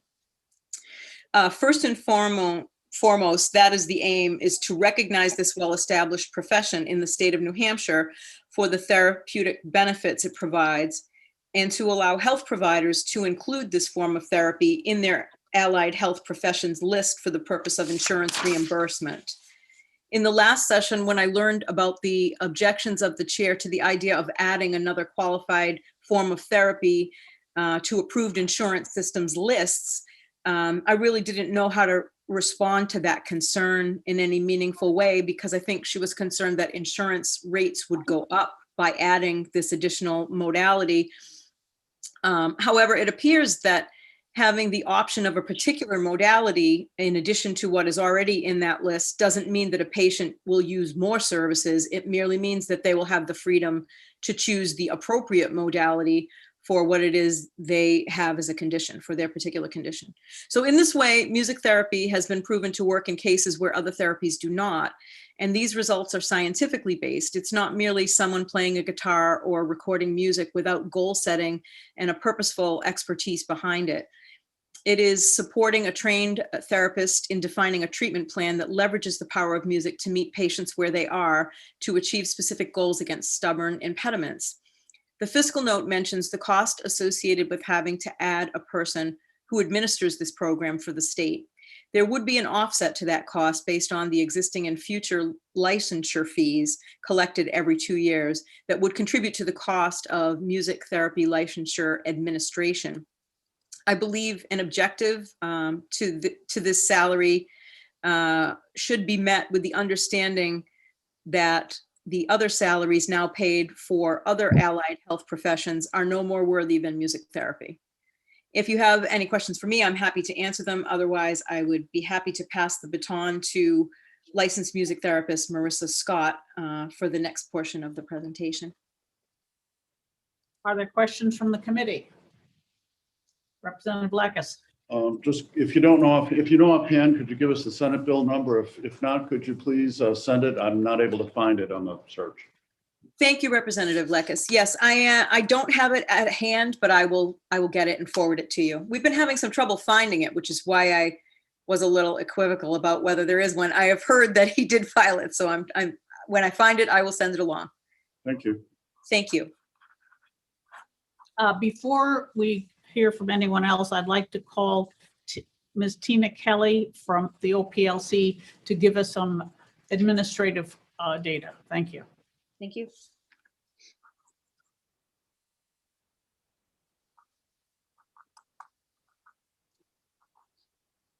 What is there?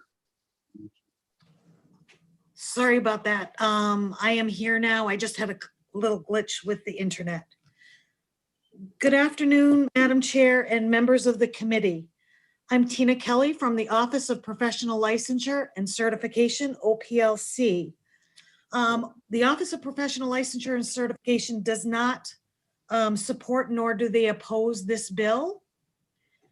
But we do have one area of concern, and which is unclear. When looking at page 3, line 14, it states that the executive director shall seek the advice of the board for issues related to the regulation of music therapy.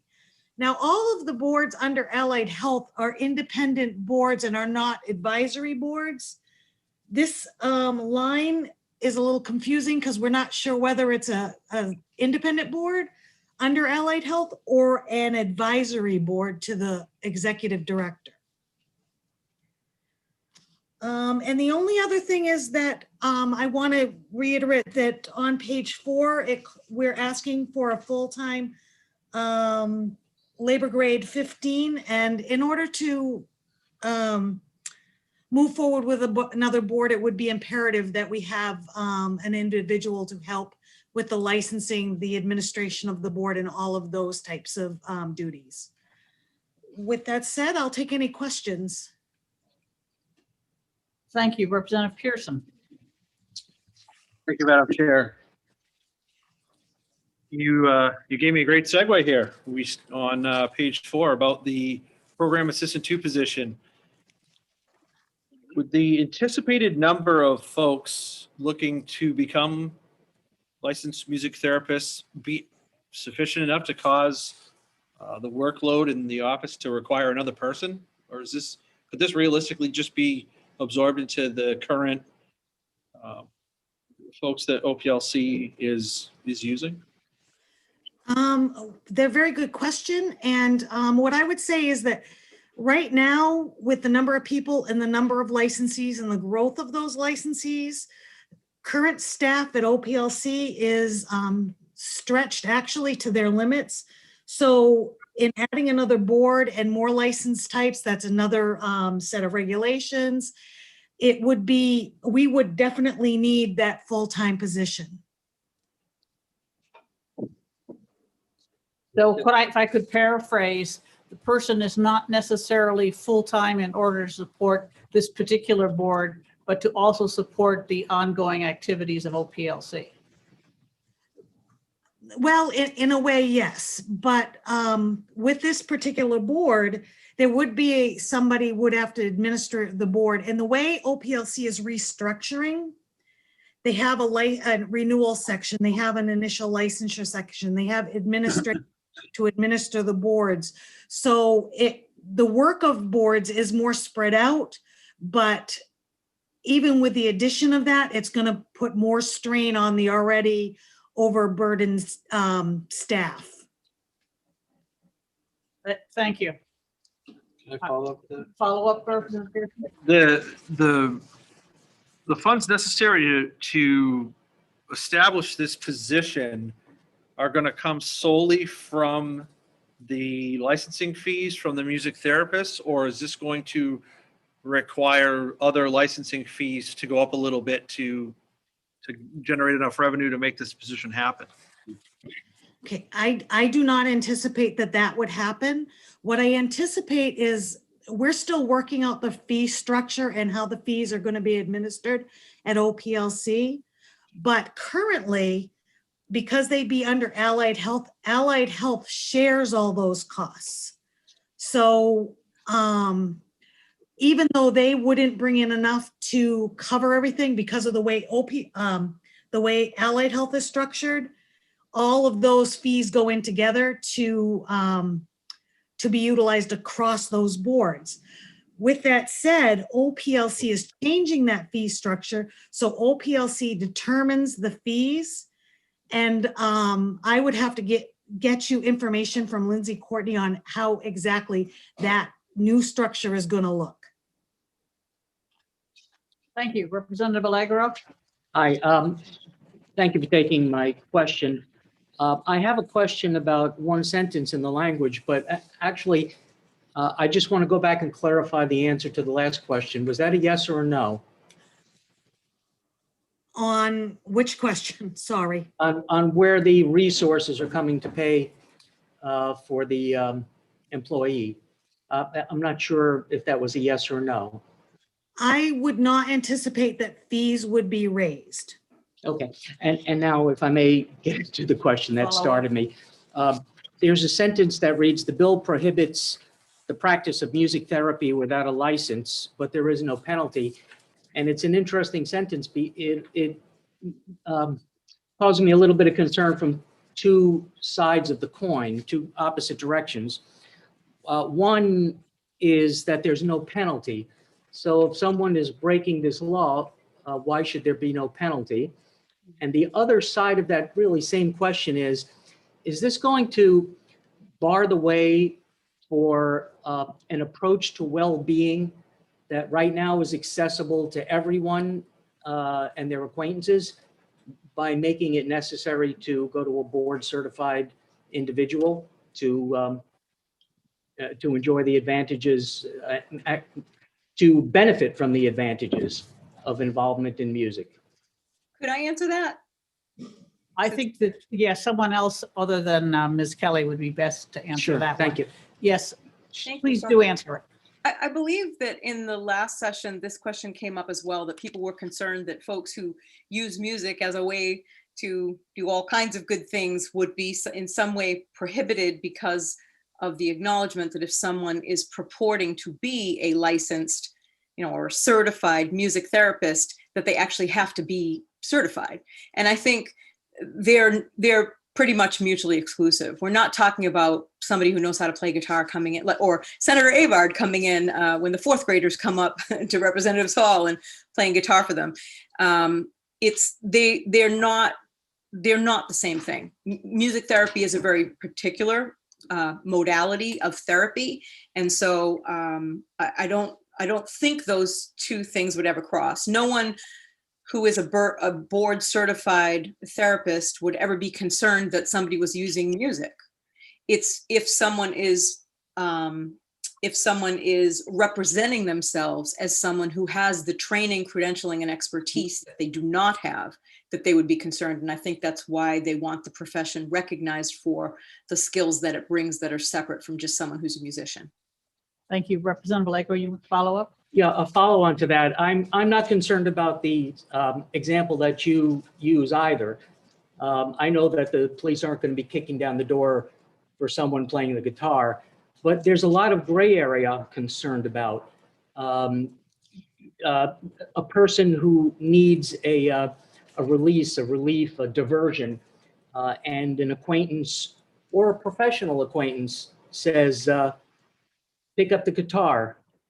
I just think that there's gray area in there that worries me some. Can you speak to the gray area a little bit? Yeah, I think I think the most significant aspect of this bill, which is relevant to other states that have already adopted this, is the ability for this modality of therapy to be acknowledged as included under insurance, so that folks who are professionally trained, who can give people relief under this form of therapy, are actually able to get paid.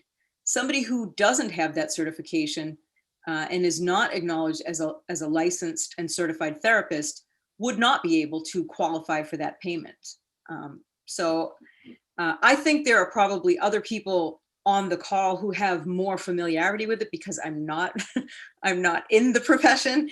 I learned about it in the last time around, and because my constituent who asked me to put the bill in is a licensed music therapist, and she's one of the people who's going to be testifying today. I think that other people should mention this when they're testifying. That would be the easiest. Thank you Great. for that. Thank you. All right. Are there other questions for Ms. Kelly? Okay, seeing none. Marissa Scott?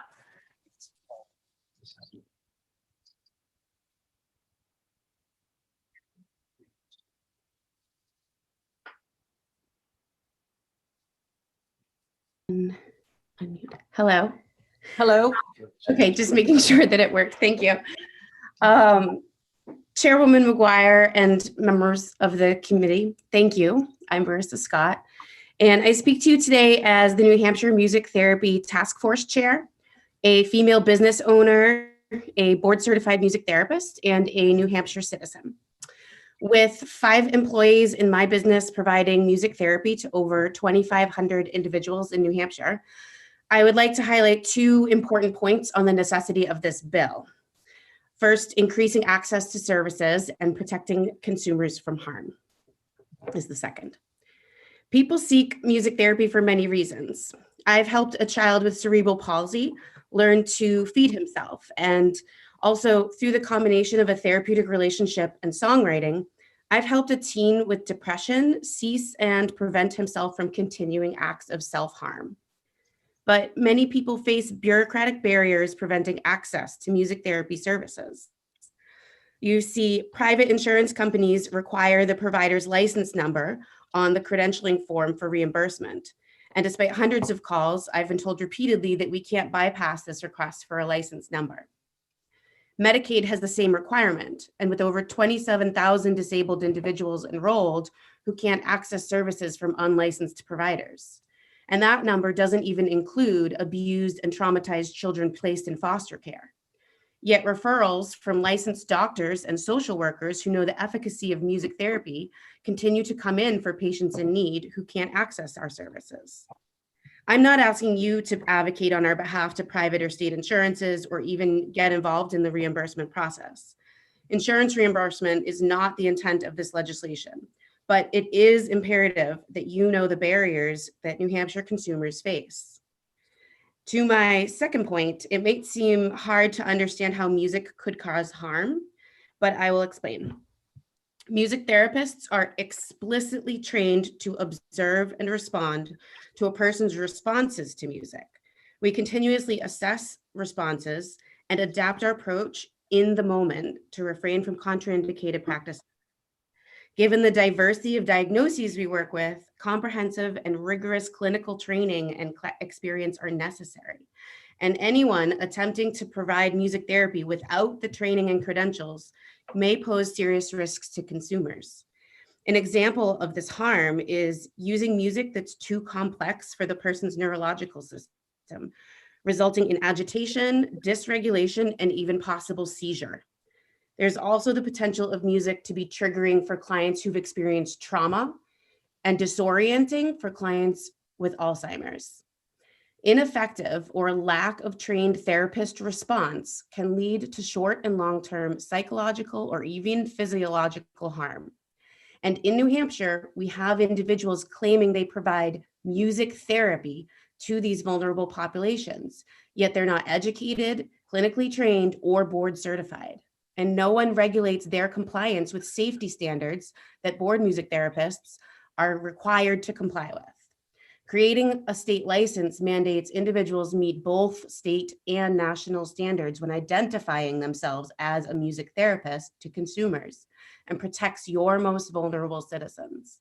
So I urge you to vote yes for New Hampshire House Bill 209 and increase access to the medically necessary evidence-based services that music therapists provide and protect your constituents from the potential of harm that could be caused by untrained persons.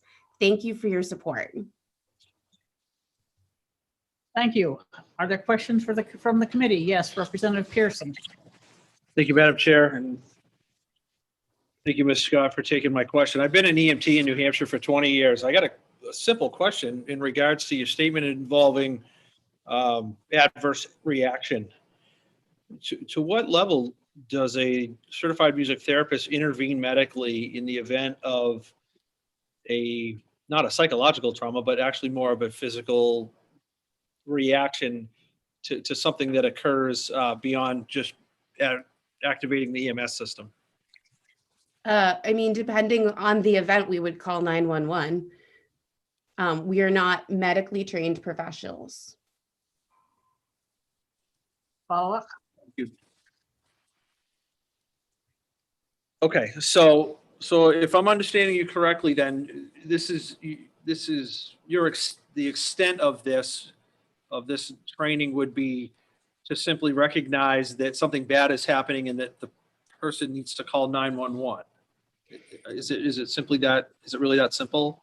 No, the extent would be that we recognize when music is causing harm, when music is disrupting a person's neurological system, and that we need to immediately stop the music experience to further prevent that person from becoming dysregulated, disoriented, or reaching a point where they may experience seizure.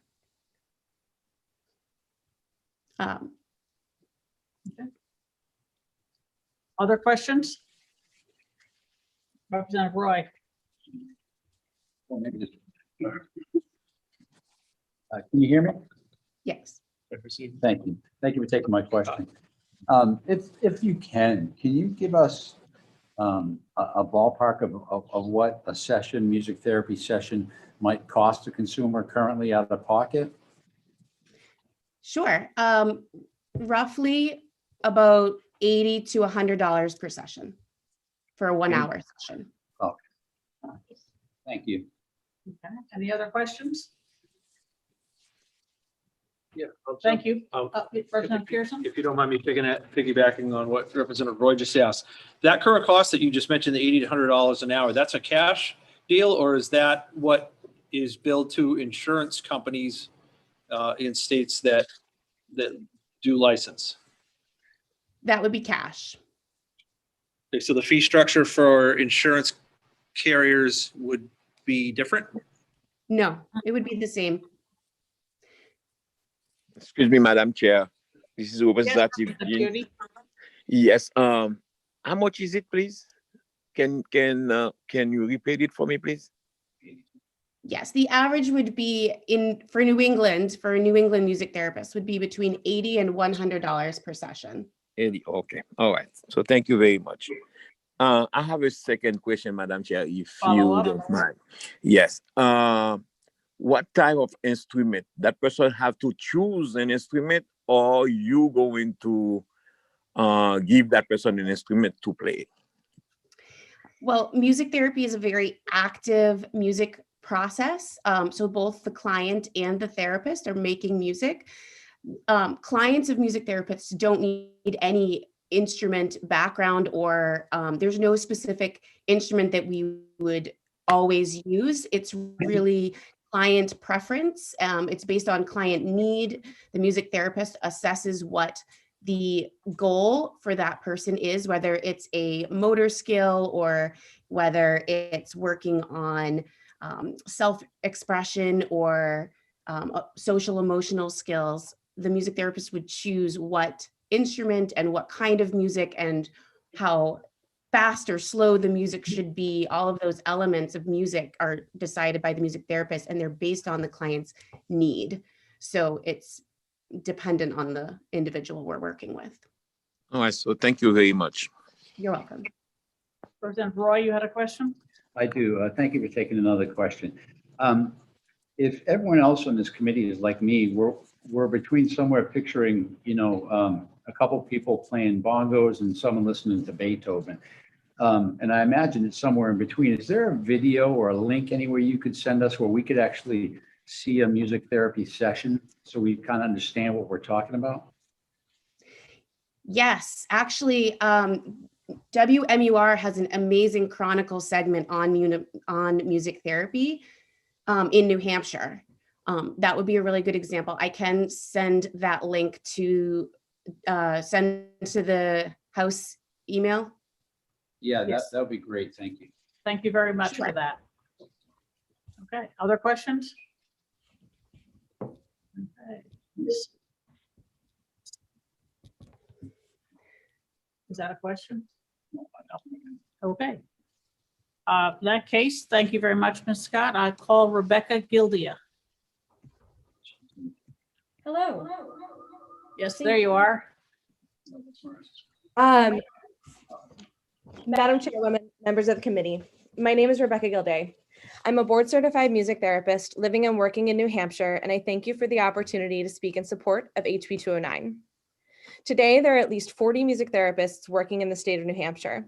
That may sound like a small number, but the impact of just those 40 music therapists is significant. In 2019, New Hampshire music therapists worked in 67 different facilities and served at least 2,841 individuals across the Granite State in settings such as early intervention, special education, day programs, memory care, behavioral health units, eating disorder clinics, and substance use programs, to name a few. Music therapists are uniquely trained and certified to work with clients in domains such as attention and cognition, attachment and socialization, emotional processing and expression, expressive and receptive communication, and mobility and physical rehabilitation. Music therapists use evidence-based practices to work toward each client-centered goal, supported through a body of research spanning decades. The evidence of the positive effects of music therapy has grown so much that the National Institutes of Health has awarded $20 million toward research on music therapy and neuroscience over the next 5 years. The education, training, and certification of a music therapist is expansive and rigorous. A music therapist must earn a bachelor's degree or higher, the curriculum including coursework in music, human development, psychology, anatomy and physiology, and behavioral sciences. Through this diverse course of study, a student learns how to use the elements of music, the relationship between the therapist and client, and the act of musicking itself as a means of meeting specific, measurable, and appropriate goals for their clients. After their classes, a student must earn a minimum of 1,200 hours in supervised experience in a clinical internship. At the completion of their academic and clinical training, students are eligible to take the board certification exam and earn the credential Music Therapist Board Certified, or MTBC, which is a national standard. To demonstrate continued competence and maintain this credential, music therapists are required to complete 100 hours of continuing education every 5 years. Music therapy is an established, evidence-based, and efficacious practice that is serving the citizens of the Granite State. By creating a state license for music therapists, you will be the governing body that upholds our high standards of practice, thereby protecting your constituents from non-certified practitioners that do not have this body of experience and education. In addition, you will be creating a state standard that is comprehensive and accessible to the public, ensuring a transparent process for New Hampshire citizens to find a qualified and licensed music therapy provider. Finally, you will be removing barriers to much needed services, recognizing music therapists in the state alongside their peers in related professions, and providing an avenue for job growth throughout the state. Today, I should share my support of HB 209 and ask you to vote yes for a music therapy license in New Hampshire. And if I have a moment, I would love to circle back to a question that was asked earlier about the difference between music therapy and someone using music therapeutically. Do I have time to do so? Yes, please do answer that question. Sure. Music therapists do not own music. We do not own the therapeutic uses of music. There are plenty of counselors in healthcare. There are plenty of occupational therapists and speech therapists who utilize music in their sessions as a way to work toward their specific goals as well. We don't own the use of music as a way to work toward therapeutic goals. What we're asking with this licensure is to clarify that someone claiming to be a licensed music therapist or a board certified music therapist has the credentials that they're claiming that they have. Currently, there are people in our state that say that they're providing music therapy services and they are not licensed or they are not board certified. They also do not have the education or the training. People like to use the word therapy or therapeutic really loosely to anything that feels good or has worked for them. And so a lot of people combine music therapy in a very casual way to say that they're using music therapeutically for themselves. Again, that's not a bad thing. I want everyone to access music and experience positive effects from it. What we are trying to get across is that the profession of music therapy is an established and protected profession, and that we're saying if you are claiming to be a therapist, a music therapist, you have the education and the credentials and the clinical education that supports what you're telling people you're capable of doing. Thank you very much. Representative Lakis, do you have a question? I do. Thank you. So when you say a board certified music therapist and they're being concerned that they may claim to be and not be, if you tell me two things. One is what's involved in becoming board certified? What does that mean? And number two, if someone claims to be board certified, is there a way a potential customer could determine whether they were in fact board certified? So to become board certified is what I testified about, that education, at least a bachelor's degree, a 1,200 hour clinically supervised internship, and then sitting for the national board certified exam and passing that board. Then to maintain that board certification, 100 hours of continuing ed every 5 years. And that is similar, those standards are similar to other professions in the allied health professions. And in order to claim that you are an MTBC, a music therapist board certified, you have to have those, that background. For a consumer to check, so someone can call themselves a music therapist and not disclose that they are board certified or not board certified, because we have no licensure in our state or anything holding us back from that or holding someone back from that. A consumer could find out if the person claiming to be a music therapist by going to the board certification website, which is cbmt.org, which is our nationally accredited certification agency. On their website, you will find a list of every single board certified music therapist and the state that they work in. Well, follow up. Given that, it's not clear to me, why there would be a need for licensing specific to New Hampshire. Assuming unless you believe the board certification process is inadequate, it's not clear why that wouldn't be an adequate way for someone to determine if the person they're considering hiring, has had that kind of training. Sure. So yes, that is one protection. Our board certification, we do believe, is adequate for the standards that we practice by. The reason for licensure is threefold.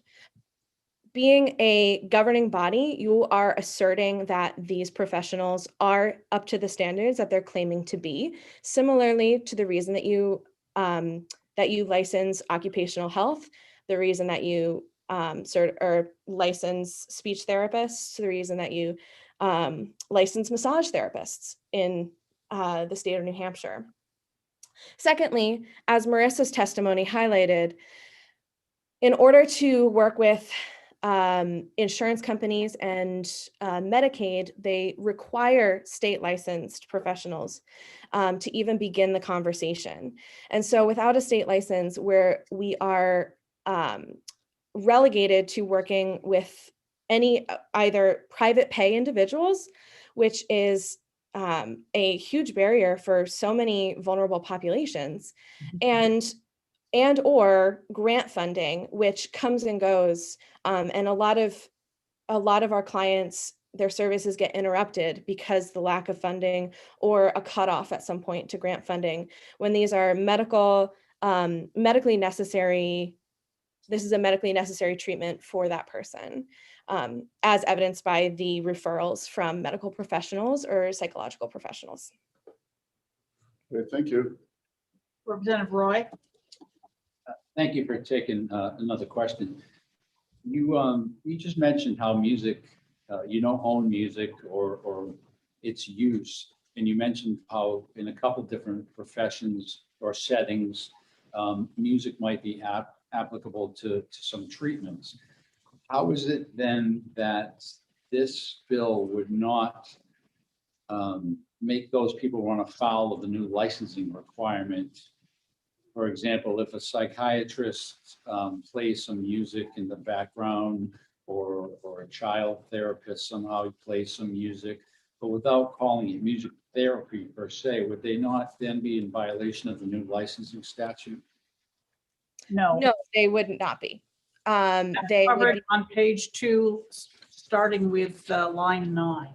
It specifically exempts other licensed professionals who incidentally have music involved in their Thank you, Madam Chair. Thank you. Other questions?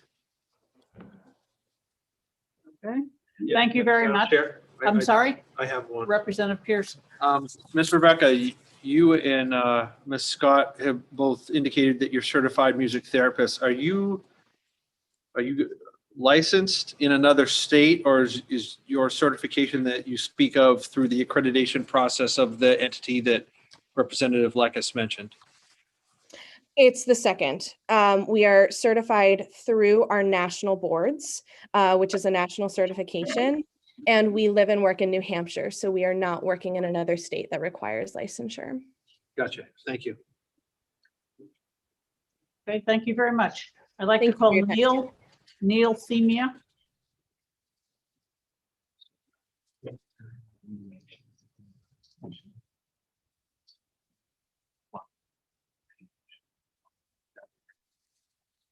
Hello, can you hear me? Yes, we hear you. Hi. Good afternoon, Chairperson McGuire, members of the committee and attendees. I'm Neil Teamer. I'm the Vice President of Governmental Affairs for the New Hampshire Speech, Language, and Hearing Association. We are a nonprofit professional association and a state-level affiliate of the American Speech, Language, and Hearing Association. Currently, there are over 900 American Speech, Language, and Hearing Association certified members in the state of New Hampshire.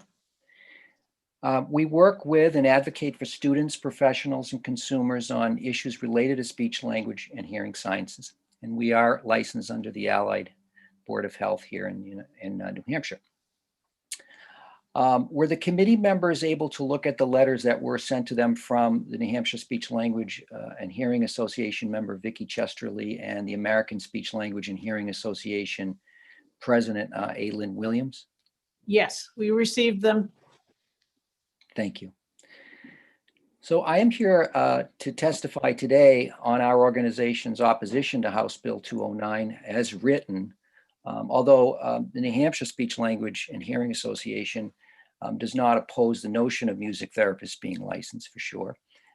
We have some concerns regarding the language of the bill as it is written and as it pertains to the scope of practice. Furthermore, I would be more than happy to offer some input on some additional language that might be considered to be added to this bill. And the other thing I wanted to say is mentioned in both the letters that were sent and received by the committee. We are requesting the additional language to address treatment parameters vis-a-vis music therapists and communication disorders.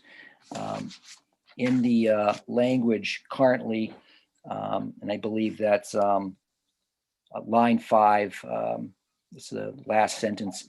the practice of music therapy does not include the screening, diagnosis of assessment of any physical, mental, or communication disorder. I would propose, our organization would propose, that added to that would be or treatment of a communication disorder. The services of a music therapist shall not replace the services of an audiologist or a licensed audiologist or a licensed speech language pathologist. And the other area that was of some concern, and the American Speech Language and Hearing Association, our affiliate, national affiliate, recommends as well, and we concur, that music therapists shall collaborate with and discuss the music therapy treatment plan with the audiologist or speech language pathologist of a client with a communication disorder. Thank you. Any of the members have any questions for me? Are there questions? There's a hand raised.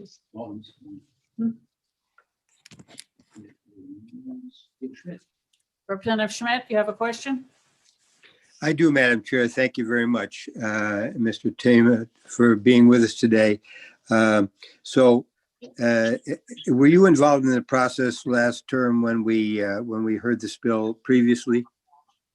I did send a letter to the committee, I believe, when it was, bear with me, it was House Bill 1286. It's a previous version. I wasn't involved in the committee, but I did send input to the process. Thank you for having done so. May I follow up, Madam Chair? So, as you were aware, this bill has had interaction with your association and with your members in the previous go around because of a concern on your part. I don't mean you specifically, but your profession, your association has had a concern of an improper balance or interaction between music therapists and speech pathologists and so forth, which the previous subcommittee worked to modify the language of the proposed bill last time in order to resolve those issues, and there were some amendments brought with regard to the language that was in the original bill. Have you seen that? Have you seen the results of that interaction? I believe from reading it, it looks as though that there was that specific language put in that, let me just get to it, I'm sorry. Excuse me. Yes. I believe that Representative McGee should be more appropriate to address this, because is this bill the same as what was amended by the House last term, or is it what was initially proposed to the House? Kat? Yes, I agree. Representative McGee certainly should weigh in on this, because we want to, those of us who are proponents of music therapy licensure in the state of New Hampshire, we do want to resolve these issues, because we don't want to create a situation where music therapists are stepping on your toes, or you are prohibiting or banning, preventing them from practicing their trade, their profession, in a way that's appropriate for them. We want to resolve these issues so that both sides can go forward in assisting affected individuals in the state of New Hampshire to be benefited, to be cured, to be helped by your profession and music therapy as well. So that language situation is one where I don't know if this is going to go to a subcommittee, but if it does, we would certainly like to have your involvement if Representative McGee can't clarify that. It will probably not. Representative McGee, if you could report to us what the status is of the amendments that were discussed and adopted last year, I would very much appreciate it. We don't need to discuss it here. Representative Schultz, do you have a question? I think I spoke to her last night about her bill. She also is concerned at her committee about execing. So I did text her. Here she comes. There she is. Yes, Representative McGee. Thank you. We had a question as to whether this is the as introduced version of the bill from last session or the as amended by EDNA. My understanding, what I asked OLS to do was to incorporate the most recent amendment, so it should be that. And Thank you very much. I actually went and checked for Representative Lakis in the Senate bill system, and I do not see the music therapy licensure bill filed under Senator Avard's name. So Yes, I found out from talking to some senators that they have not yet released all their bills. So it's possible it's still going through the system. okay, that's great. Thank you for that. All right. Is that all you need? All right. Because we're Thank starting. you very much. Thank Are you. there other questions? Well, I wasn't quite done, Madam Chair, so I'd prefer an opportunity to continue. Your question. Yes, my question is, we worked with several of your professions representatives last time, and it seemed like we had reached an accommodation where the language of our bill was changed sufficiently so that the lady from your organization, from your profession, was okay with that, and we could proceed with it. And so I'd like to get to that point with you as well. Yes. Could I speak? Of course, Yeah. I'm asking you the Okay. question. Okay. Good. I just don't want to interrupt. Again, I'll reiterate that we in the New Hampshire Speech, Language, and Hearing Association aren't averse to the notion of licensure for music therapists, nor are we averse to the presence or the existence of music therapists. I've worked alongside of music therapists over the course of my 20 plus years doing this. It was the language around diagnosis and treatment, diagnosis and assessment and screening has been addressed in the language, but the treatment has not. That was concerning to us. And, the previous speakers have talked about the need for licensure to protect the public. And I think I agree with them.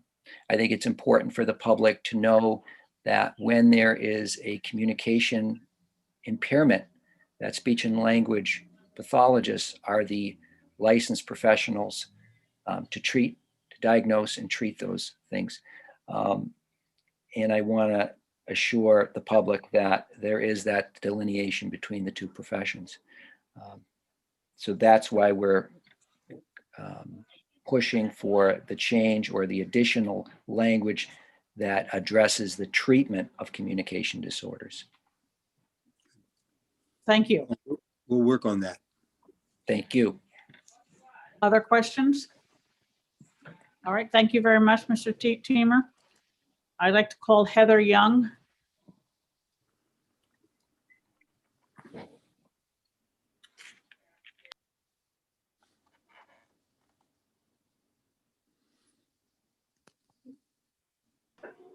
Hello. Hello. Hi, thank you. My name is Heather Young. I live in Rochester with my husband and my 2 children, and I am in support of House Bill 209, and I'm hoping you will be too. My son Lucas is 10 years old. I did send in some written testimony earlier. I hope you were able to see it and see the picture along with it. That helps to put a face to a name. Lucas has been involved in music therapy his whole life. He's an active boy who loves basketball, making people laugh, and anything that has to do with music. It's his #1 motivator. He's been through some significant trauma in his life and multiple medical procedures, more than 40 in his short life. While in the hospital, music therapy was always the one thing that gave us his first smile coming out of anesthesia. Music therapy helped him take his first steps following his tracheostomy procedure when he was sedated for more than 2 weeks, and we brought our 5-year-old boy home as an infant, not being able to walk again. Music therapy was the one thing that always pulled him out of it. We saw such great progress with music therapy in the hospital that we as a family were committed to doing whatever we needed to in order for this to become part of his weekly services. Lucas does receive occupational, physical, and speech therapy for multiple sessions each week, both privately and in the school setting. These are all therapies that are covered by his medical insurance that we provide privately for him, as well as through the Katie Beckett waiver. The therapy that he makes the most progress in and has always is his music therapy. That's unfortunately not a covered benefit. Despite this being medically necessary for his overall growth and development, it's not seen as a licensed profession in the sense of in the eyes of the insurance, and so insurance will not cover it. If we could get music therapy covered as a benefit, it could just help to support the other therapies that he does and integrate them all together so that we can have his biggest motivator along with some of the things that are most challenging for him. Currently, we do have to pay out of pocket for this essential service. He's been at risk multiple times of losing it as a two full-time income family. It's still a struggle sometimes, and it's kind of always the first thing on the chopping block because we all have priorities that we have to do, and we've always found a way to make this a priority and keep it. We have been committed for paying out of pocket for over 4 years for this for Lucas.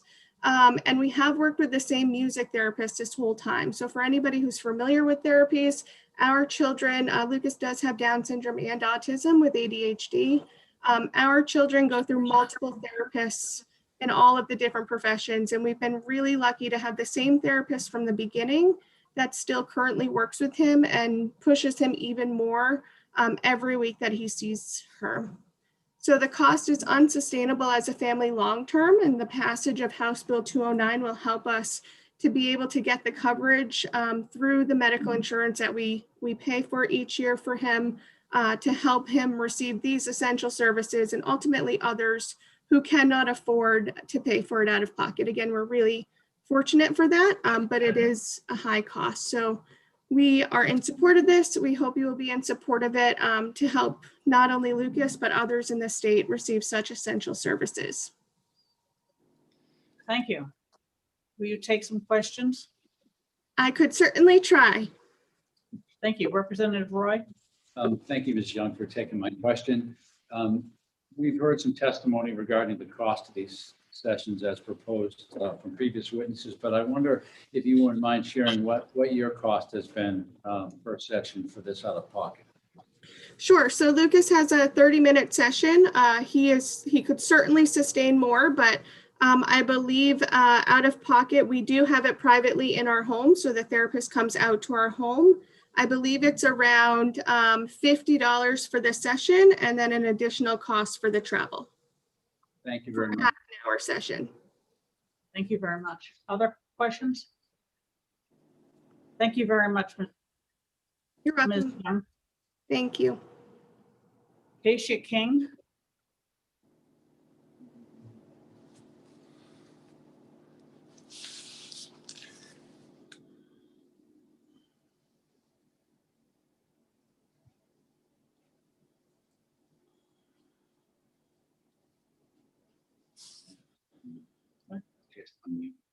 You have to unmute yourself. Okay, can you hear me now? Yes, thank you. Madam Chairwoman, members of the committee, my name is Keisha King, a board certified music therapist representing music therapists in New Hampshire. Additionally, I'm an adjunct professor of music therapy at my alma mater, Anna Maria College in Central Massachusetts. When I decided to study music therapy, I discovered that New Hampshire does not have any music therapy degree programs in the state. Going to college, I learned that many people relocate to their college towns or the state that their college was in and do not return to their home communities. According to research done by Economic Modeling, state university graduates are most likely to permanently live within state lines, and 40% of those students live within 50 miles of their alma mater. Prospective music therapists from New Hampshire are required to relocate for their education, and often do not come back. It is clear that there is a need for music therapy services in our state, and who would be better at addressing those needs than people born and raised here? In 2014, Rhode Island passed a music therapy licensure bill similar to HB 209. And in the fall of 2020, the University of Rhode Island welcomed its first class of music therapy students. While there are currently no music therapy degree programs in the state of New Hampshire, this bill will provide new opportunities in the state for practitioners and patients. And in the years to come, we hope that young people will have the opportunity to study in their home state, bringing their knowledge and experience to our New Hampshire communities. Along with access and improved awareness of music therapy will come a need for qualified practitioners. According to the U.S. Bureau of Labor Statistics, the job growth outlook for counselors and social service specialists is 14% in the next 5 years. And 25% more mental health therapists and providers will be needed in the coming years, which greatly exceeds the average 4% growth for other fields. The need for music therapists in New Hampshire will only continue to grow, and along with that need will come a need for affordable access to care, which, as you've heard, is not being met. My clients greatly benefit from the unique modality of music therapy. Often, families are challenged to stretch their limited funding so they can access services, even if only for a short time. Although my clients have adequate healthcare coverage, music therapy cannot be covered due to lack of practitioner licensure. Music therapists have met all of the requirements by our national governing boards, but state licensure is a barrier that stands between our clients getting the services they need provided to them for a reasonable fee through their health insurance. In closing, I ask that you vote yes for New Hampshire HB 209. Establishing a music therapy license in New Hampshire will allow more consumers to access music therapy services, potentially increasing education opportunities for future music therapists, and absolutely increase job opportunities in this state. Thank you for your support. Thank you. Are there questions from the committee? All right, seeing none, thank you very much. Nicole O'Malley.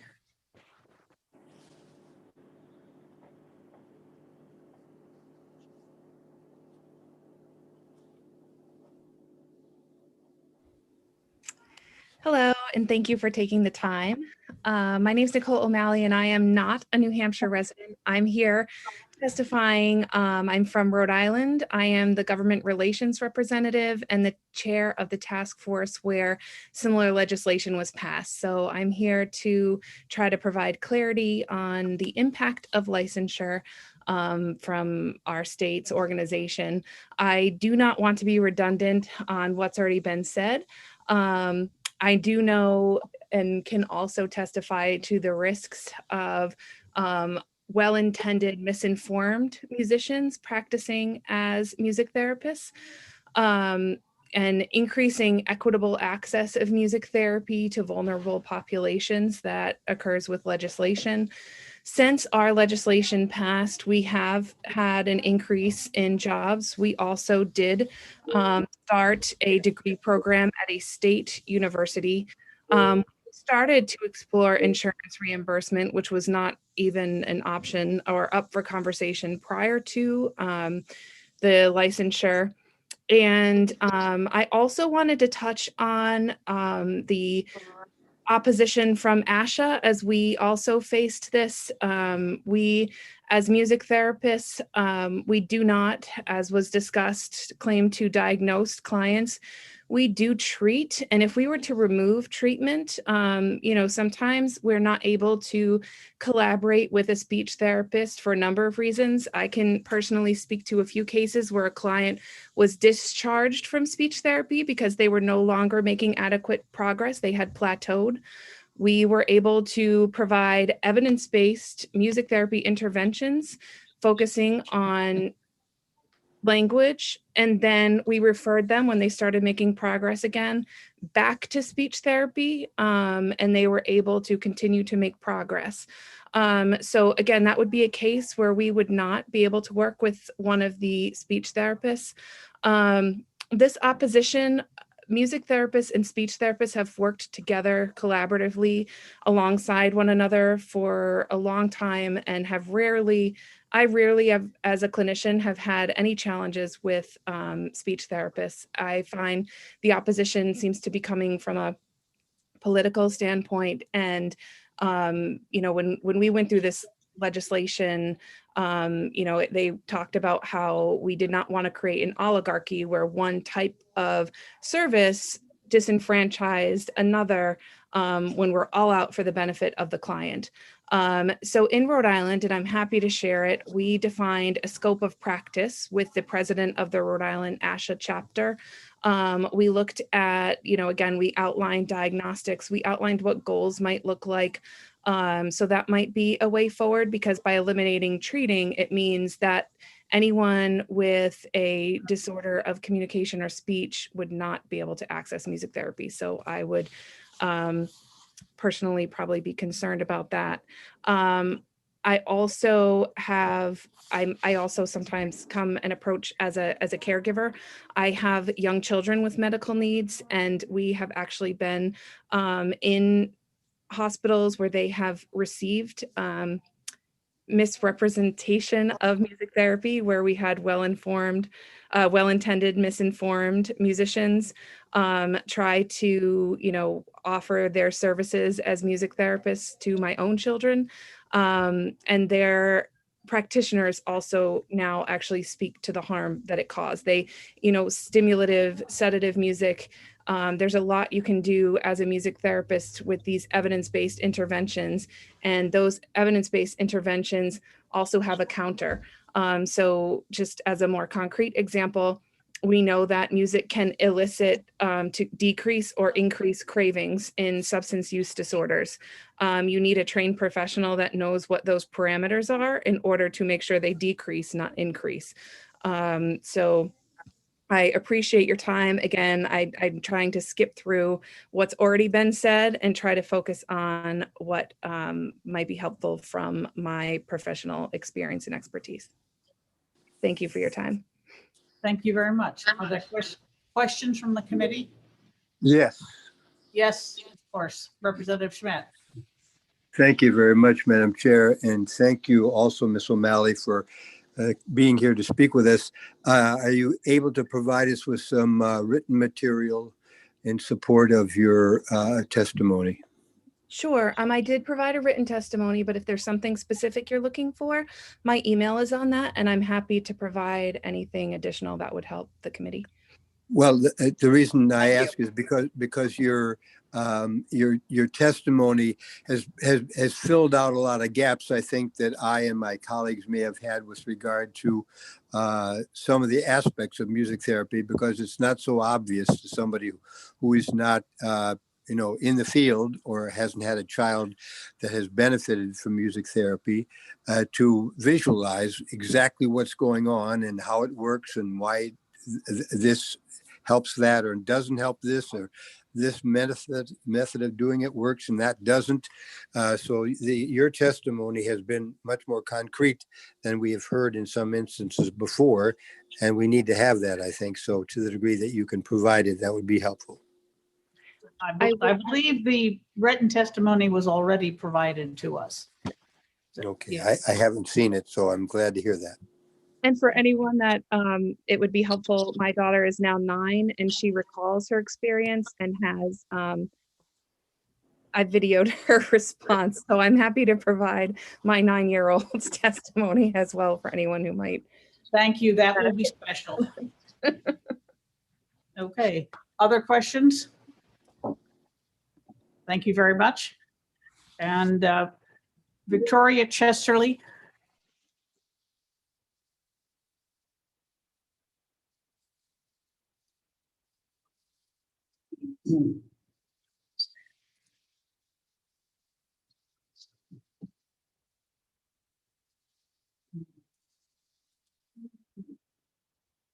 Yes. Yes, you'll have to unmute Ms. Chesterly.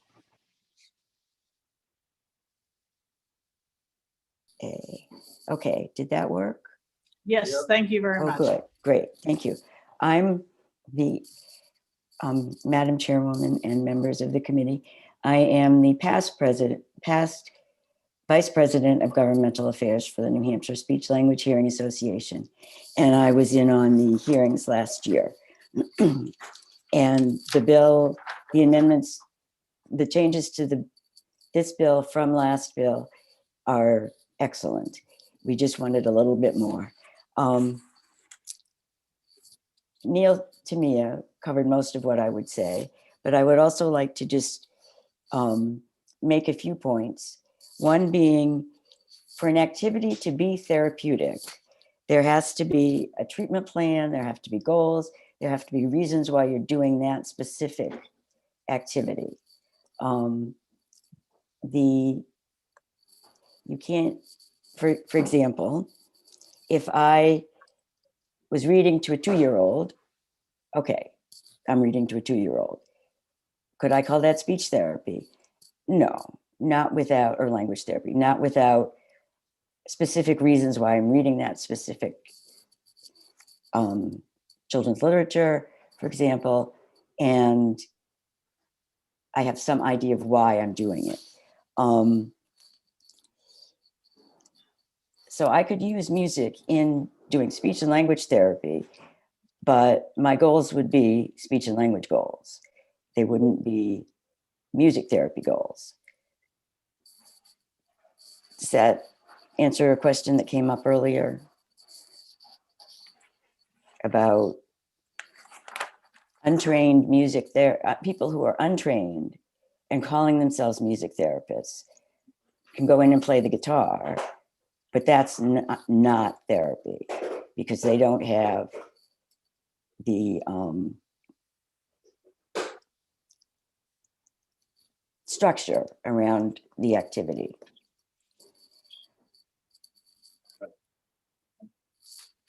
We're not opposed to licensing music therapists. We just want to clarify the parameters of what they do and what we do. And we do work together. I'd be very interested in what Rhode Island had worked out in terms of their bill and how that made it more clear. My concern, one of my concerns is that if the public thinks that music therapists are treating communication disorders, will they actually get the speech and language therapy that they need? Who knows? Otherwise, we would like the bill to address treatment of the underlying communication disorders. Ms. Scott mentioned that they work on expressive and receptive language. Okay, but they don't have the training in language development that speech and language pathologists do. Also, oh yes, Ms. O'Malley brought up the issue of consulting with the speech and language pathologist. If someone is not receiving speech and language therapy while they're receiving music therapy, they don't need to consult with the speech language pathologist.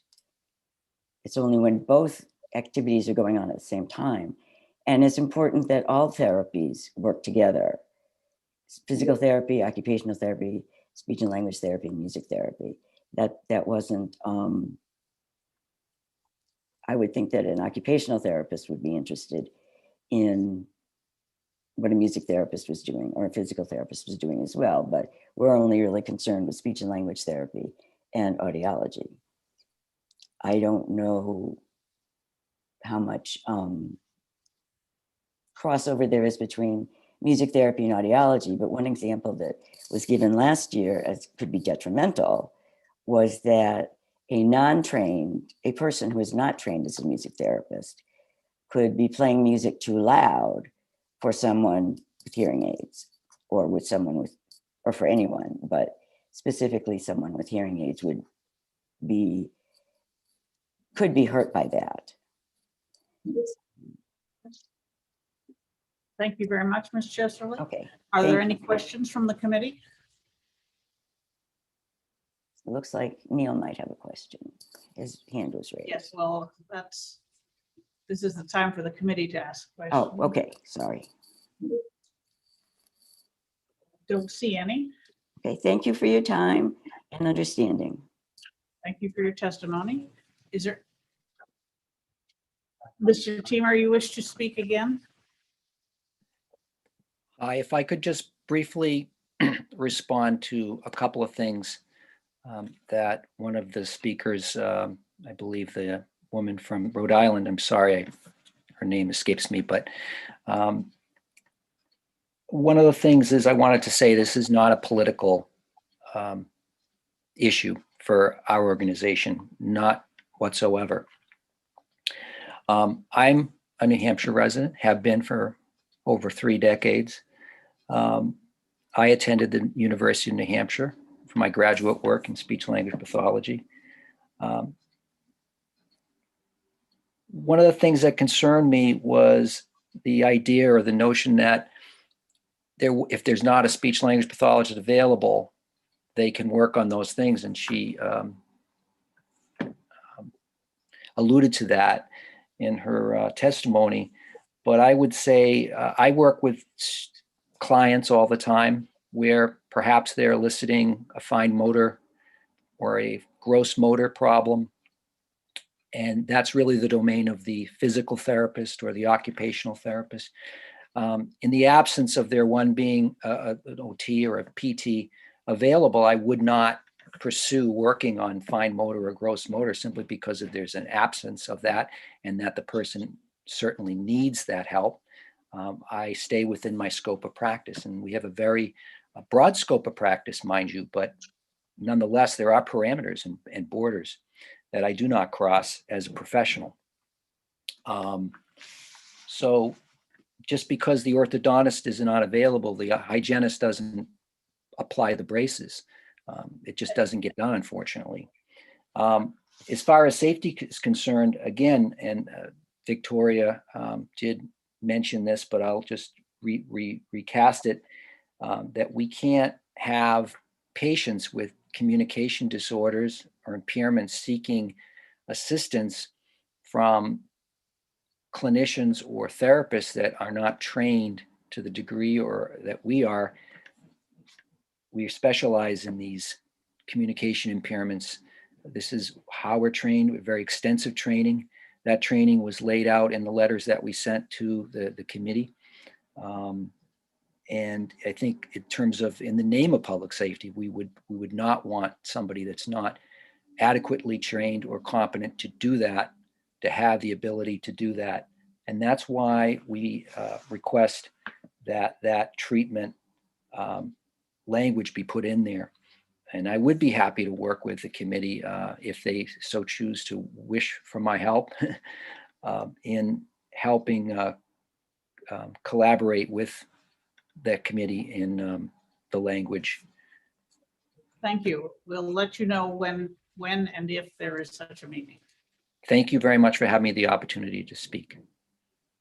Is there anyone else who Representative Schuett, you have a question? Yes, Madam Chair, I do. Thank you. A question just occurred to me for perhaps Mr. Themia or one of the speech language pathologists. I'm curious if there is ever an instance where someone in that profession would in fact refer a client to a music therapist. I would answer yes to that. And that would be our ethical and clinical obligation if we're working with a client and we see that that client has a need or could benefit from a type of therapy that we are not competently or legally able to provide. We would, and we do. We make referrals all the time. I refer out to, I've worked across from my internships at Catholic Medical Center in the ICU and CCU, we work, you have speech pathologists working there, working with people on endotracheal tubes, getting them safe and ready to swallow food again, to working with students in school, to working in my private practice. I have worked across pretty much all settings, nursing homes, hospitals. And so I've worked with a lot of therapists, OTs, PTs, music therapists, dietitians. There's a lot of people on the medical team, and certainly referring out to the appropriate clinician when we see that there may be a need for that is certainly something we do. Yes, thank you. Thank you. Who has a question? Representative Groda, you have a question? Yes, thank you, Madam Chair. The bill from last year, the issue, really the crux of this bill is having the music therapist be paid by insurance. I was on a subcommittee that involved this bill last year, and I think we noodled out all the issues that the speech therapist had with the music therapist on this issue. Can you please confirm that? Who is the question for? I apologize. It's either for Mr. Themia or I guess it would be Mr. Themia. Yeah, okay, thank you. As Mrs. Chesterly had said prior, that the collaboration with the committee on the previous House bill, I think it was 1286, was previous form. We did raise concerns and had input, and we appreciate that the committee did make changes to that. I think really the only change that I would be requesting that hadn't been made, I say me, but the organization in which I represent, would be the language around the treatment. Again, and the reason or rationale behind that would be simply if the consumer, that is the patient, client, is seeking help for communication impairment, that they need to be directed to the clinicians that are trained specifically in communication impairments and disorders, which is what speech language pathologists do. That is the primary focus of what we do.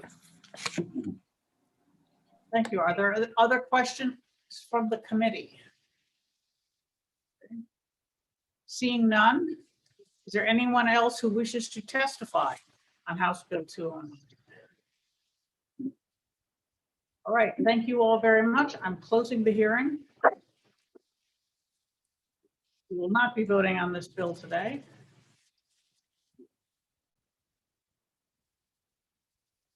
Is there any enthusiasm for voting on any other bills? Okay, in that case, we are resuming again on Thursday morning. Thank you for your patience, and I will see you then.